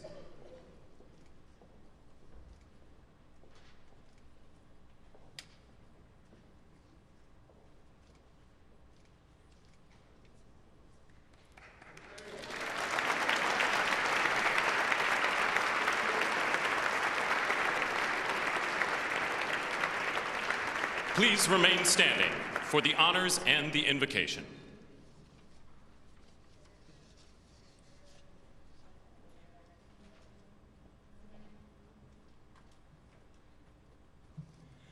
Ladies and gentlemen, escorting the Vice President of the United States, ranking member of the Joint Congressional Committee on Inaugural Ceremonies, the Honorable Deb Fisher and Mr. Fisher.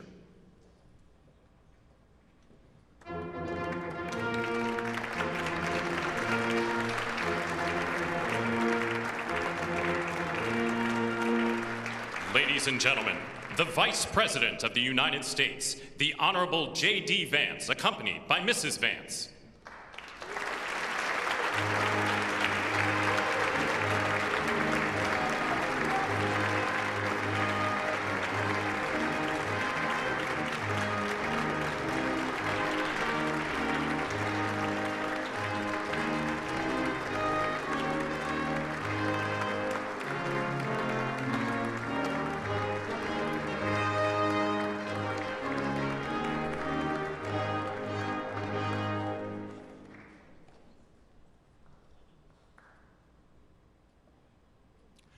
Ladies and gentlemen, escorting the President of the United States, the Chairwoman of the Joint Congressional Committee on Inaugural Ceremonies, the Honorable Amy Klobuchar and Mr. Bessler.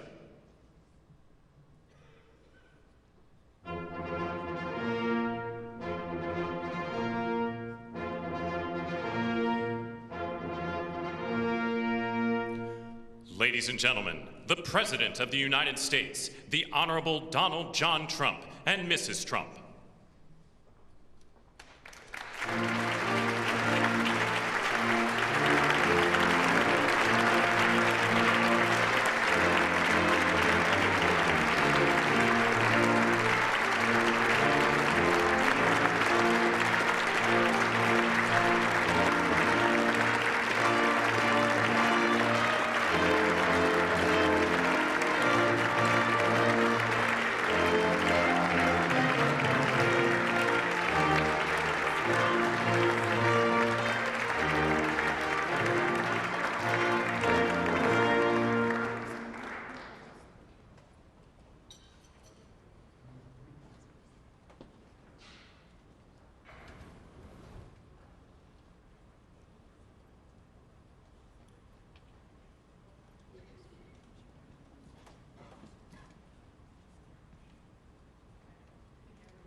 I have a feeling people are very hungry, so I'm going to get this started.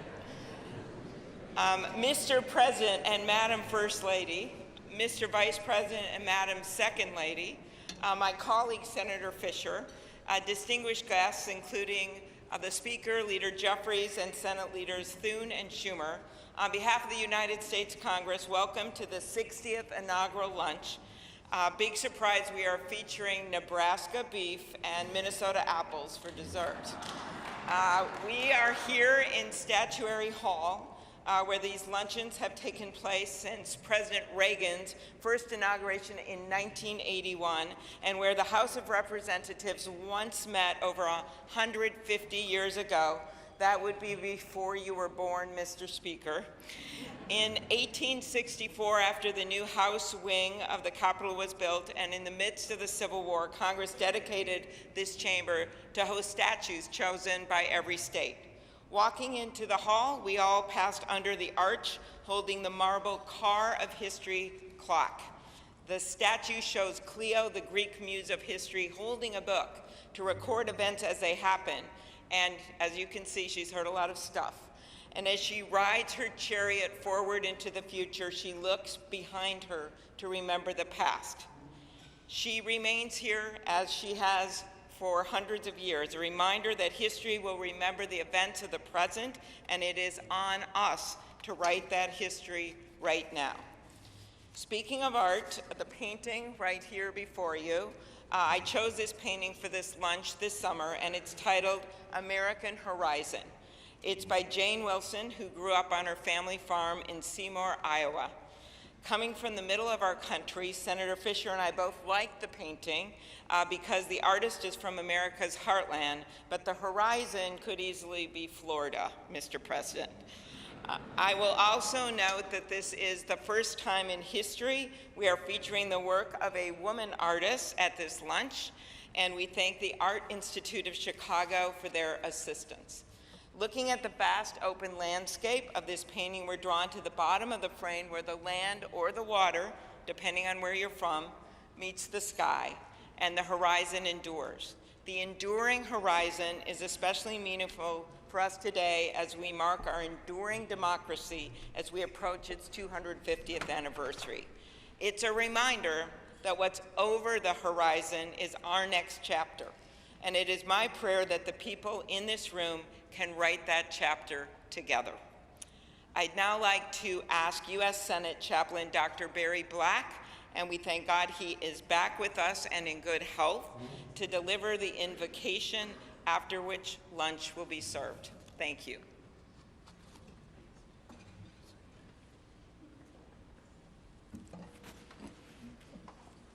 Let us pray. King of kings and Lord of lords, whose kingdom is above all earthly kingdoms, and who judges all lesser sovereignties. Look with favor upon President Donald John Trump and Vice President James David Vance.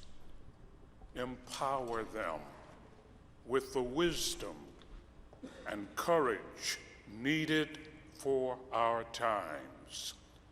Protect them from the vicissitudes and challenges that obstruct the making of a world of justice, peace, and righteousness. Lord, give them a deep desire to do their best for our country and world, and a determination to act in ways pleasing to you. Preserve their families in health and strength by your grace and power. Bless now this luncheon as each of us finds your grace sufficient for every need. We pray in your sovereign name. Amen.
We're in that lunch hour now.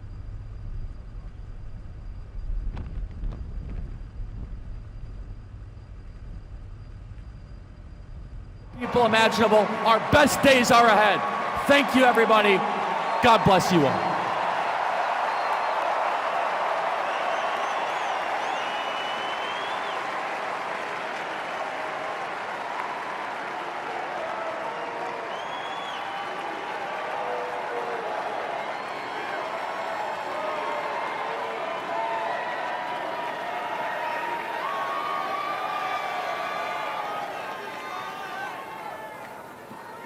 Ladies and gentlemen, please welcome to the stage the next Secretary of Commerce, Howard Lutnick.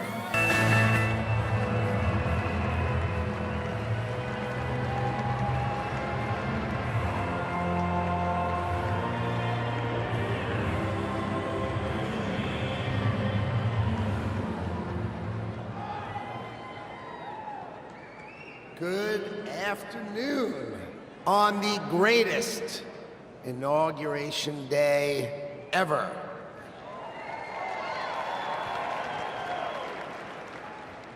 Today is one of the most important days in American history because Donald J. Trump is right now heading back to the White House. I could not be prouder to be standing before you because 77 million Americans voted for Donald Trump to make sure that it is always America first. So I want to tell you some stories because no president, Donald Trump is now the oldest president to take office, but no president has ever had his work ethic, his energy, or his intuition. So when the president sees a problem, he calls it out. You know it, right? He's the one who said fake news. He's the one who said the swamp. He's the one who said the deep state. We've all heard him say it, and now we all know it's true. And his intuition is always right, so he starts talking about bad trade deals. That's what he thinks. So let me tell you a story about the last day on the campaign trail. So I went to meet the president in North Carolina, okay? He gets up in the morning at 8 o'clock. We get in the motorcade, he gives a speech. He goes to 3 states, 4 rallies, an hour and a half each rally, finishes midnight. We start 8 a.m., he finishes midnight, gets on the stage midnight in Grand Rapids, Michigan, speaks for 2 hours. 2 hours, never takes a nap, and when he's on the stage, he's never taken a sip of water. The man is power. He is power.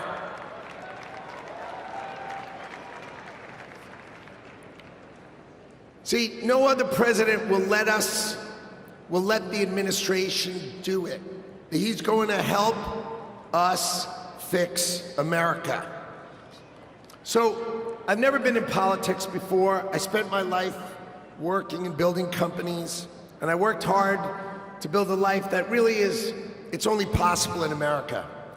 But on September 11th, when we saw our darkest day, it changed my life forever.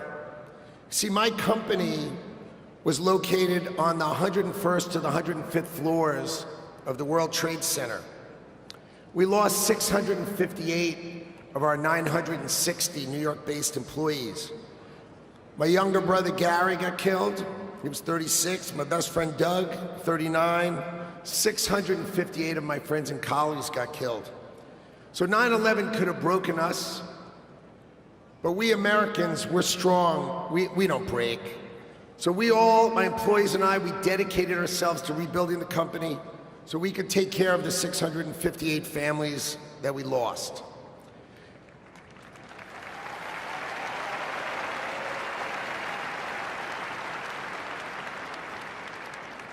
And I want you to know, we received thousands and thousands of cards and letters, and most importantly, we received all of your prayers, and that mattered to us and helped carry us through.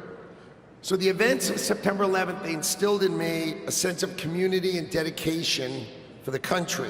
So when the president asked me to join him in his administration, I jumped at the chance. So I was the co-chair of the transition team, which helped pick for the president, helped sort of set him up so he could pick all the nominees. And then I'm really proud to tell you that President Trump has nominated me to be the next Secretary of Commerce for the United States to serve all of you.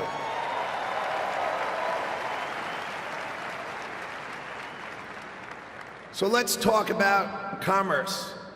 You see, we plan to end the decades of policies that threw American workers to the wolves. Factories were closed, jobs were lost, wages decreased.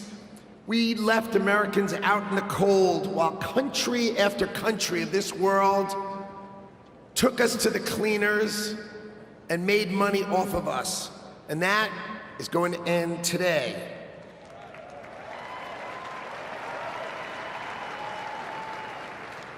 At the start of the 20th century, America was the richest country on earth, and we defended our workers from unfair trade policies with tariffs. And we only made money. We had no income tax. All we did is charge other countries and foreign companies, if they wanted to sell to America, you had to pay for entry. Okay, so imagine this. The US government had no income tax. Americans got to keep all their hard-earned money, and foreigners paid the price. So now, what's happened? We have the Internal Revenue Service. That means charge us internally. Now imagine politicians who can't even balance their own checkbook, taking our money, and what do every year? Let's just take more, let's just take more, let's just take more. So this is how Donald Trump is going to end it and fix it. Last week, he announced that we're going to return America to greatness by creating, and today is its birthday, the External Revenue Service. So if you're always wondering, is some bureaucrat going to cut your benefits? Not under Donald Trump. Not under Donald Trump. It means foreign companies are going to pay if they want to come and sell products to the wealthiest country on earth. And if they want to compete with American workers, then let's just not tax our American workers. It means creating level playing fields, and it means that America will be great by reducing the taxes that we pay and driving the ones that they pay.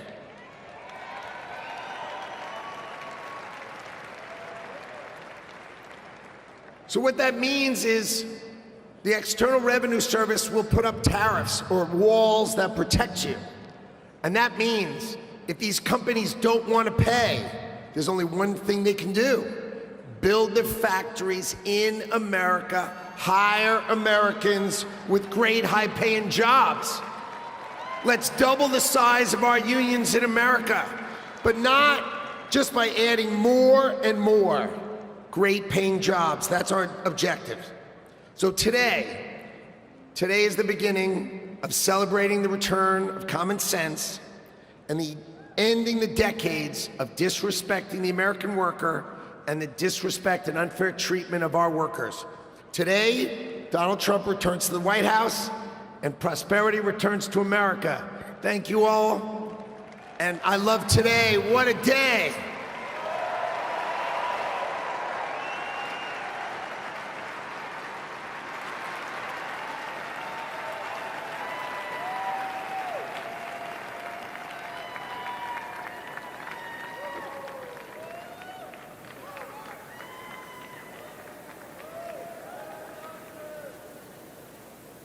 Ladies and gentlemen, please welcome to the stage Governor Glenn Youngkin.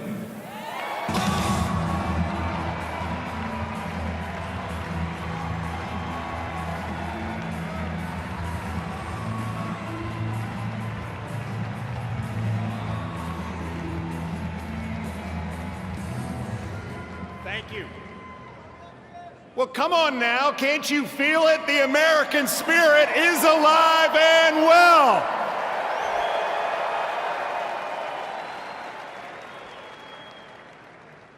This is the dawn of the golden age of America because we inaugurated the 47th President of the United States of America, Donald J. Trump.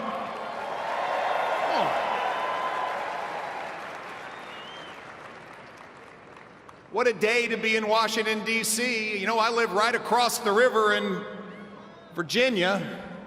And by the way, in Virginia, we know that taxes have to be low, jobs have to be plentiful, and it's your money, not the government's. But we also know that in Virginia and in America, freedom is not free. We know that our military heroes and their families sacrifice everything. We know that law enforcement stands in the breach. We must back the blue, and I want everybody here to give a rounding applause for the 25,000 military and police officers keeping us all safe today in Washington, D.C.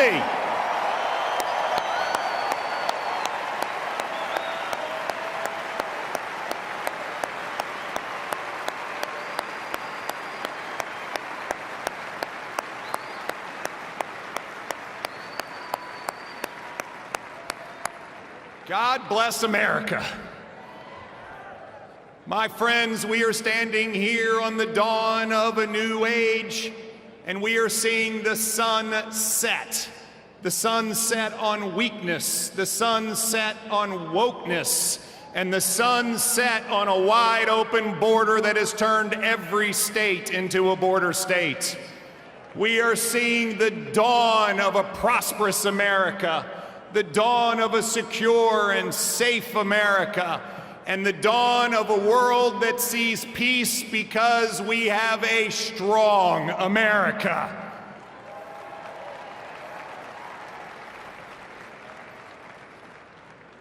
Our new president, Donald J. Trump, has never, ever lost faith in America. They tried to take him down legally. They tried to put him in jail. They tried to even assassinate him. And he never gave up on America, and America, we will never give up on him.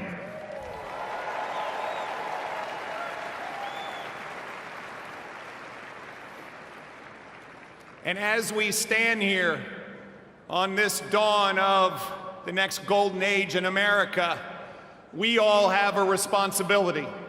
It is our responsibility to stand every day in support of this administration, to do everything that we possibly can do for America's success. President Trump deeply believes this, and both he and J.D. Vance have already gone to work. He is signing executive orders. He is closing the border. He is bringing down inflation. He is stepping into the breach. Ladies and gentlemen, it is time for America to be prosperous again. It is time for America to be safe again. It is time for America to be strong again. And it is time for America to be great again.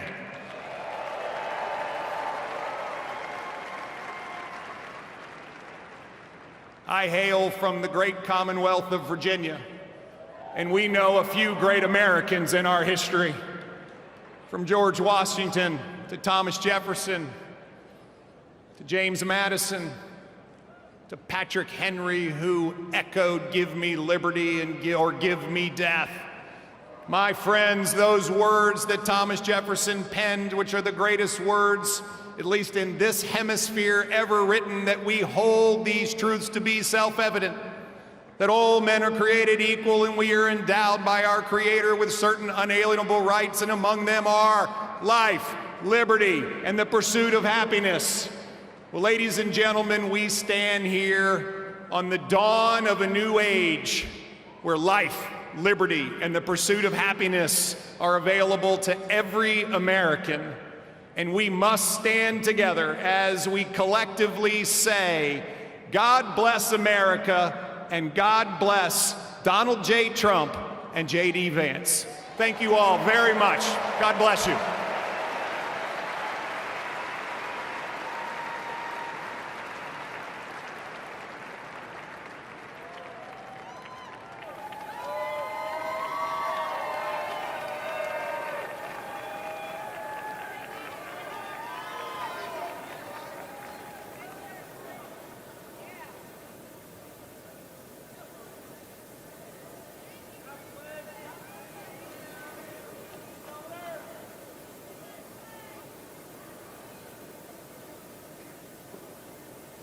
Ladies and gentlemen, please welcome to the stage, Mr. Elon Musk.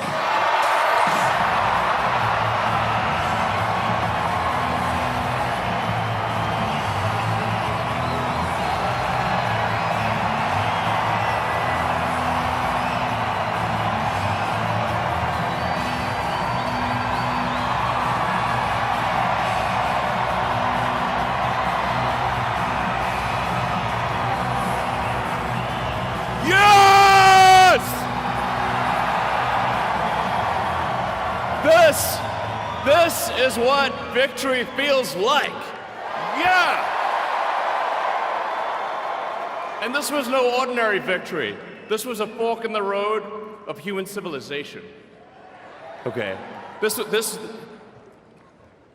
You know, there are elections that come and go. Some elections are, you know, important, some are not. But this one, this one really mattered. And I just want to say thank you for making it happen. Thank you.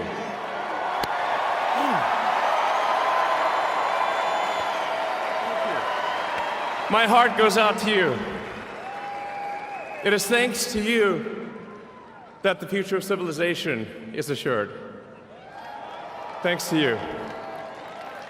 We're going to have safe cities, finally, safe cities.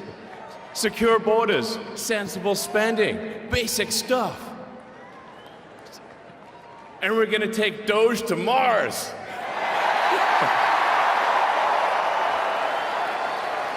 I mean, can you imagine how awesome it will be to have American astronauts plant the flag on another planet for the first time?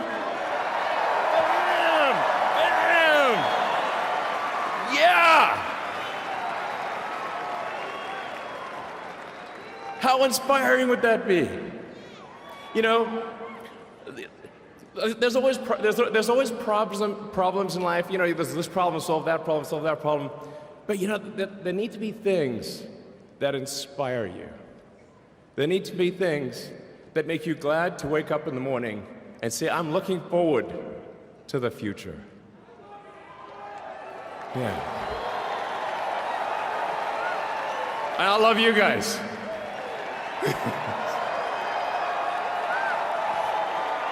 So,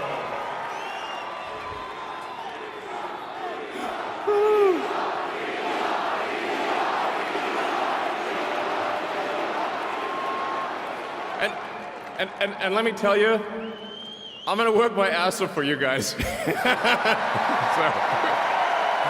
I really will. So, and yeah, but I'm super fired up for the future. It's going to be very exciting. As the president said, we're going to have a golden age. It's going to be fantastic.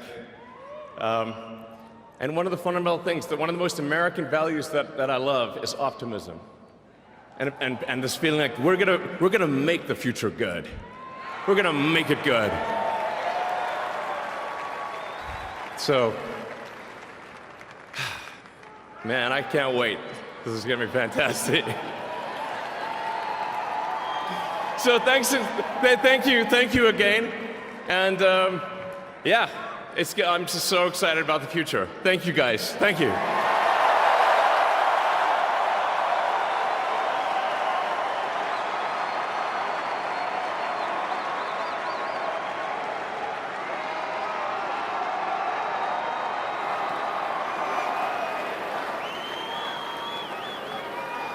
Ladies and gentlemen, please welcome to the stage, Kash Patel.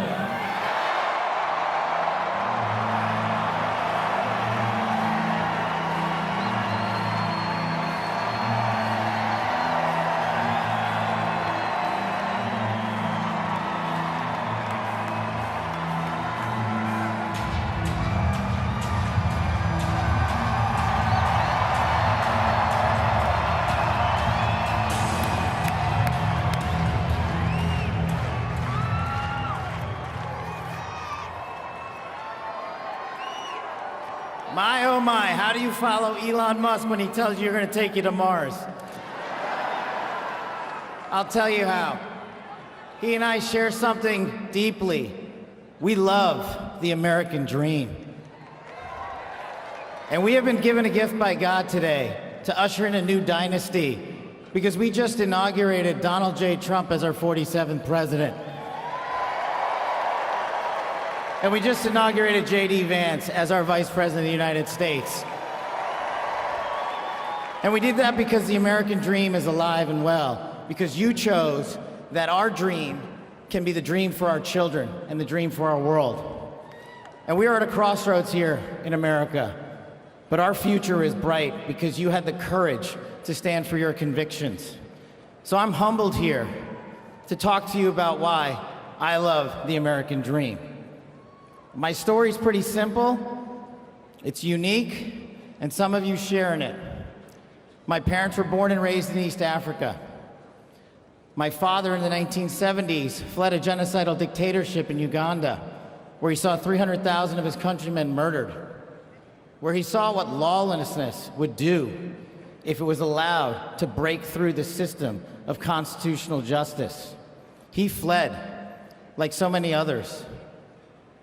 He married my mother. They moved here. They waited in line. They stood in line because the American dream was worth standing in line for.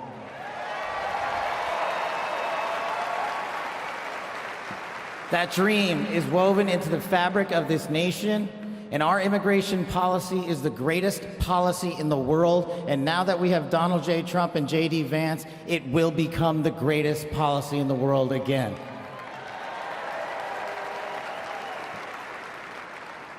But dreams and hopes aren't enough, my friends. We got to get to work. And we got to accept the realities that too many of you know from your communities. President Trump launched in his first term priorities of national security, law enforcement, economy, and global diplomacy. But now we have to retread some of that. And I'd just like to go over a few of the things that our community has been living under these last few years. In the last calendar year alone, we had 100,000 drug overdoses. In the last calendar year alone, we had over 100,000 rapes. In the last calendar year alone, we had 17,000 homicides. That is unacceptable in 2025 in the United States of America. That is why we need constitutional law and order. When I read the statistic that for the age group of 18 to 45, the #1 cause of death is CCP fentanyl.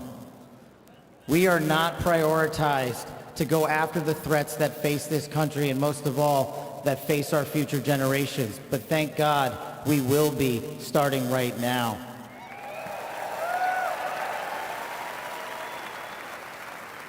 President Trump and J.D. Vance's leadership and administration will usher in the priorities that I cherished during my 16 years in government service. That we will always, always honor the men and women who wear the cloth of our nation and stand on that wall and tell you nothing's getting by them tonight. And so to them, thank you.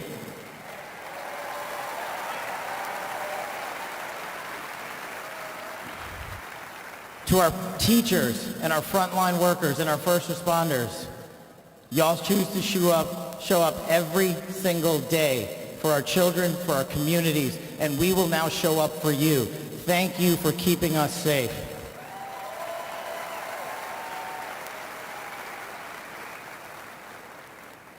To the men and women in law enforcement, and maybe I'm biased on this one.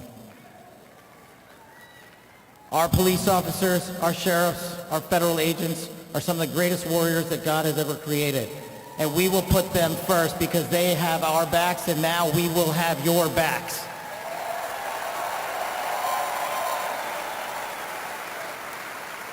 I am standing here because of the American dream. I am not standing here because of the color of my skin. I'm standing here because I earned my right on this stage, and you earned your right to be here with me.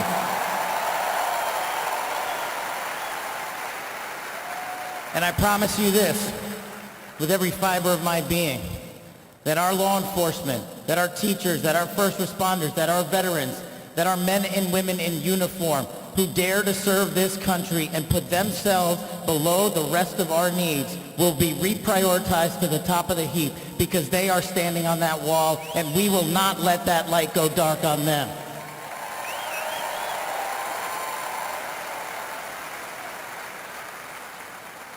Whether I was a national security prosecutor, a public defender, President Trump's deputy director of national intelligence, his chief of staff at the Department of Defense, or so many other roles that I was humbled and privileged to serve when I swore an oath to that Constitution, which I hope to do so again one day soon. You have my word that you have ushered in a dynasty of change. You have ushered in a dynasty that will allow our children to live this American dream. My American dream. I am living the world's American dream. I am the son of lawful immigrants. We worked our tails off just like you all do, and I'm going to make you a deal.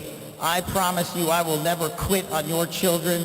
I will never quit on their children, because this American dream does not belong to me. It does not belong to them. This American dream belongs to the world.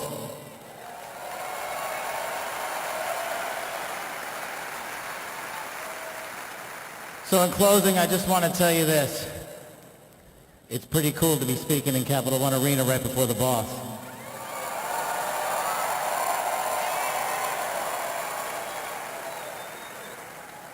You've inspired me beyond words.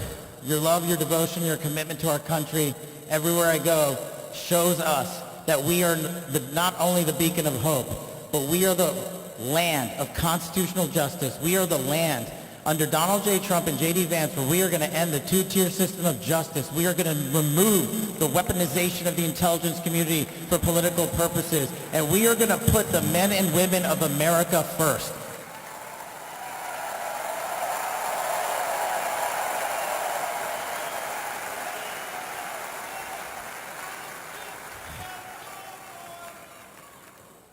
So listen, there's just one thing left to do. We all got work to do. We've got the greatest president and the greatest vice president in the history of the world. And so I just need y'all to do a little bit more. Every time you see a law enforcement officer, every time you see a veteran, every time you see a teacher, shake their hand. Give them a little bit of your time, because they're giving us all of our time. And don't forget to enjoy the ride, ladies and gentlemen. God bless America. God bless these United States of America. God bless every one of you. I'm living the American dream. My name is Kash Patel, and I ain't going anywhere. Let's go to work.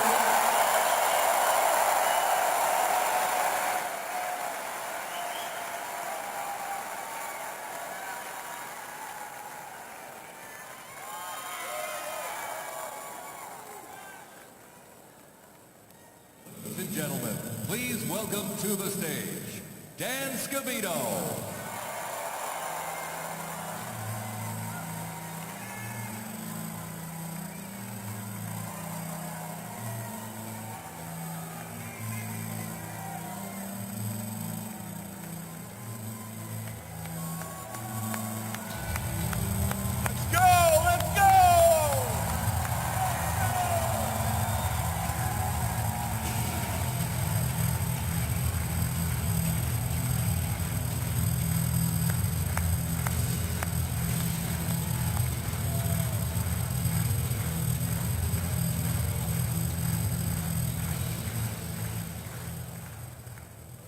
Hello, Patriots. How's everybody doing this evening? We're back!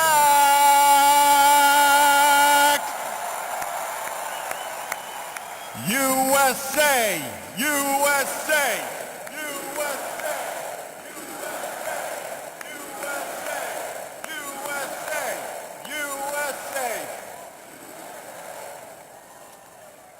The 45th and the 47th President of the United States of America will be here shortly.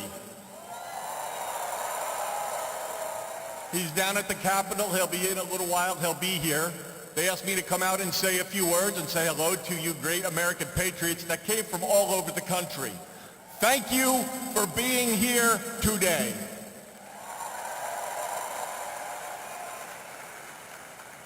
One thing I just noticed when we were leaving the Capitol after the swearing in that really hit me hard after the journey we have been on over the last 9 years, especially over the last 4 years. It really hit me when they took the presidential seal right here and put it on front of the podium for when the president gets here. President Trump often says to us on Team Trump over the years, "You're so lucky that I took you on this journey." In the good times and the bad times, no matter what would be happening, we'd be sitting on Trump Force One, Air Force One, in the Oval Office, at Mar-a-Lago, no matter where it may be. Good times, bad times. You are so lucky I took you on this journey. And you know what, Mr. President? You are damn right. You took all of us on this journey.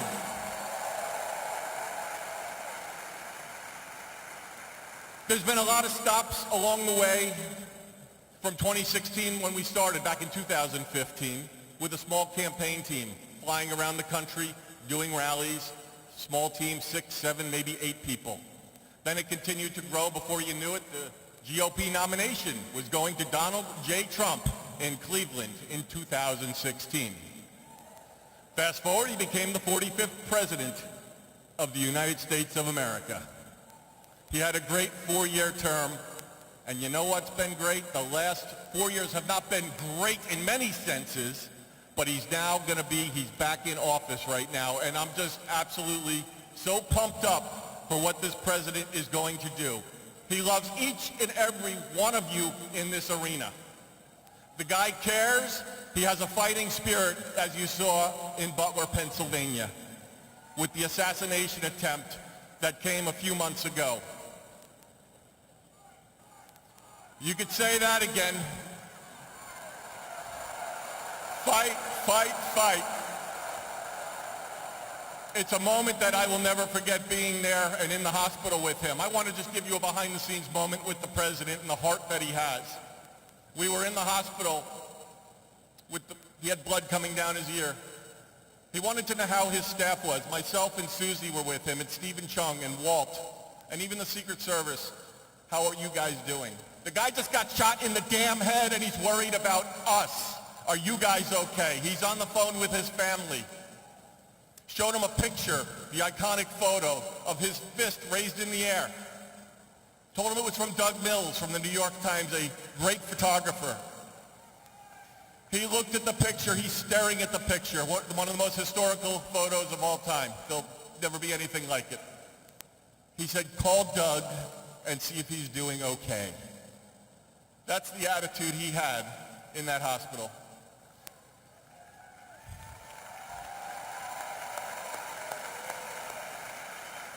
Our president has been resilient through a lot. And I don't need to get into all of it because you're all familiar with it, and I'm convinced much of it that went on over the last 4 years is why he won the election in an electoral landslide.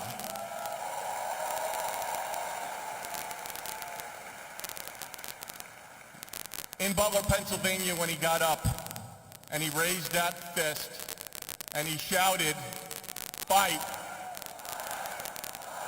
He will do that for every one of you, for the United States of America. He will always put America first, without question. He loves what he does. He's got a great administration and a great team behind him. What a journey. McDonald's, drive-through window. Garbage trucks showing up at a rally, and him on the plane putting on his orange vest. Sir, are you going to take that off? I'm going to the rally in my orange vest. The guy is 1 in a trillion. There will never be anybody like this man again. Enjoy this moment. Enjoy this movement. And together, we will continue to fight, fight, fight, put America first, and make America great again. God bless everybody here. We love you. Thank you.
whiskey. I ought to get my money back. Someone said it drowns a memory. Oh, but it ain't doing jack. Yeah, I've been sipping, I've been buzzing, shooting doubles like it's nothing. All but nothing makes you go away. I need something you prove, something stronger than I'm used to. Yeah, I've been pulling 92 on to feel like nothing's gonna cut it. That's the hard truth. Yeah, I need something you prove. Oh, I need something you prove. Put 'em up till they shut 'em down, yeah. You never ain't out around, yeah. Don't matter what time, what town, I can't get you gone. Turn the bar, yeah, upside down. Just looking for something that does it. I give 'em all my money, ain't nobody selling nothing. You prove something stronger than I'm used to. Yeah, I've been pulling 92 on and feel like nothing's gonna cut it. That's the hard truth. Yeah, I need something you prove. Oh, I need something you prove.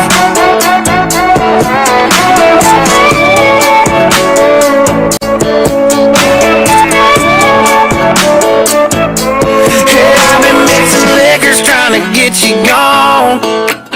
Oh, but I must be doing something wrong. Cause I've been working hard to fade your memory, baby, but the only thing faded is me. I need something you prove, something stronger than I'm used to.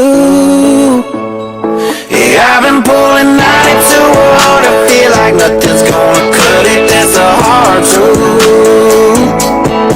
I need something you prove. Oh, I need something you prove.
pour me another drink. 'Cause I don't wanna feel a thing no more, hell no. I just wanna sip it till the pain wears off. Pour me another round. Line 'em up and knock 'em down. 2 more, let's go. 'Cause I ain't never heard like this before. Don't wanna think about her or wear a ring without her. Don't wanna hit the karaoke bar, can't sing without her. So make them drinks strong, 'cause brother, she's gone. And if I'm ever gonna move on, I'ma need some whiskey glasses. 'Cause I don't wanna see the truth.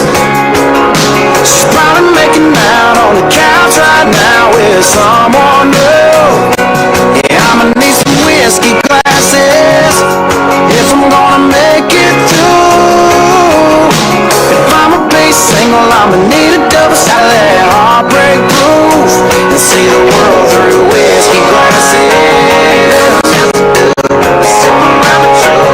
See the world through whiskey glasses. Last call, I swear this'll be my last call. I ain't drunk, darling, no more at 3 a.m.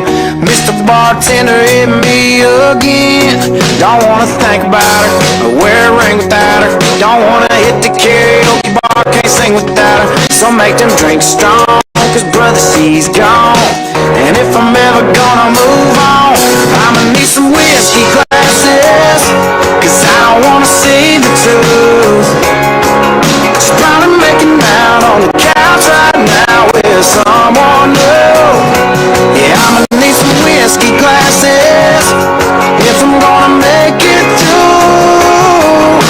If I'ma be single, I'ma need a double shot of that heartbreak proof. And see the world through whiskey glasses. Oh, see the world through whiskey glasses. Yeah.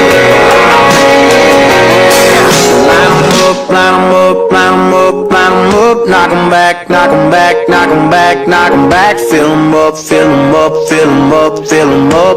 'Cause if she ain't ever coming back, line 'em up, line 'em up, line 'em up, line 'em up. Knock 'em back, knock 'em back, knock 'em back, knock 'em back. Fill 'em up, fill 'em up, fill 'em up, fill 'em up.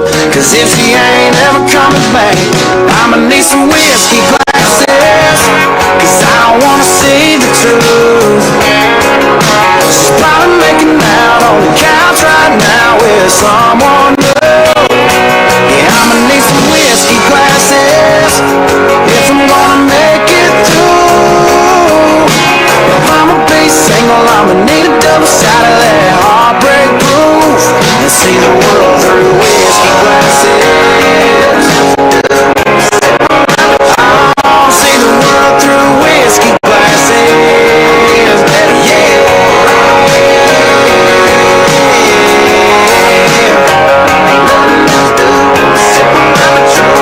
See the world through whiskey glasses.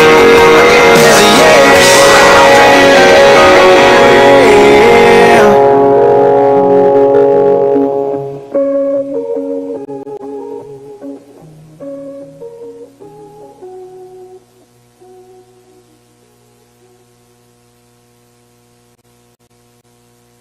Sunday morning, man, she woke up fighting mad. Bitching and moaning on and on about the time I had. And by Tuesday, you could say that girl was good as gone. And then when Thursday came around, I was all alone. So I went for a drive to clear my mind. Ended up at a Shell on I-65. Then I won $100 on a scratch-off ticket. Bought 2 12-packs and a tank of gas with it. She swore they were a waste of time, all, but she was wrong. I was calling number 5 on the radio station, won a 4-day, 3-night beach vacation. Deep sea senorita fishing down in Panama. And I ain't gotta see my ex-future mother-in-law anymore. Oh Lord, when it rains, it pours.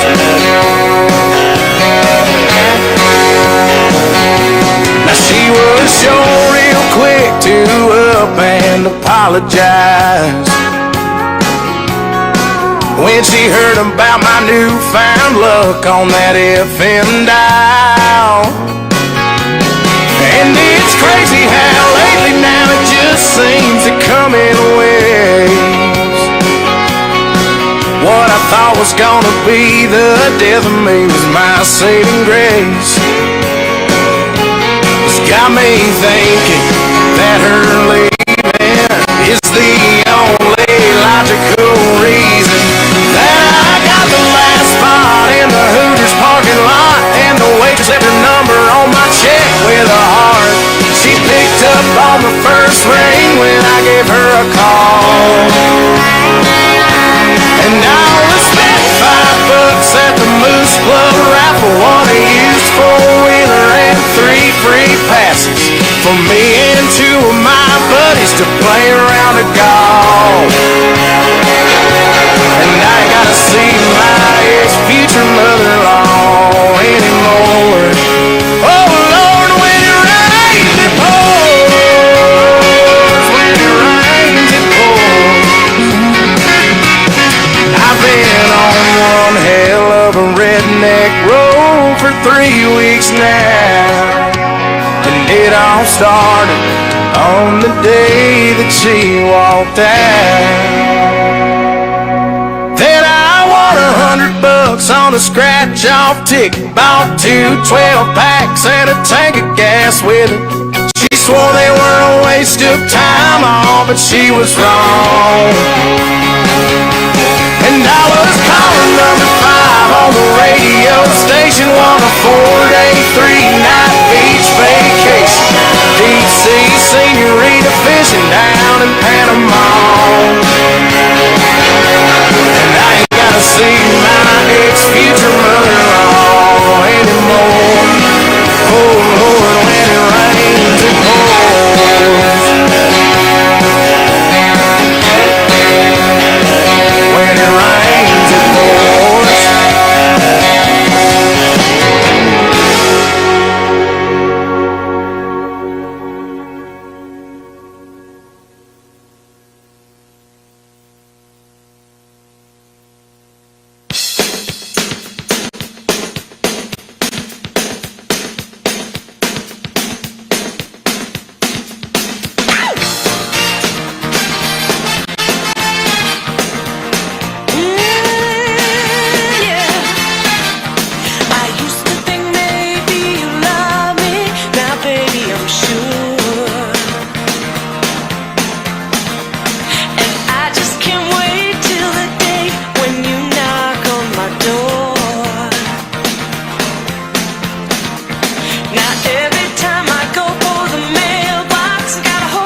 let's take our time tonight. Girl, above us all the stars are watching. There's no place I'd rather be in this world. Your eyes are where I'm lost in. Underneath the chandelier, we're dancing all alone. There's no reason to hide what we're feeling inside right now. So baby, let's just turn down the lights and close the door. Ooh, I love that dress, but you won't need it anymore. No, you won't need it no more. Let's just kiss till we're naked, baby. Versace on the floor. Ooh, take it off for me, for me, for me, for me now, girl. Versace on the floor. Ooh, take it off for me, for me, for me, for me now, girl. I'll unzip the bag and watch it fall while I kiss your neck and shoulders. No, don't be afraid to show it all. I'll be right here ready to hold you.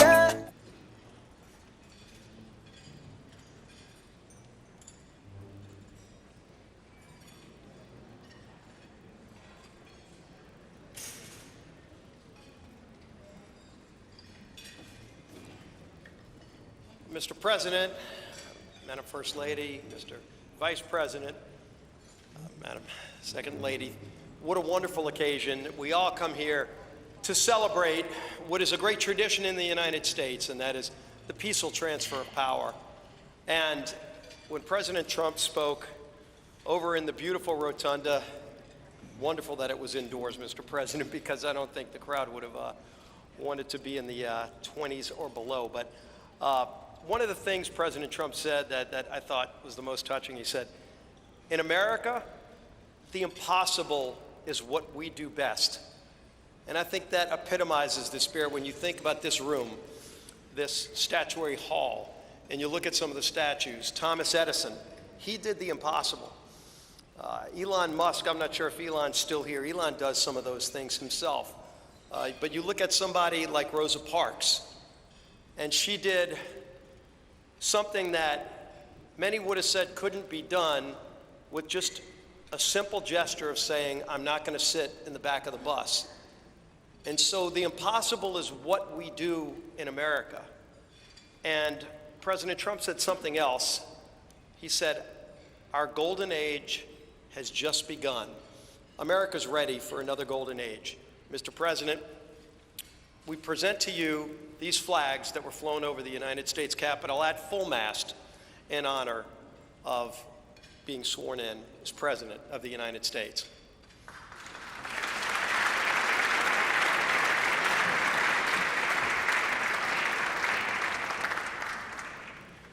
Thank you, Chairwoman Klobuchar, for your leadership of today's ceremonies.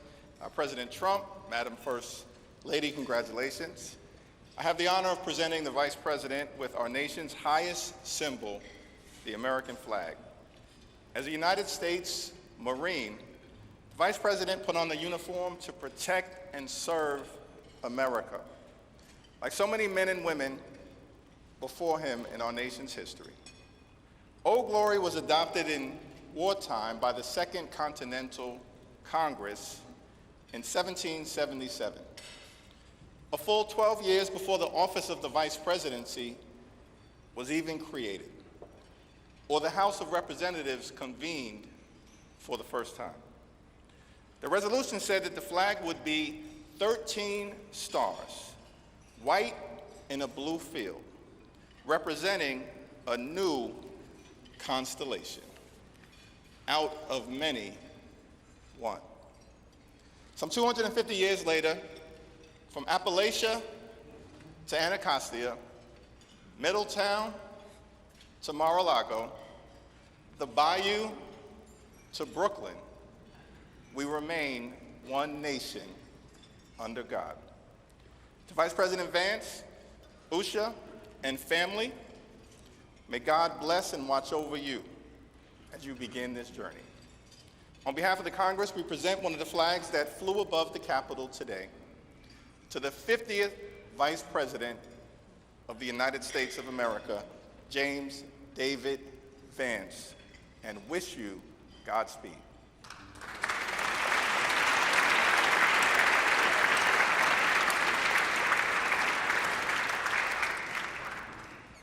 Thank you, Leaders Scalise and Jeffries. I now ask my friend Senator Deb Fischer of Nebraska, as in the beef you had for the entree, who has been an excellent partner in planning today's events, to come up and present the inaugural photographs. Well, my thanks to Chair Klobuchar for putting together again in the last 2 days the 60th inaugural ceremony here at the United States Capitol. Amy did a wonderful job, along with all of the committee, all of our staffs, in order for this to come together and be a very memorable experience. It is a tradition that the committee give our new President and First Lady, our Vice President, and Mrs. Vance the official photographs taken at the swearing-in ceremony. And so it is such an honor to be able to have those presented to you. I hope you will display them with pride, with honor, and with a humbleness that I know you will carry with you every single day that you serve the people of this country. May God bless you all.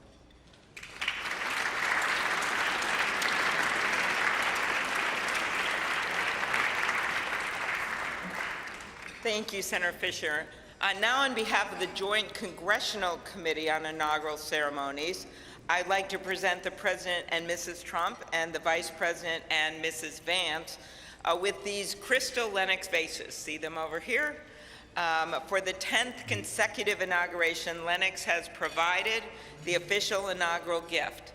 The hand-cut etched vases display the White House for the President and the U.S. Capitol for the Vice President, because I know that he is going to enjoy not only being the Vice President, but also, as Senator Thune and Schumer know, the President of the United States Senate, and there's no better job than that. These gifts symbolize our equal branches of government as well as our enduring democracy. There they are.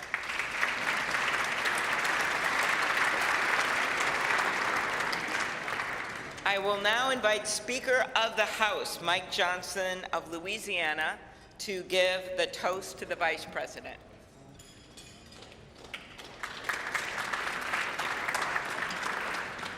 Thank you so much. It is my great honor to offer a toast to our new Vice President, Mr. J.D. Vance. J.D., you wrote something very poignant in your memoir, actually many things very poignant, but let me quote you here. What separates the successful from the unsuccessful are the expectations they had for their own lives.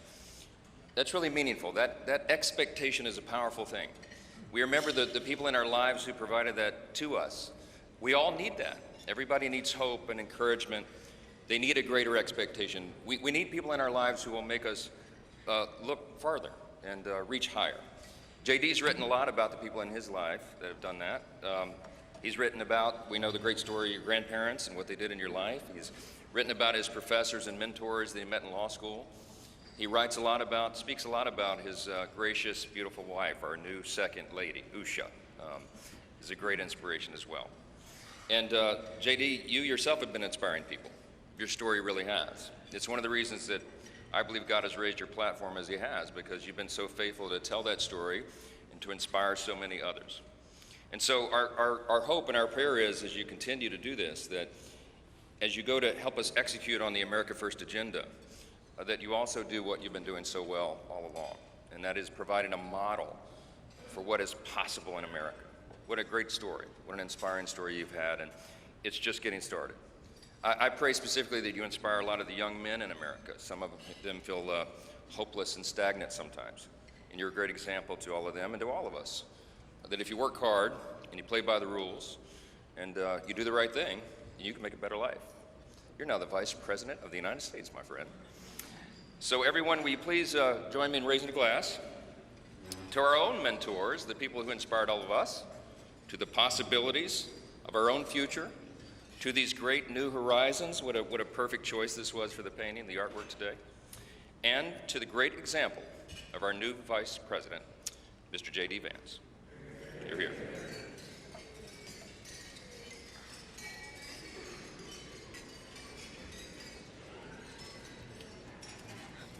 Thank you, Speaker Johnson and Vice President Vance. I will now invite my senator next door in the state of South Dakota, Senate Majority Leader John Thune, to give the toast for the President.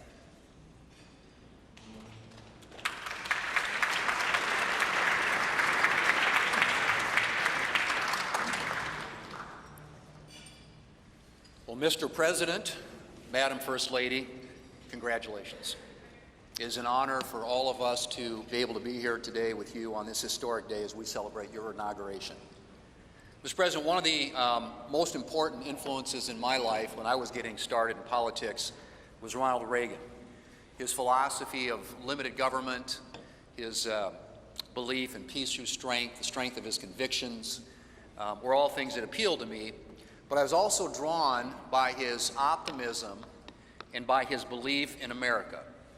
And Mr. President, those are qualities that I see in you. One of the things that resonated throughout your campaign was the unshakable belief in our country and in her citizens. You remind us of everything that's possible in America. I'm looking forward to working with you over the next 4 years to build up our great country. It says in the scriptures that if you ask for wisdom, it will be given to you and given to you generously. And so I pray, and our prayer is, that God will richly bless you in the years ahead and grant you not only strength, but wisdom. And ladies and gentlemen, I ask you to join me in raising a glass to the President of the United States, President Donald Trump. Hear, hear.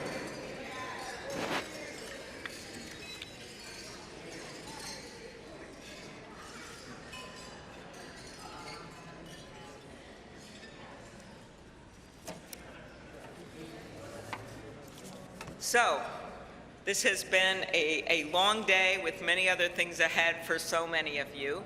But I want to thank you for attending the 60th inaugural ceremonies.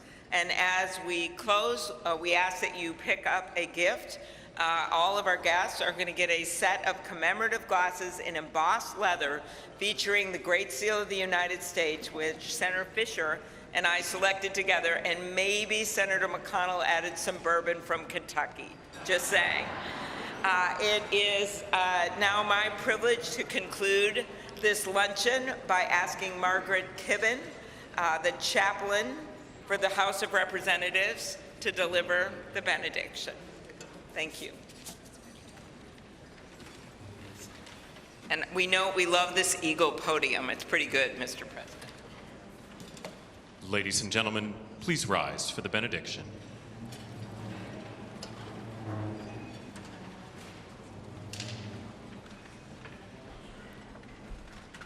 Would you pray with me? Holy and merciful God, having witnessed another successful moment in the experiment that you have entrusted into the hands of the American people, we pray your blessing on our 47th President of these United States, Donald J. Trump, and Vice President James D. Vance. Ensure that this mantle of singular responsibility that you have laid upon our President's shoulders remains secure in your will and safeguarded in your keeping. Uphold him as he preserves, protects, and defends the Constitution to the best of his abilities, relying on your divine help. God of power and might, grace and mercy, grant that your spirit of counsel has access to the President's heart to search it, to his mind to examine it, to his will to test it, that his faithfulness would bear witness to your truth. Surround him with angels and advisors who will serve as your agents to guide and guard him. Caution and encourage him to remain upright and blameless in your sight. Buckle the belt of truth around his waist. Place the breastplate of righteousness over his heart. Fit his feet with readiness, that your gospel of wisdom and justice will shine forth throughout President Trump's administration. We offer this prayer to the one whose voice we follow to guide all that we do and all that we hope for. Amen. Ladies and gentlemen, please be seated. Please remain at your seats as President Trump, Vice President Vance, the Joint Congressional Committee on Inaugural Ceremonies, and the official party depart National Statuary Hall.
be worse than the other way. Right.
So do we have to go down?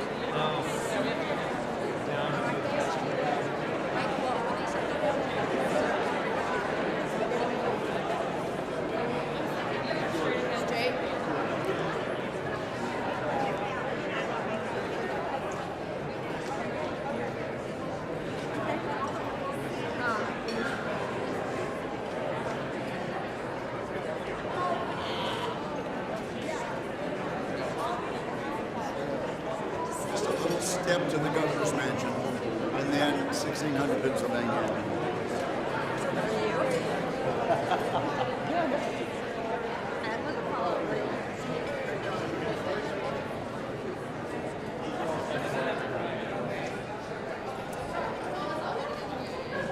But do we have a Sherpa person leading? I'm looking for her. Yeah, for my guy too. Hey, Linda?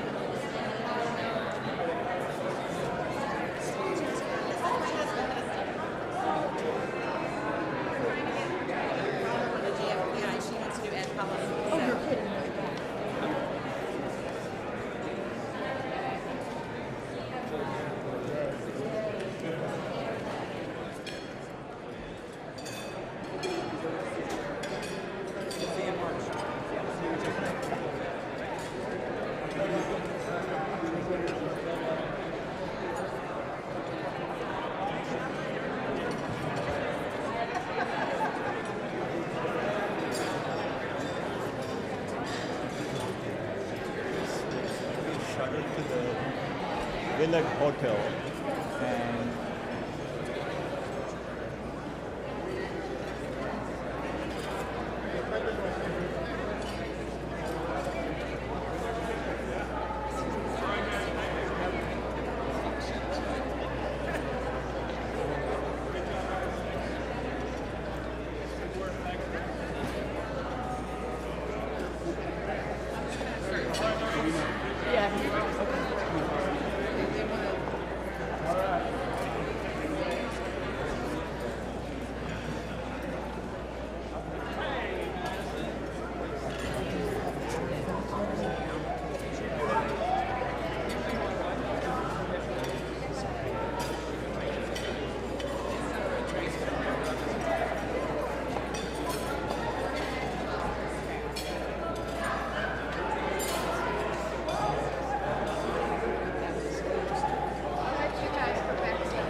CJS again. You too? I'm Jerry Moran. Hello there. Hello, Cynthia.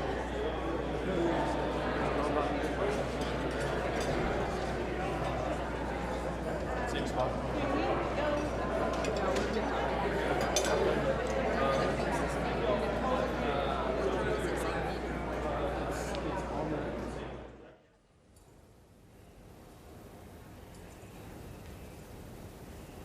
Pre-inauguration.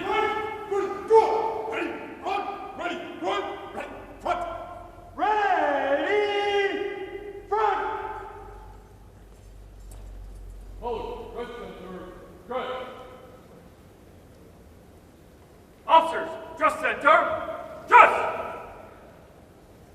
Hold, ready, front. Officers, ready, front. Ceremonial. Ceremonial. At ease. Hold, stand at ease. Attack. Ceremonial. At ease.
Attachment.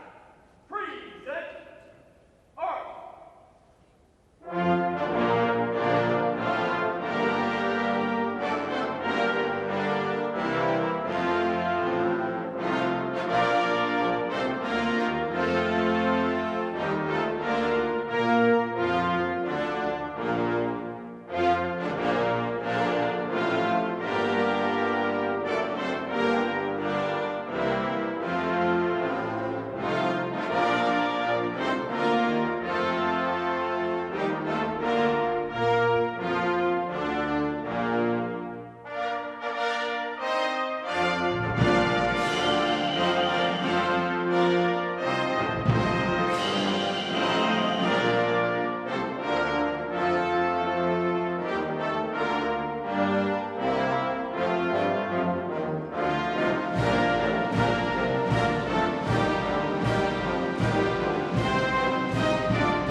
discharging your units.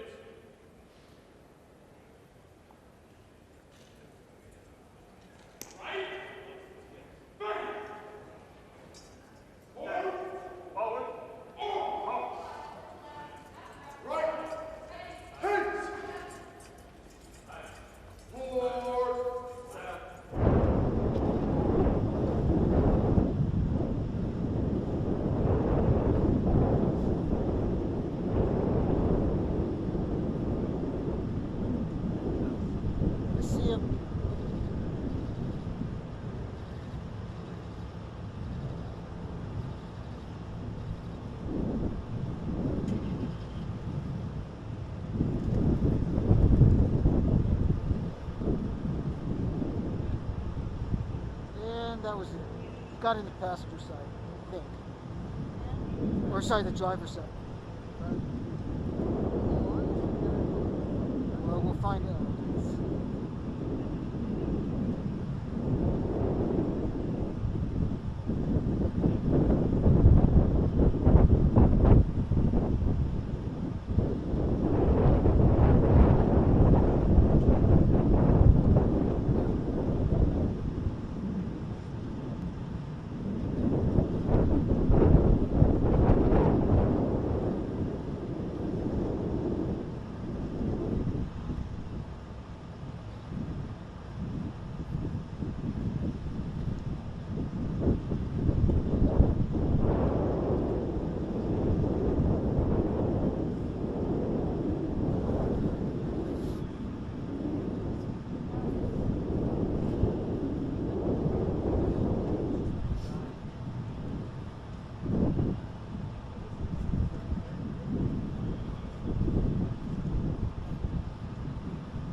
Ladies and gentlemen, you're listening to the Army's premier national musical outreach organization, the United States Army Field Band from Fort Meade, Maryland.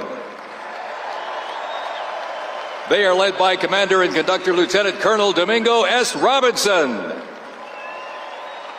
The U.S. Army Field Band develops positive connections on behalf of the Army, the Department of Defense, and the United States through live music, multimedia performances, television productions, and emergent technologies, traveling thousands of miles annually across our nation and around the world, and appearing regularly on major television and streaming events. The Field Band proudly honors our soldiers and veterans while strengthening ties with communities worldwide.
God bless America.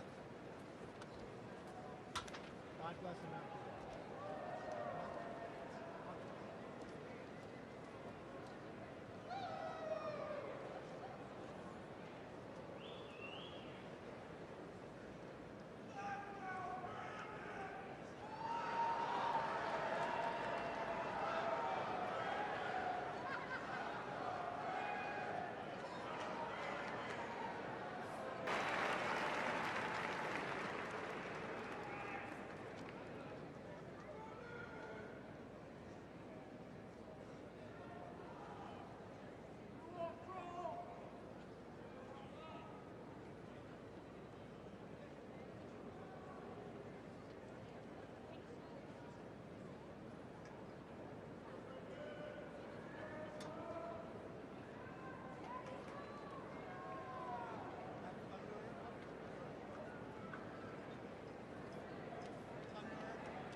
Bullets and bayonets back to the top.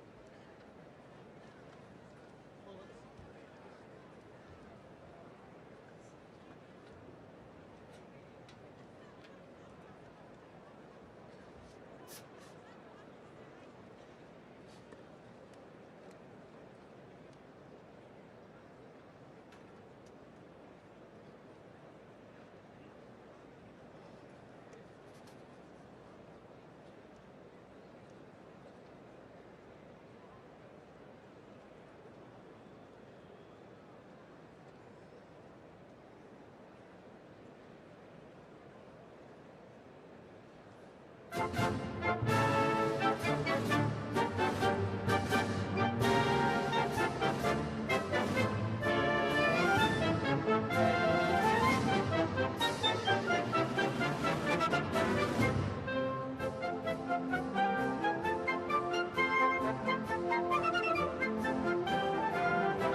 welcome to the 2025 Presidential Inaugural Parade. My name is Dan Taylor, and I'm very honored to be requested by our president to be your parade announcer. And it's great to be here with you. I have to say it is a bit of a different format for a parade, but of course our president wanted to keep us safe, wanted to keep us warm. And I can tell you something, the talent that's going to be going through these doors into this arena, it is going to get hot in here tonight. So thank you for joining us as we celebrate this historic occasion on behalf of the Trump-Vance Presidential Inaugural Committee. The ceremony's about to begin. We're going to get things underway, so if you're with family and friends, been talking in the halls or whatever, get down to your seats, grab a snack. We're going to get the show on the road.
No Americans we or national spirit. Next up is honors.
Next thing for us is bravura.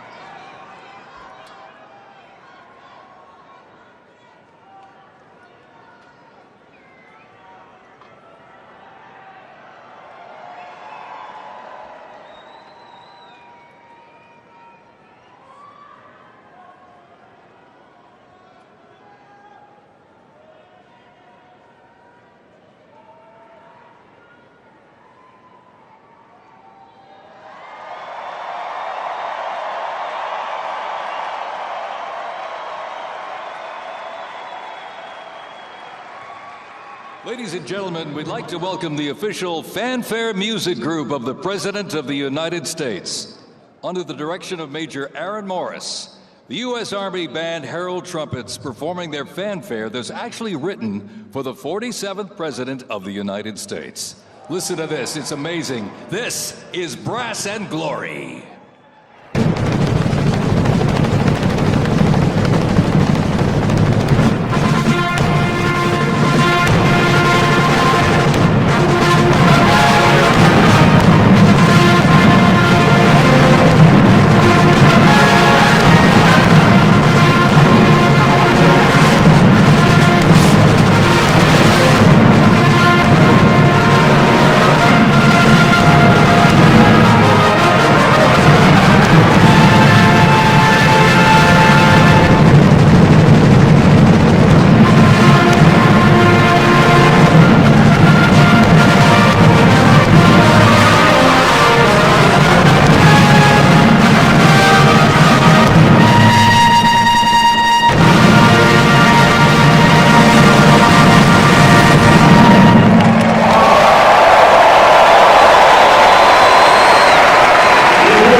Ladies and gentlemen, please welcome the 50th Vice President of the United States of America, Vice President J.D. Vance, accompanied by the Second Lady, Mrs. Usha Vance.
Ladies and gentlemen, please welcome the 47th President of the United States of America.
and gentlemen, we now present a selection of participants for the 2025 Presidential Inaugural Parade.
Assassination attempt on the life of President Trump in Butler, Pennsylvania, July 13th, 2024. Their formation consists of Pennsylvania State Police, local police, county sheriffs, emergency services unit, EMS, 911 radio dispatch, and hospital personnel, who all heroically stepped into action during the horrific attack. They are also paying tribute to the courageous service of first responders nationwide.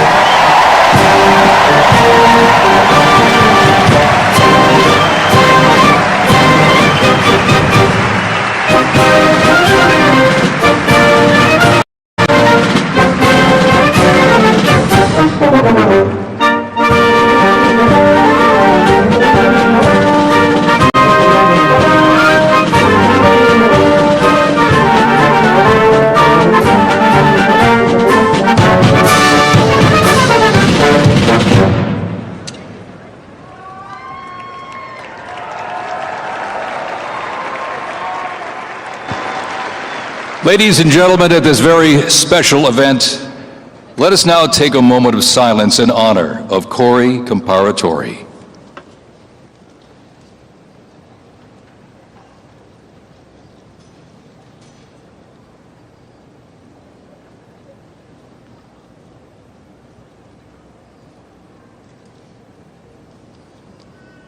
Thank you very much, ladies and gentlemen.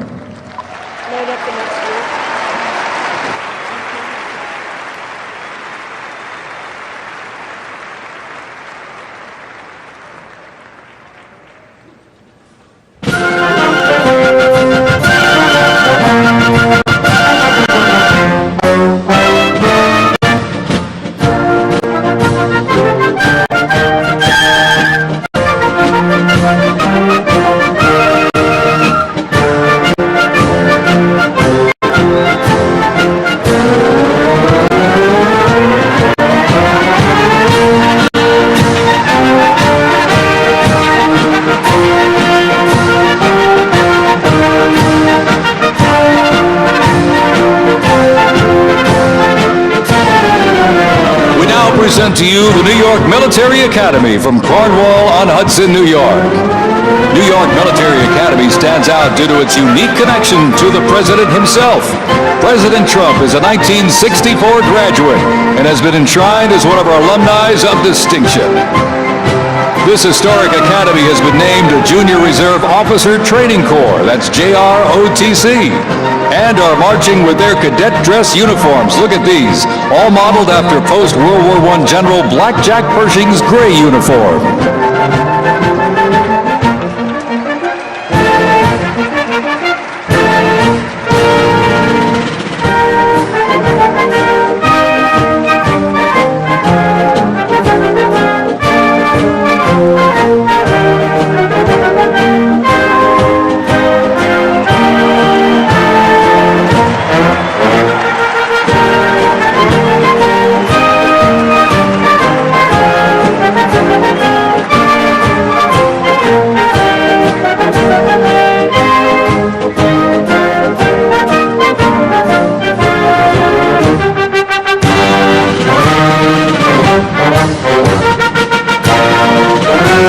Introducing the Palm Beach Police and Fire Honor Guard unit, representing the town of Palm Beach, Florida.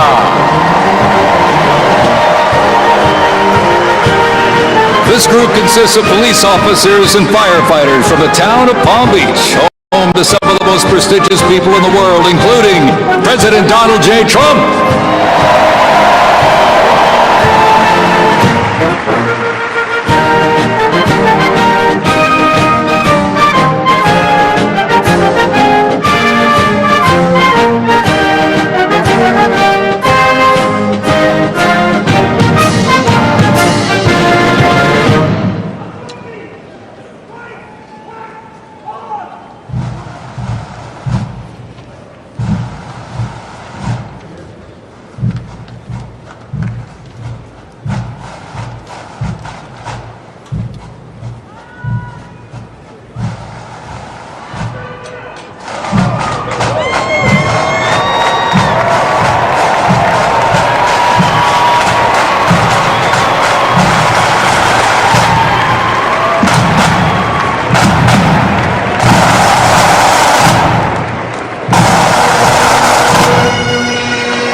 Has also played for hospitalized children, military veterans, as well as the 1980 and 2005 presidential inaugural parades, and His Holiness Pope John Paul II. The NYPD Emerald Society Pipes and Drums formed way back in 1960. And you know, they are the oldest, largest police pipe band in the United States, comprised of all active and retired police officers of various ranks and assignments. Listen to those bagpipes. Let's hear it for them, folks.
here's one that hits close to home for our Vice President.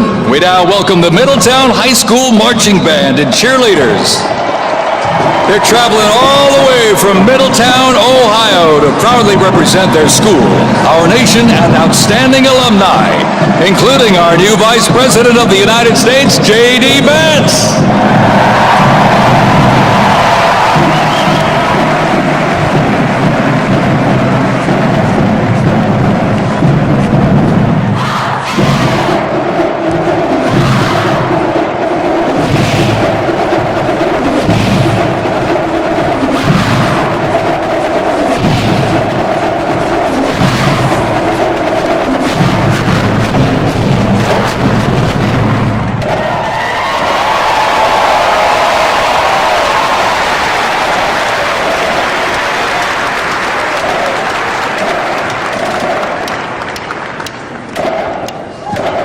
The band has performed in countless parades, community and sporting events, as well as competitions. They have also always qualified for the Ohio Music Educators Association state finals for 23 years straight. How about that?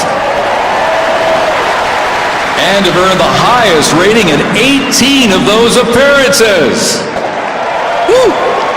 And today they performed America's Sweet Land of Liberty.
While they cheer here in the arena, let's cheer for them again, folks, from our VP hometown, Middletown High School Marching Band.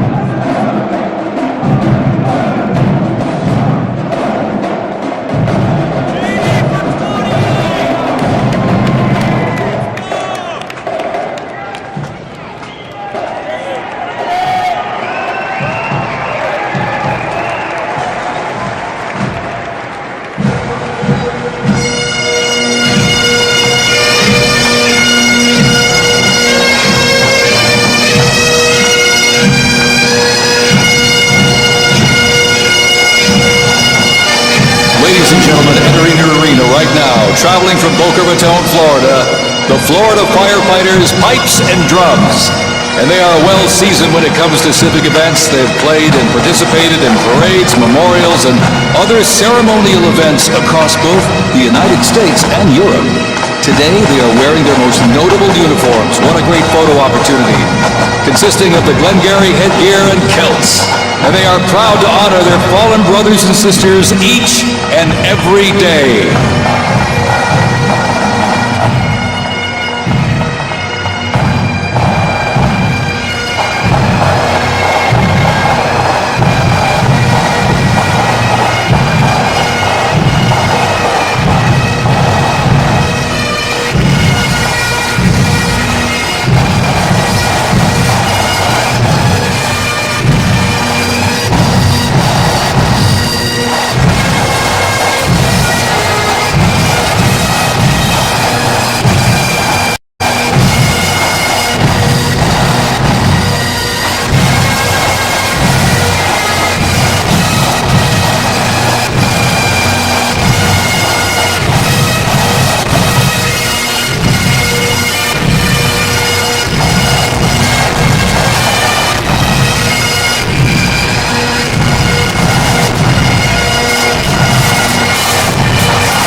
And as the Florida Fighter Fighters Pipes and Drums leave the arena, we keep the rhythm and the drums going.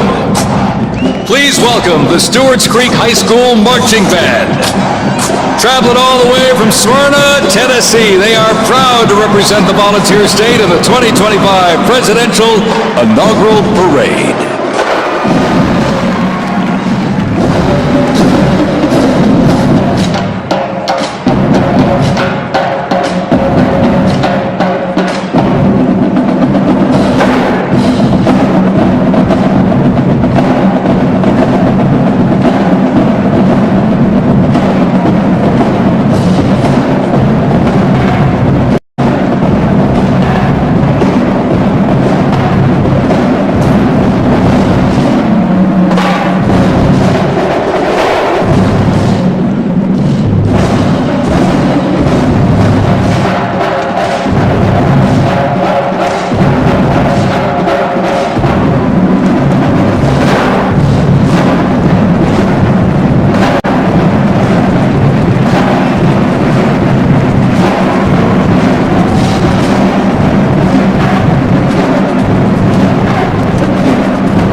of the Drums continues. Established in 2013, that band has rapidly become one of Tennessee's premier high school music programs. This band has participated in numerous civic events that honor significant moments in our nation's history, like the 75th anniversary of the attack on Pearl Harbor, Captain Jeff Kuss, United States Marine Corps Memorial Dedication, Chicago Thanksgiving Day Parade, and a Lincoln Memorial performance as well. The Stewart's Creek High School Marching Band, everybody! Make them feel welcome here in D.C.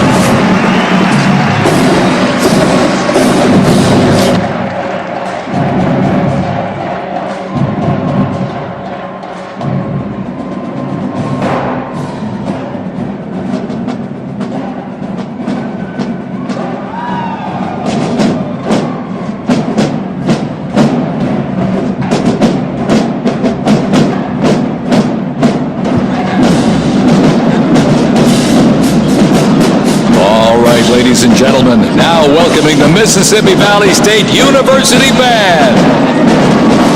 They're traveling all the way from Edabita, Mississippi. Look at this, gang. This is the Mean Green Marching Machine.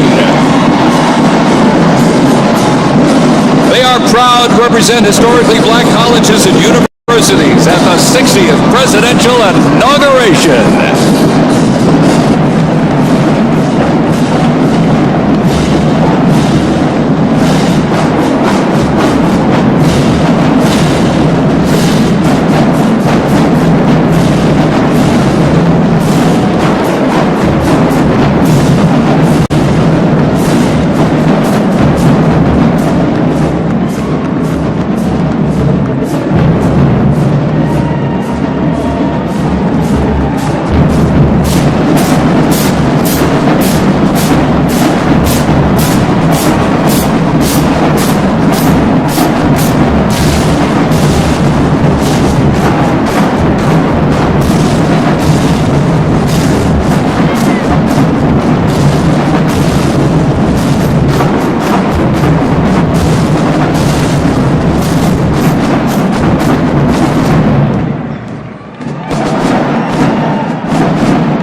close to 300 from the Mississippi Valley State University Band.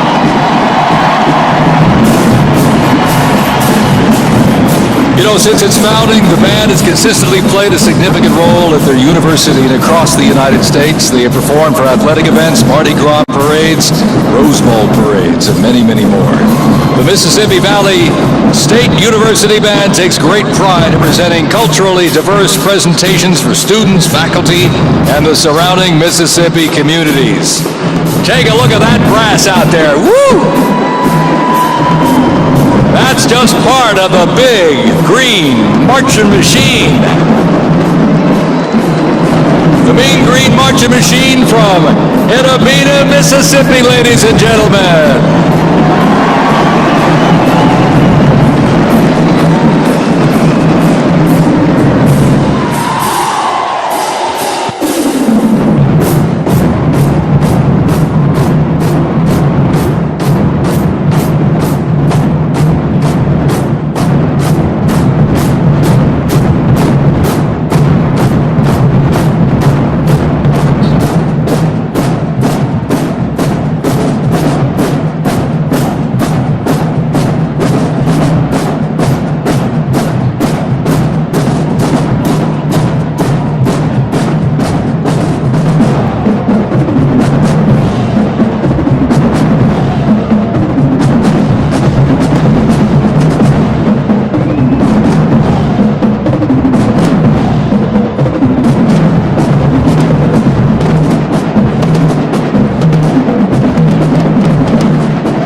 Ladies and gentlemen, please welcome our new special envoy to the Middle East, Steve Witkoff.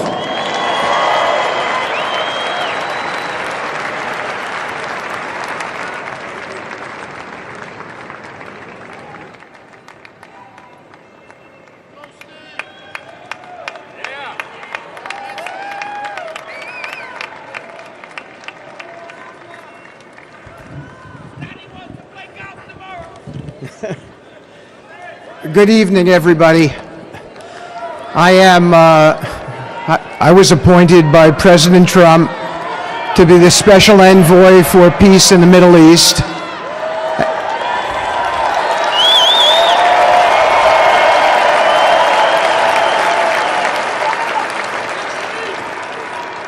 And I'd like to describe to you some of the things we're doing and how it informs on President Trump's policies. First of all, it is an honor to stand before you today as I reflect on the enormity of the role that President Trump has tasked me with.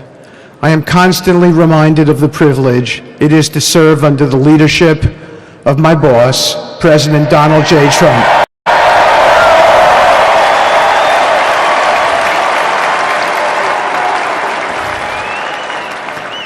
His presidency has provided a clear, bold vision for the Middle East, and it is this vision that guides every step I take in the mission. President Trump's leadership has redefined what is possible in the pursuit of progress and stability in the Middle East. His decisive, pragmatic approach ensures that even the most entrenched conflicts are met with fresh perspectives and innovative strategies. His policies have already delivered remarkable successes, such as yesterday's release of hostages in Gaza.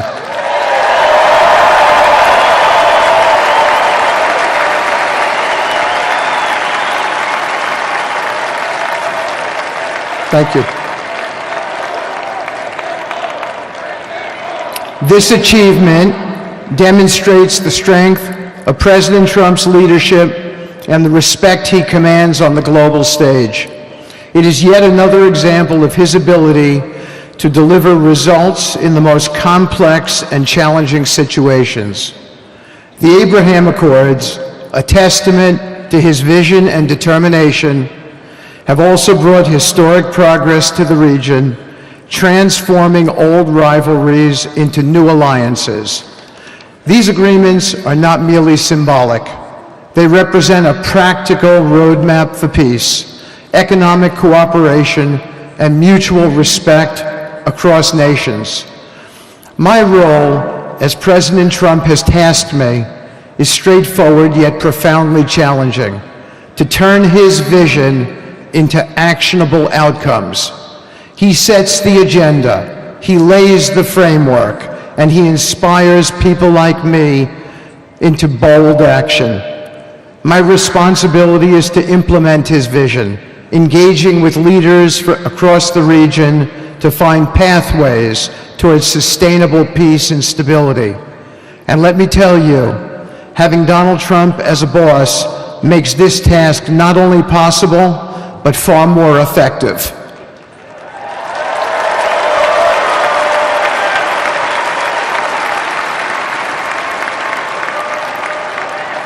President Trump's reputation as a leader who delivers results resonates far beyond Washington. Leaders in the Middle East know he means what he says. His ability to cut through bureaucratic gridlock and focus on tangible results is the game changer.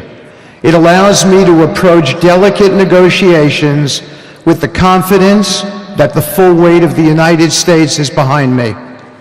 The principles President Trump has laid out for our approach to the Middle East and foreign policy in general are fourfold, and they are clear. 1, respect for sovereignty. Every nation deserves the right to determine its own destiny, free from the interference of external powers.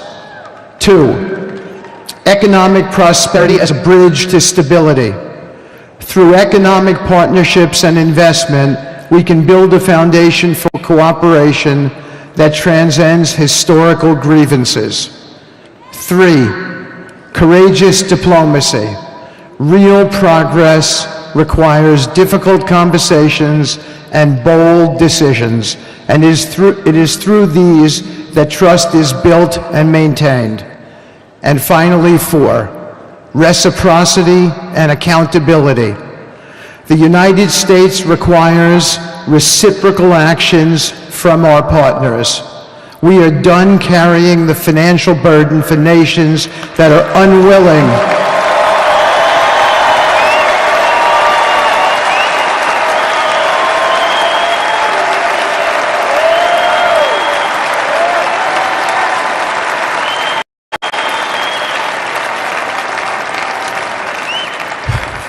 We are done carrying the financial burden for nations that are unwilling to fund their own progress.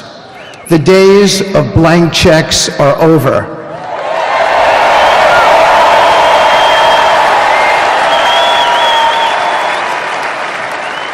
Partnerships under President Trump's leadership must be equitable, and contributions must reflect shared commitments to our goals. In my work, I've seen firsthand how these principles resonate.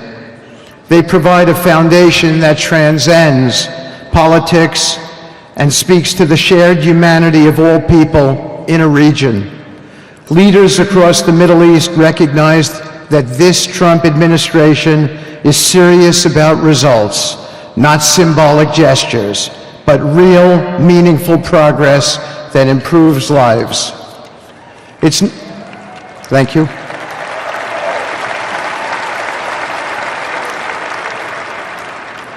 It's not always easy. There are moments of deep challenge and frustration. Decades of mistrust cannot be undone overnight. Yet I take comfort in knowing that I am not in this alone. President Trump's clarity of vision ensures that I never have to question what success looks like. His leadership provides the confidence and direction necessary to navigate these complexities. As we move forward, my commitment is to continue the work of advancing President Trump's vision for the Middle East. Whether through expanding the Abraham Peace Accords, fostering economic development, or facilitating dialogue between long-standing adversaries, my focus remains on actionable results. Let me close by saying this: a stable and prosperous Middle East is not an unattainable dream. It is a goal within our reach, made possible by strong leadership and unwavering commitment. Under President Trump's guidance, we are proving that the impossible can become reality. Thank you, but I have one more thing to say. We have some special people for me to introduce you to tonight. President Trump has been talking to them as well. They are the families of hostages from Israel who have been in Gaza for the last year and a half.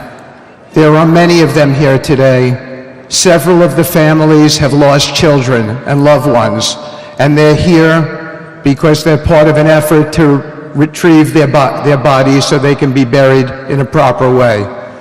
Several have children who are still in captivity. There is an American family here whose loved one is scheduled to come out in 14 days, and they're going to be meeting the president tonight. So let's give them all some love and a big hand.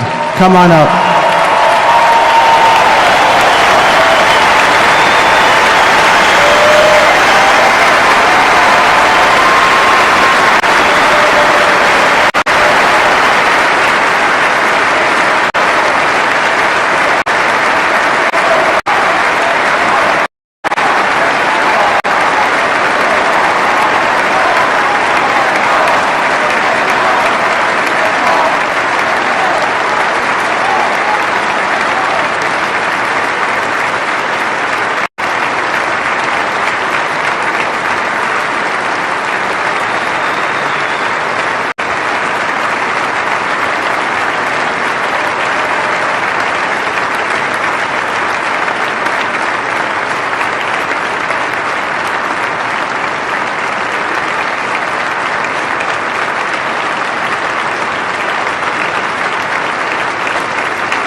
And now, I get to introduce my dear friend and the President of the United States, Donald J. Trump.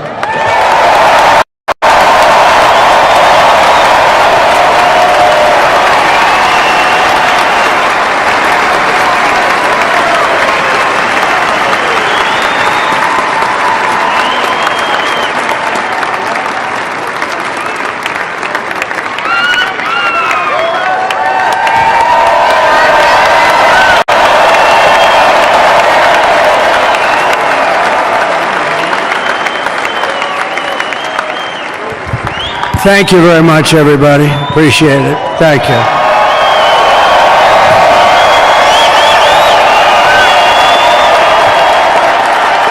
So now the work begins. We won, but now the work begins. We have to bring them home. And you know, tonight I'm going to be signing on the J6 hostages, pardons, to get them out. And as soon as I leave, I'm going to the Oval Office and we'll be signing pardons for a lot of people, a lot of people. And thank you to Steve Witkoff. He's a great guy. He's a friend of mine. He's been a very successful man. He's a great negotiator. He's a wonderful guy. People love him. And he's got a tremendous power of persuasion. And that's what we need. We don't need stiffs. We don't need stiffs. We got a lot of stiffs. You just had a whole load of them. And to the former hostages with us today, welcome. Welcome home. Some of the folks are former hostages, not a good situation. The three young ladies that came home yesterday, you saw that. They're more coming home every day now. They're coming home. But they were hurt. They were hurt. They were hurt. One had her head blown off, fingers on her hand indeed was blown off. She was trying to defend herself from a bullet being fired. Do you believe this? A bullet knocked off her hand.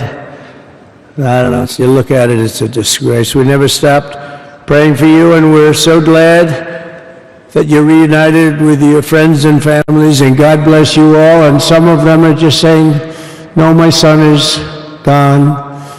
But please just bring home his body, right, Steve?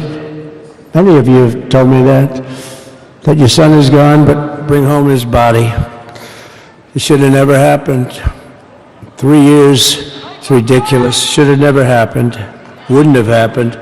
I also want to express my tremendous gratitude to the hundreds of thousands of proud American patriots who came from all across the country to join us in this celebration. It's a celebration of a big win.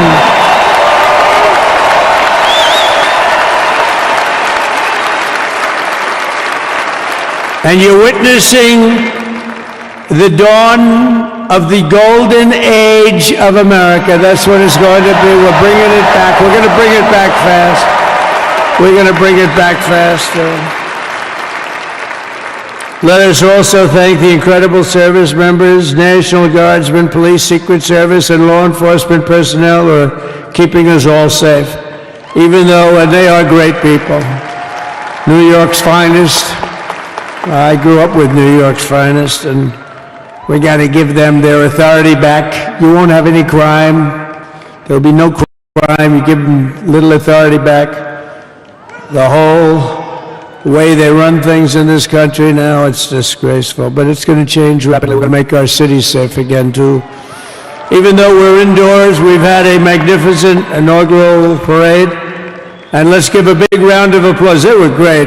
To all of the incredible performers and hardworking men and women who made it possible. Those people, really talented, amazing people. I also want to thank my wonderful family for being here, especially my beautiful wife, our First Lady, Melania.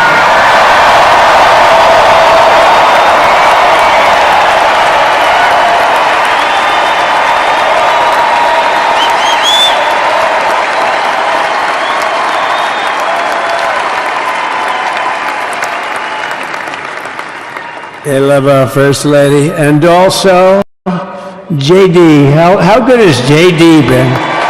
And his beautiful wife. Usha. How good is JB? JD has been great. He's another good negotiator, Steve. He's a great negotiator, too. We need negotiators in this country.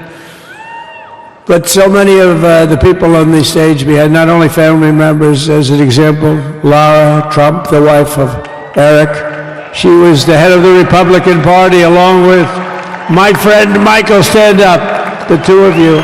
What a job. What a job they did.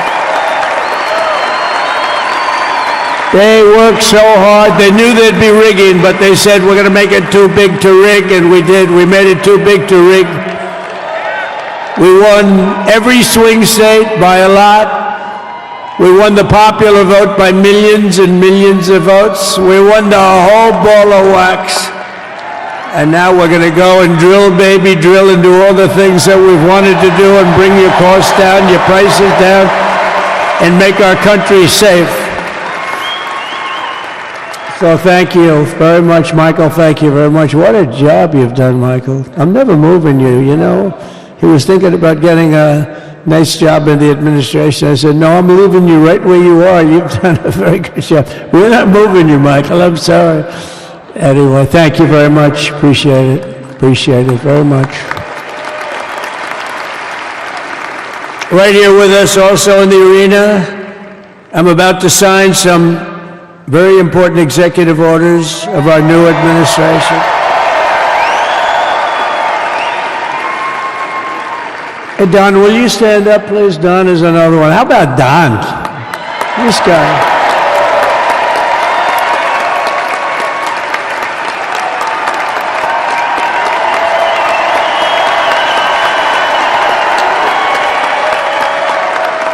He's a popular one. He goes out and speaks. He gets that big crowd.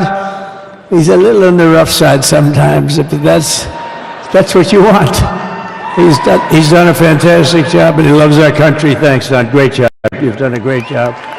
And Ivanka.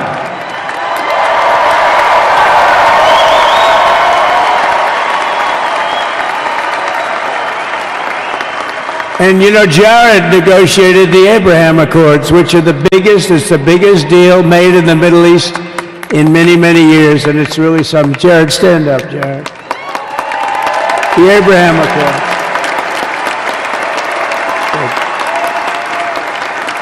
And Tiffany's going to have a little baby.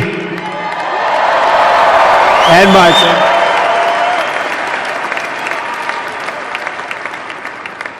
And then I have a very tall son named Baron. Has anyone ever heard of him?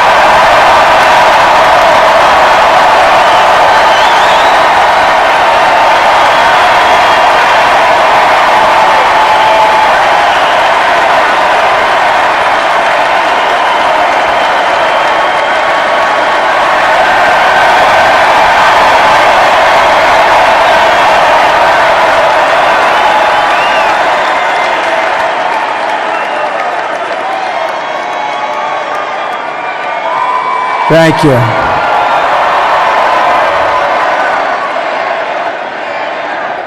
He knew the youth vote. You know, we won the youth vote by 36 points.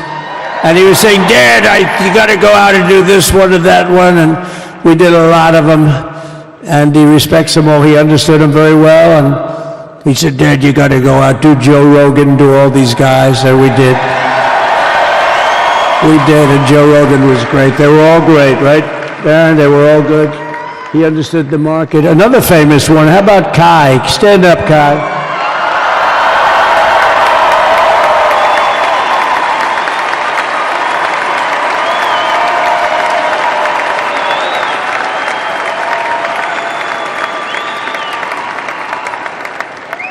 Is that Byron Donalds back there? Stand up, Byron. Stand up. What a future this one has. What a future. That's great, Byron. Thank you very much. And how about Lutnick, Secretary of Commerce? He's going to take in more money than any country has ever even thought about. He's going to take in some money.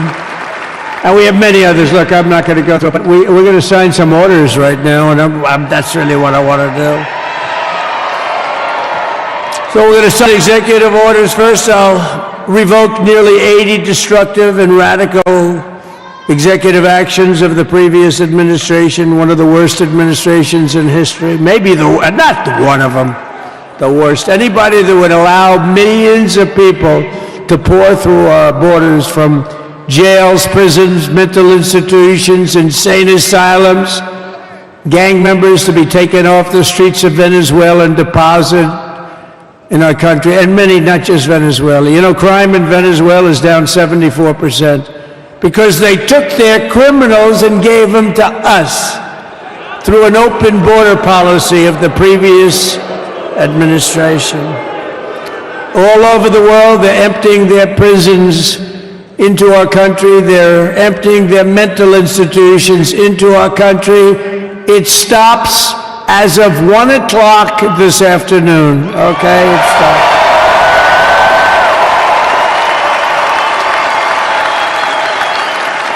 So I'm revoking nearly 80 destructive, radical executive actions of the previous administration. They'll all be null and void within about, 5 minutes? Is that them over there? 5 minutes?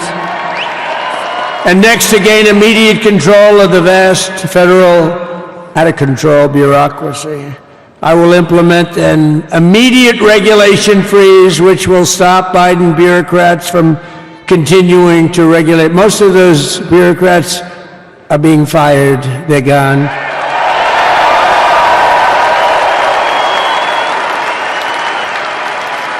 Should be all of them, but some sneak through, but we have to live with a couple, I guess. I'll also issue a temporary hiring freeze to ensure that we're only hiring competent people who are faithful to the American public, and we will pause the hiring of any new IRS agents. We will also require that federal workers must return to the office in person. And we're going to take the 88,000 people that they hired to go after you with guns, by the way, they're allowed to use guns, and harass you like they were so many other people. Remember this. Okay, remember? Do you remember a little statement about tips? Does anybody remember that little statement? I think we won Nevada because of that statement. But they went out and harassed you over the tips. In other words, we are restoring control of our government to the people. We're going to take those 88,000. Let's see if they'd like to work on the border, because that's what we want them really in there.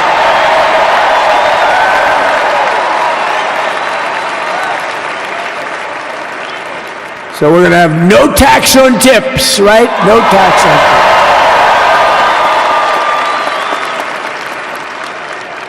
And we may have, like the Speaker of the House, is he here? He's done such a good job. Is Mike here? He's around here someplace. I saw him just a little while ago. Hello, fellas. Look at you guys. Yeah, I know it. He's great. He's doing great. They're all doing good. The Republican Party has never been unified like it is right now. They want to save our country.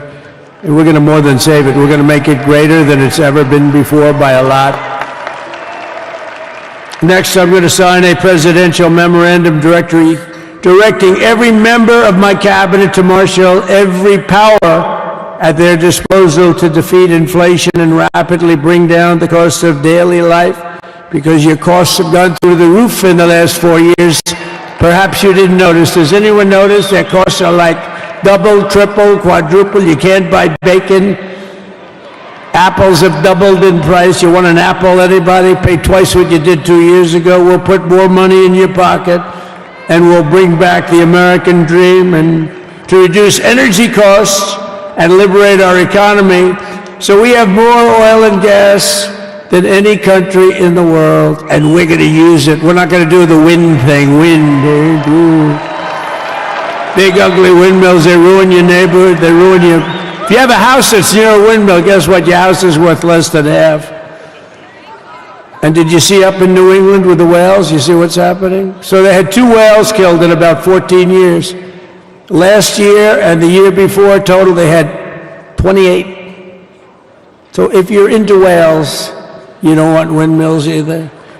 They're the most expensive form of energy that you can have by far. And they're all made in China, by the way, practically all of them. And they kill your birds and they ruin your beautiful landscapes. But other than that, I think they're quite good, right? Now, remember when we used to joke and kid when we were kidding, but we don't kid anymore? They want to watch the debates on television. They want to watch your favorite president on television. But the wind isn't blowing, so we can't watch television that night, Gladys. Remember? Gladys, I'm sorry, the wind is just not blowing. We're not watching Trump tonight. But I'm immediately withdrawing from the unfair, one-sided Paris Climate Accord ripoff. The United States will not sabotage our own industries while China pollutes with impunity. You know, China, I mean, look, they use a lot of dirty energy, but they produce a lot of energy. And when that stuff goes up in the air, you know, it doesn't stay there. It's not like you got a wall. We love walls, don't we? Not like you have a wall around and it doesn't. It floats into the United States of America after 3.5 to 5.5 days. It floats across the oceans and it comes right over your neighborhood and it falls into your neighborhood. So they all say, we have to fight for cleaner air, but the other dirty air is dropping all over us. So what the hell are they talking about? Unless everybody does it, it just doesn't work. You know, we had the cleanest air and the cleanest water that this country's ever had under the Trump administration, and we didn't do anything to stop jobs and stop production, believe me. You're going to see a lot of companies come pouring back because tariffs. I always say tariffs is the most beautiful word to me in the dictionary. Then I was reprimanded by the fake news. They said, what about love, religion, and God? I said, I agree. Let's put God number one. Let's put religion number two. Love, I don't know. We got to put that number 3, I guess, right? And then it's tariff. Because tariffs are going to make us rich as hell. It's going to bring our country's businesses back that left us.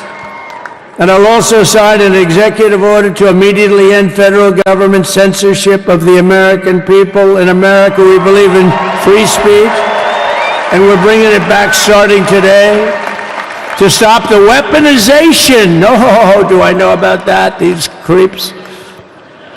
Deranged Jack Smith. You ever hear of him? Deranged. He's a deranged prosecutor. He's sick. They suck him on me. He's now been reduced to getting on an airplane, going back to The Hague or wherever the hell he came from. We got to get rid of that guy. Hey, was he one of the many people that got a pardon today? Did they pardon Jack Smith? You know, did you know that Biden, while I was making my speech, pardoned his whole family?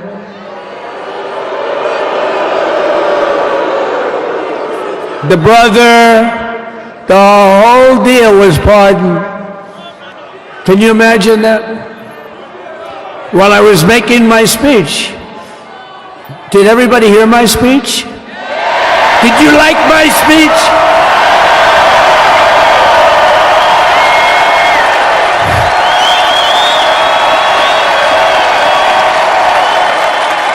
Thank you. I mean, the only thing wrong with it is I had a lot of tough things to say, and I have some great people that work for me. Sir, this is such a great speech. It's so unifying. Don't talk about Biden with his pardons of his family. We want a unified country. They said, don't talk about the J6 hostages that you're going to be releasing today. Sir, don't put that in your speech, please. I said, but I want to put it in my speech. I said, sir, it won't be unified like it is. It's so beautiful the way it is. And it is getting great reviews. You know, if I put things like that in, I'll get terrible reviews. One little paragraph that's a little bit wrong with the fake news goes crazy, right? So I said, all right, I won't put it in my speech, but you know what? I'm speaking in front of a hell of a lot of people. at a place called Capital One Arena, and I'll talk about it there. So we're going to be going over the beautiful Oval Office, one of the great offices in history. Even if it wasn't beautiful, it's the Oval Office, but it is beautiful. And we love the Oval Office. It all starts with the wars start and end there. Everything starts and ends at the Oval Office. We love it. But we're going to go to the Oval Office. We're going to release our great hostages that didn't do, for the most part, they didn't do stuff wrong. You take a look at what went on, and look what happens in other parts of the country. In Portland, where they kill people, they destroy the city, nothing happens to them. In Seattle, where they took over a big chunk of the city, nothing happened. Minneapolis, where they burned down the city, nothing happened. Essentially nothing happened. All they want to do is go after the J6 hostages. A 76-year-old grandmother was arrested the other day because she was looking, I think because she was looking at the Capitol or something like that. No, we're not going to put up with that crap anymore.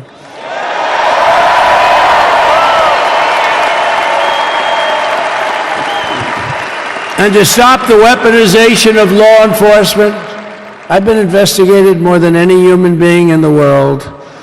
I believe I have the all-time record. Every day a subpoena. Every single day would get subpoenas. I was more than any person. Alphonse Capone, remember I used to talk about it? Now, Alphonse Capone, Scarface, he was a pretty rough guy.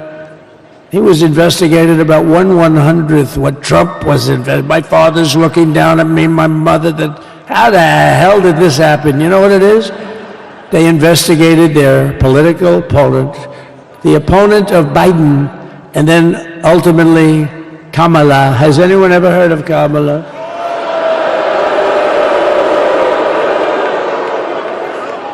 We had to beat two opponents, you know? We had to beat Biden, then we beat him. Now he goes on top. The guy was like 39 points down. I think I could have beaten Trump.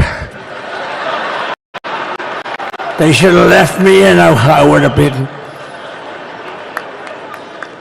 Now, his debate performance wasn't the best, right? That's what killed him. And then they had to change, and it's like you get into a fight. The great Dana White spoke last night. We love Dana White, right? UFC. That's like, he puts in two fighters, one of them's getting creamed, getting really beaten, and they say, all right, take him out, let's put somebody else in to finish up the fight. That's what they did to us. They gave us somebody new, but we took care of both of them. So we beat actually two opponents. But to stop the weaponization of law enforcement and our government, I will also sign an order directing every federal agency to preserve all records pertaining to political persecutions under the last administration, of which there were many, and beginning the process of exposing any and all abuses of power, even though he's pardoned many of these people. Can you believe it? He's pardoned them. You know why he did it while I was speaking? Because that way I couldn't speak about it. I was speaking. I didn't know he did it. I finished my speech, and they said, sir, he pardoned his whole family. I said, ooh, can I go back out there and talk about it? Somehow that wouldn't be very elegant. Our First Lady would say, please don't do that. But we have plenty of time to talk about it, and we will. We're doing all of this on our very first day in office. You know, don't forget, we've been in this position, really, where we won the primaries in record time. We were the fastest win of a primary ever in political history, which is a very nice thing. It's nice to know. Well, the second election was rigged, so we knew we were doing well. And if it wasn't, you know what? If it wasn't, I would have never run. But the third one was just a monster. Boy, was that a big one, huh? That was a big one. On the second one, we got like 10 or 12 million votes more than the first one. How about that? We did great on the first one. We did much better on the second one. But bad did we do well on the third one. So we're gonna have some fun. It's very simple. We're gonna make our country great. We're gonna make our country great again. We're gonna make America great again. How good a name is MAGA, though, what? You know? I was going to say keep America great, but unfortunately it wasn't great. Can't say keep it great. It will be great again, but CAG, keep America great, CAG, I don't think it's ever going to replace MAGA. Does anybody like CAG? I don't think so. It's never replacing MAGA. Nothing will ever replace MAGA. MAGA was the most successful political operation, political movement in the history of our country, maybe in the history of the world. Let's see what happens, because we're not finished yet. We're not finished yet. We got a long way to go. But we're doing this on the very first day in office, and in just a few moments, I'm not only signing the release of the J6 hostages, I'm signing other things that you're going to love. Oh, you're going to be happy reading newspapers tomorrow, and the next day, and the next day, and the next day. So I just want to thank, I mean, look at this place. It's full to the rafters. You don't have any, look at those people up there. You don't have any empty seats. And by the way, the Capital One owners, they are so good. We got to root for their teams because they have been so great to MAGA, to us. And I just want to thank Ted and everybody. You guys have been fantastic. And the ice hockey team's doing great. Ovechkin's pretty good, right? They're doing great. So I want to thank them, Capital One arena owners. They have been absolutely fantastic. And thank you once again to everyone. And I can only tell you, you're going to be very happy. You're going to watch a lot of good things happen. We got to stop some wars that are happening and going on. Some stupid things are happening. The war with Ukraine would have never happened, and it has. As you know, Israel would have never been hit on October 7th, and none of you would be up here. None of you would even know anything about this tragedy that you're going through right now. But Iran was broke. Anybody that bought oil from Iran, they couldn't do any business with us. You're not going to do business with America. China passed, everybody passed, they were broke. They didn't have money for Hamas, they didn't have money for Hezbollah. And your sons would be alive, and they certainly wouldn't be incarcerated like they are at such a. But we're getting a lot of people out in a short period of time. So I'm going to go right over to here, and I'm going to sign in front of you. Is that okay? Good.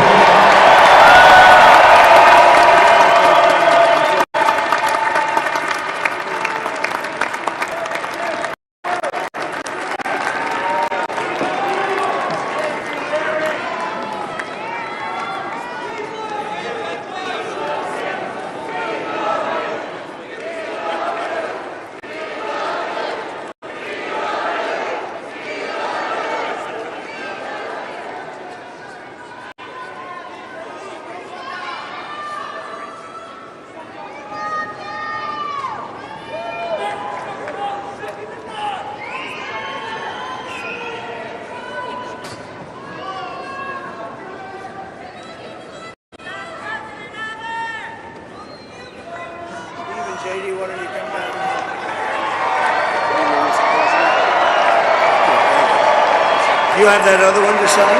Sorry, what's it? You have the other one to sign? We don't have it over here yet, sir. We'll have it for you back at the Oval. The first is the rescissions of 78 Biden-era EOs and presidential memoranda. You want to call it up? You want to say it? You want to say it? Oh, if you want me to, sir. Why don't you say what I'm signing? Sure. The first item that President Trump is signing is the rescission of 78 Biden-era executive actions, executive orders, presidential memoranda, and others.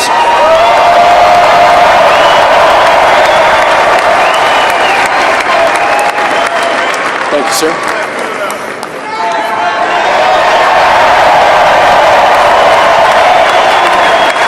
Thank you. The second item, President Trump, is a regulatory freeze, as you announced in your speech, preventing bureaucrats from issuing any more regulations until we have full control of this, the government and this administration.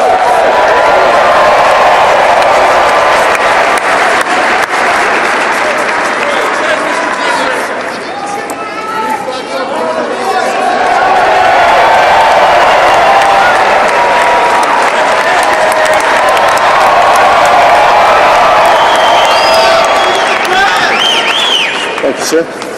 Sir, can I have a pen? The next item, sir, is a freeze on all federal hiring, excepting the military and a number of other excluded categories, again, until full control of the government is achieved and we understand the objectives of government going forward.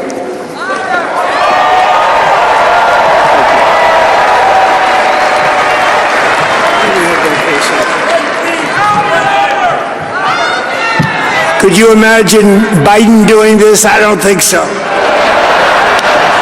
I don't think so. Sir, the next item, as you announced in your speech, is a requirement that federal workers return to full-time in-person work immediately.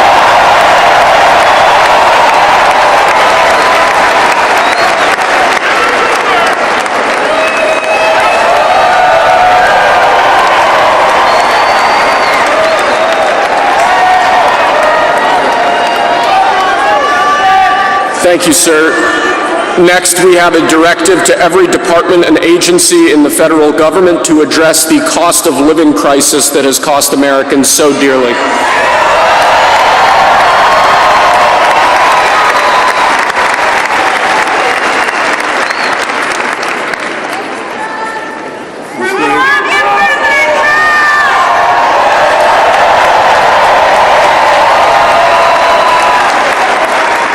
Thank you, sir.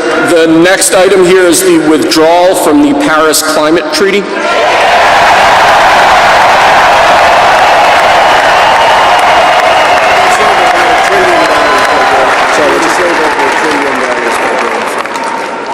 Yes, sir.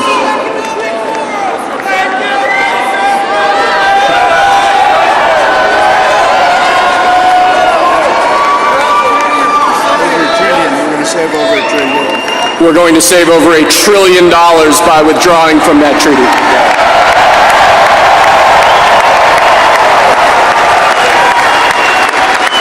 And the next item, sir, is a letter that will be transmitted to the United Nations explaining that we are withdrawing from the Paris Climate Treaty.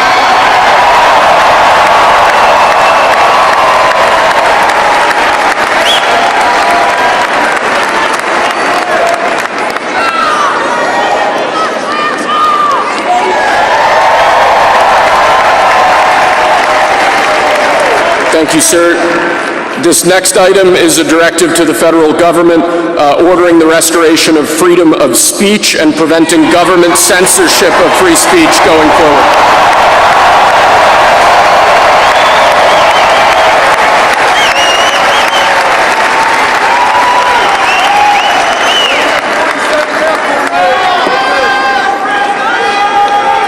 And lastly, sir, before we go back to the Oval Office to sign a large number of other items, is a directive to the federal government ending the weaponization of government against the political adversaries of the previous administration, as we've seen.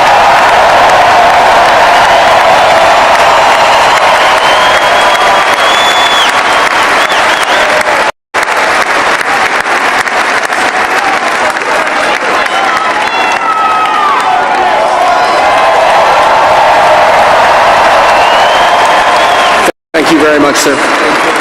Appreciate it.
you need to go on top, or you got it? I should be able to just swing it in.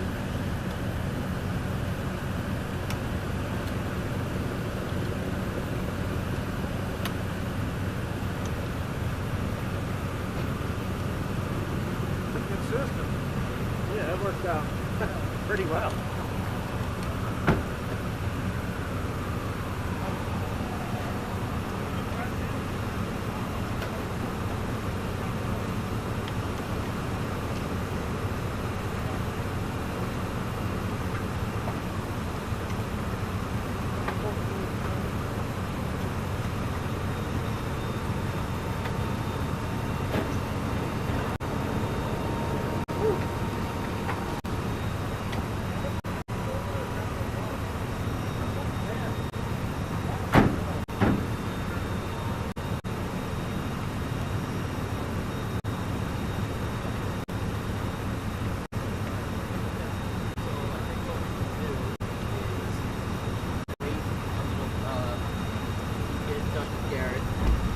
Sure, we're good to.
Good?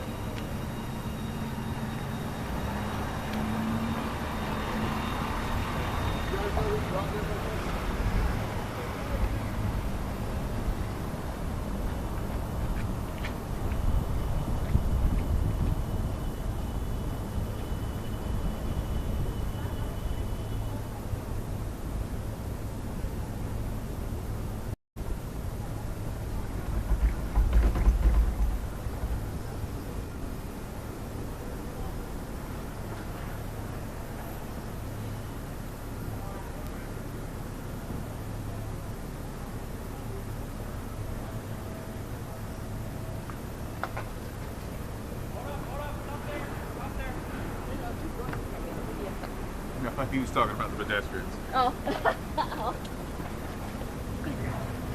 Hey, Sarge, you want me to put? I'm assuming you want me to put this back, right? Yeah. It's a little further out. That's the remnants of it, but it's from that Ballard. I think it's windshield wiper fluid.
3 years, it's ridiculous. Should have never happened. Wouldn't have happened. I also want to express my tremendous gratitude to the hundreds of thousands of proud American patriots who came from all across the country to join us in this celebration. It's a celebration of a big win